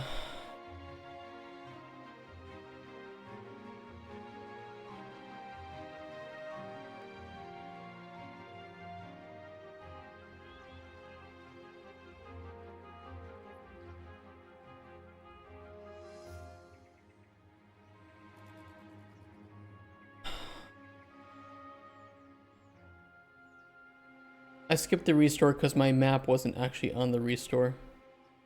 Unfortunately. Well, it's not as bad as it could be. I just have to delete the lights again. I think.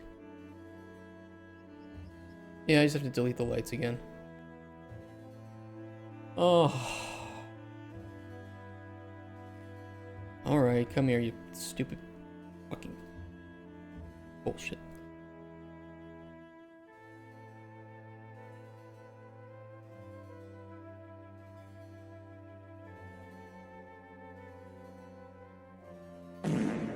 Yeah, exactly.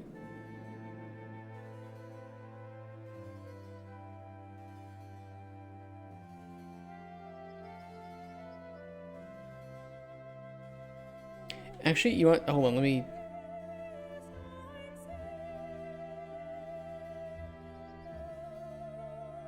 It was a little messed up. There we go.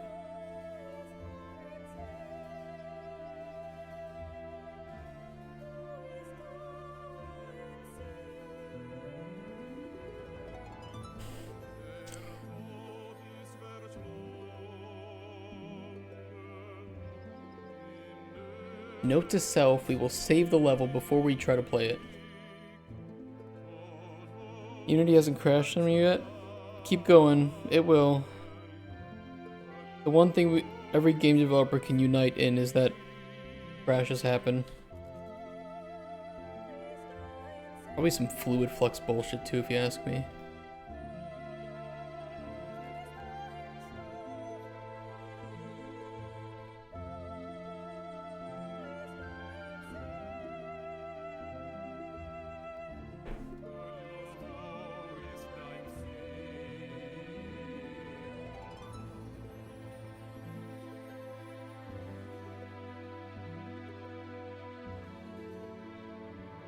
Crash Unity for me personally has been accidental endless loops that cause me to lock it up.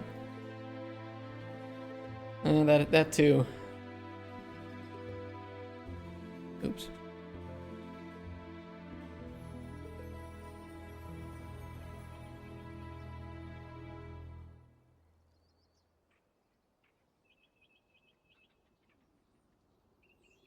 kind of hate how this guy grouped everything together.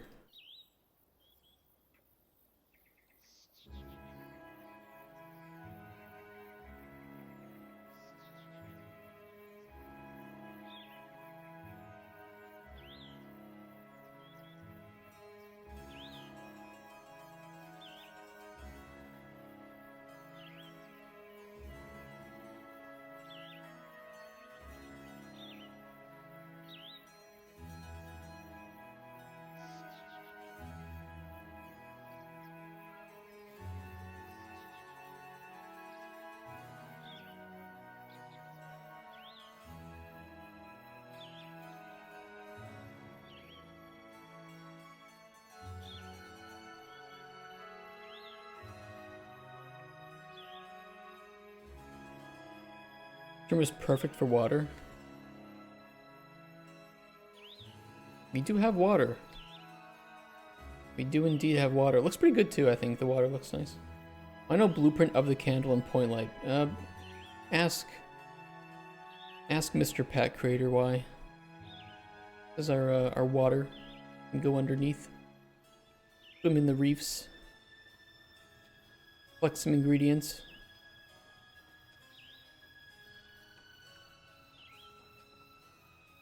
Little tide pool too.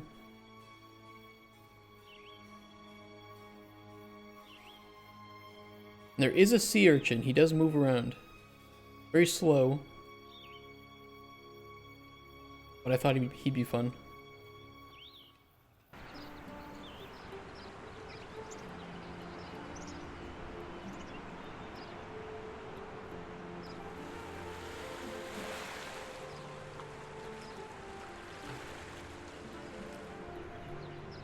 Obviously the shader doesn't work when you're simulating.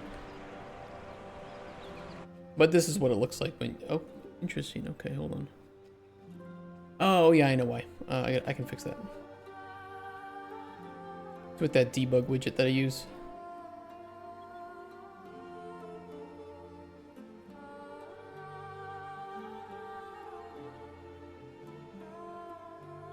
Problem solved.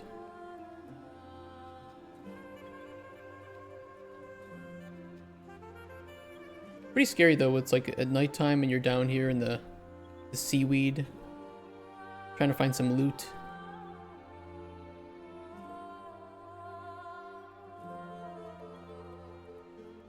In our small little desert area too.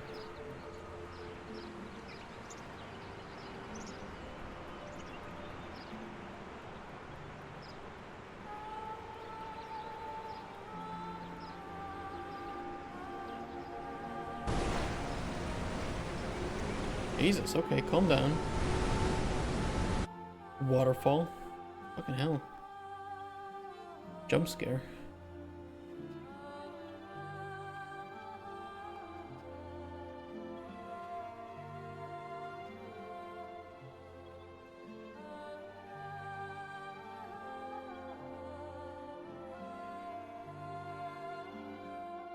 Okay, we're almost done with this again.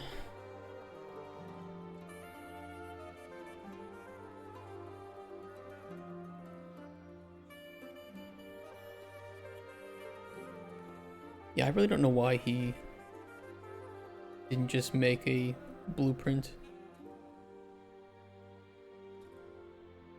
It's almost more time to place each of these down and then place a light down and group it together than it would have been just to make a blueprint. Even if you randomize the mesh, would have worked.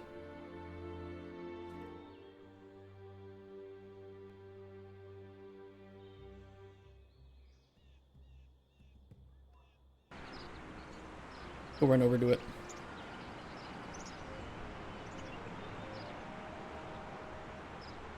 Although I probably can't get through that puzzle at the moment. Let me just lift that up for us here.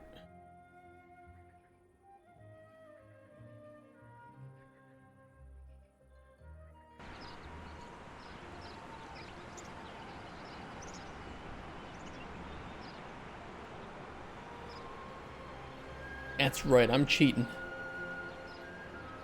Lock me in jail. I don't like that these bushes are overlapping. Or that I have the hiccups right now. Both of those suck.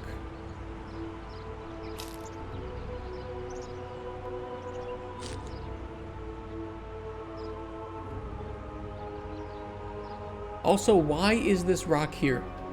Who put this here? Where's this rock? Come here.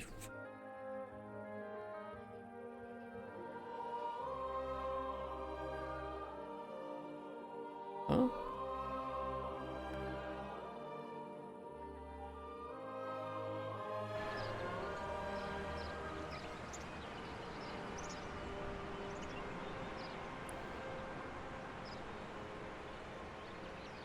Okay, I see the issue. I see the issue. I've resolved the issue. I don't know why it was like that. Let's just not talk about it.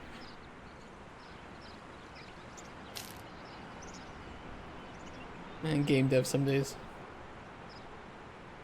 I will definitely have to go after we check this room out though, because it has been 8 hours of streaming. I gotta get home and eat.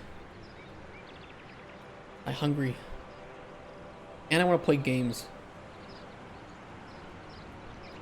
Dungeon Poop Canyon. I'm not letting you make that the official name. We will have light leaks. That's probably contributing to this room a little bit too, to be fair. Let me fix up the light leaking because I think that it's contributing to a big part of this.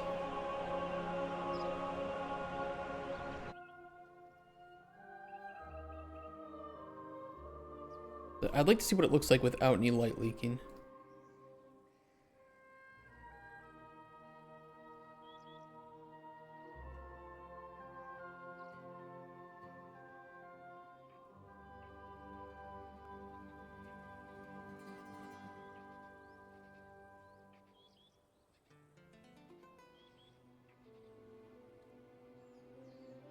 Let's see.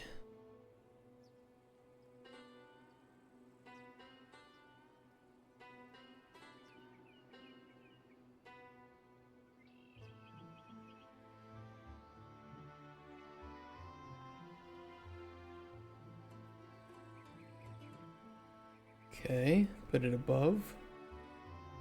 Probably can move these up a bit.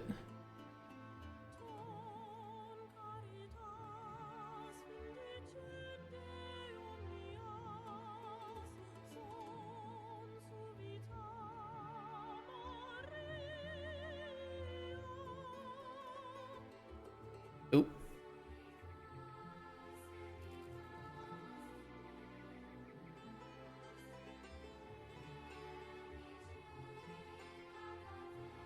Probably not going to be lit up enough once we get rid of the light leak, if I had to guess.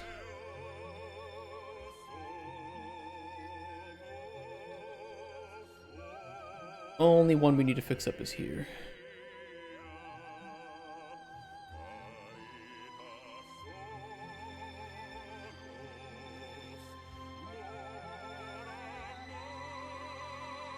Actually, granted, I could just see what it looks like first without any light leak.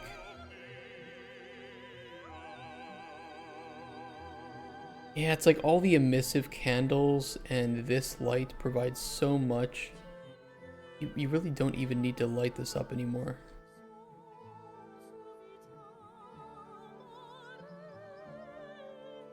You do have some lumen issues for sure.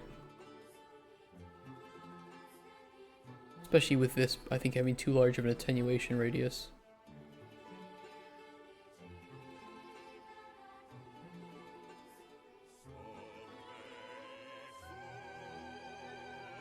Because then it leaks through the walls there.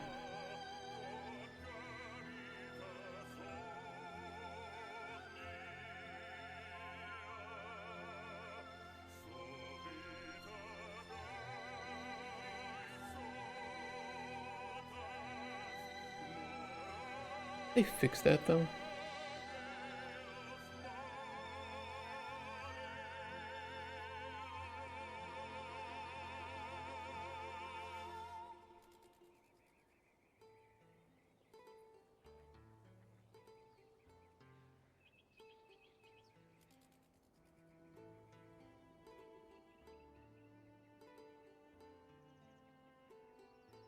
I don't know.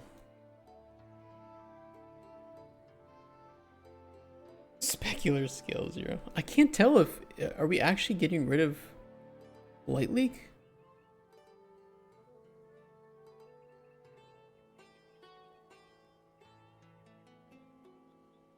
I think so. I think it's just that these candles are emissive. They're bouncing off and providing that dull green light to essentially the entire room. I could test it.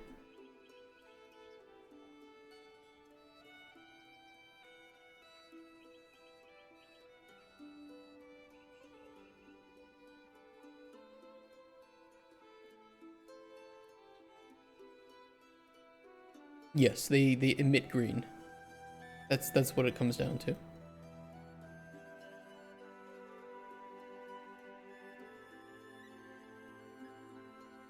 Yeah, it's like with Lumen, you don't need any of those point lights.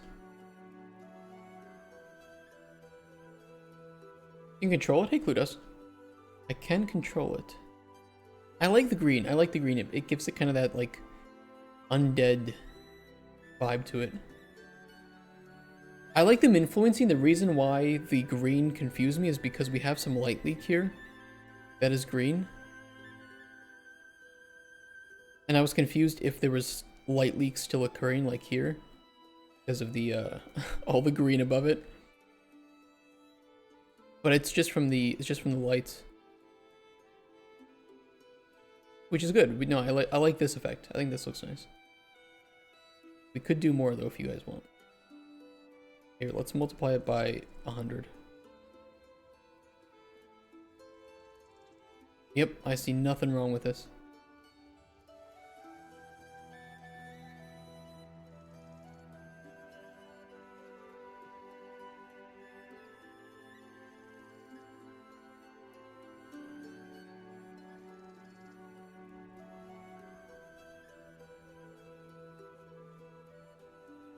We make it red too.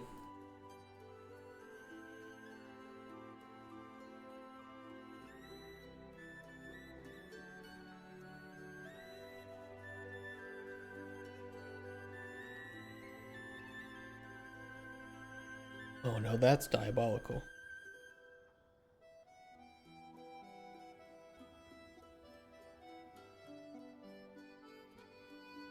Maybe a bit too red.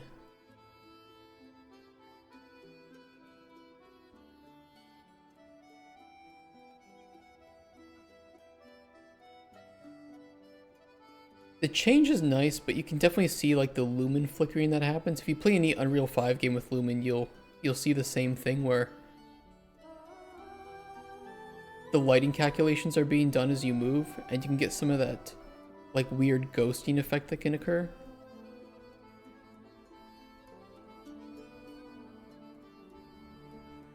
You look as I move.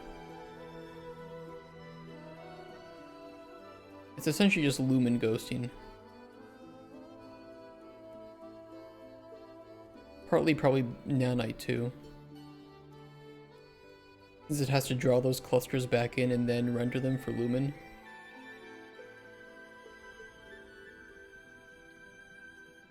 Handles it pretty fast, but still can be a little bit jarring. It's like that Black Ops map where you do the rituals. Looks pretty nice. No, I think the green color looks pretty good. I am glad that it wasn't light leaking happening. But it does show the power of lumen versus a whole bunch of point lights.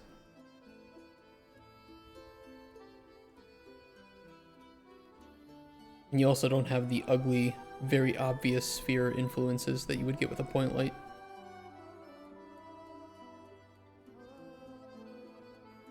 Even possible we don't even need this.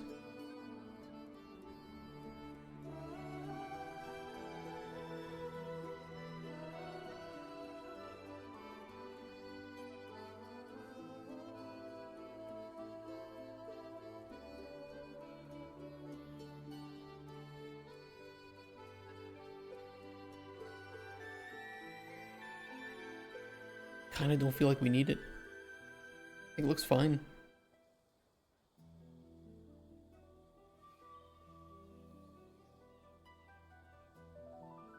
Yeah, we'll throw some like skeletons down here or something. It'd be pretty fun. Nav mesh should work down here. It does, and also up here for some reason. Kind of awkward. Why?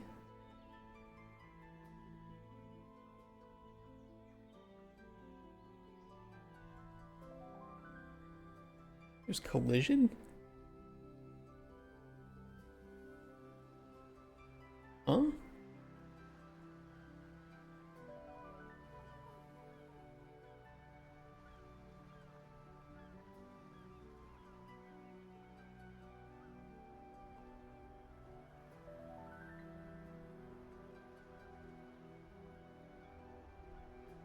What?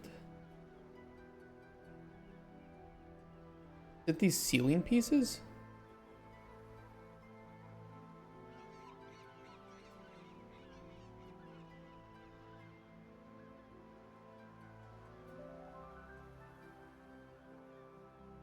Yes, it is. I mean, they don't even really need collision, to be fair.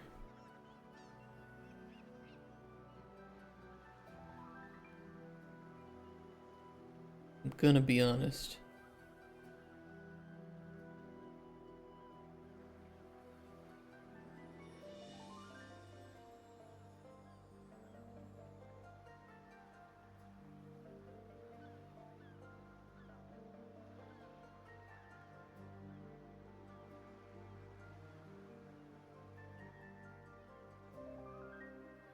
Kind of awkward.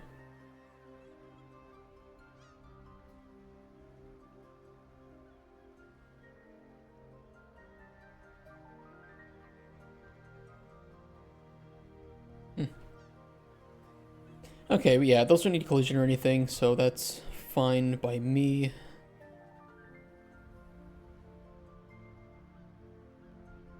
I think that the natural lighting of this room looks okay.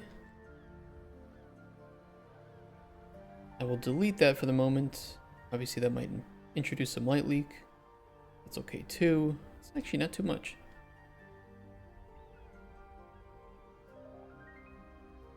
But we'll throw some skeletons and zombies down here. Should be pretty fun.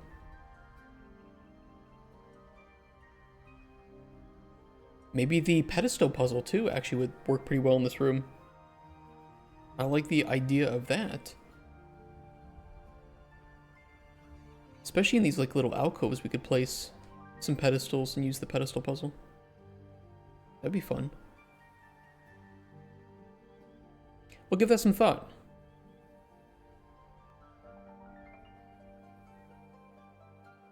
Well, I'm gonna save it there, and I'm gonna get going home.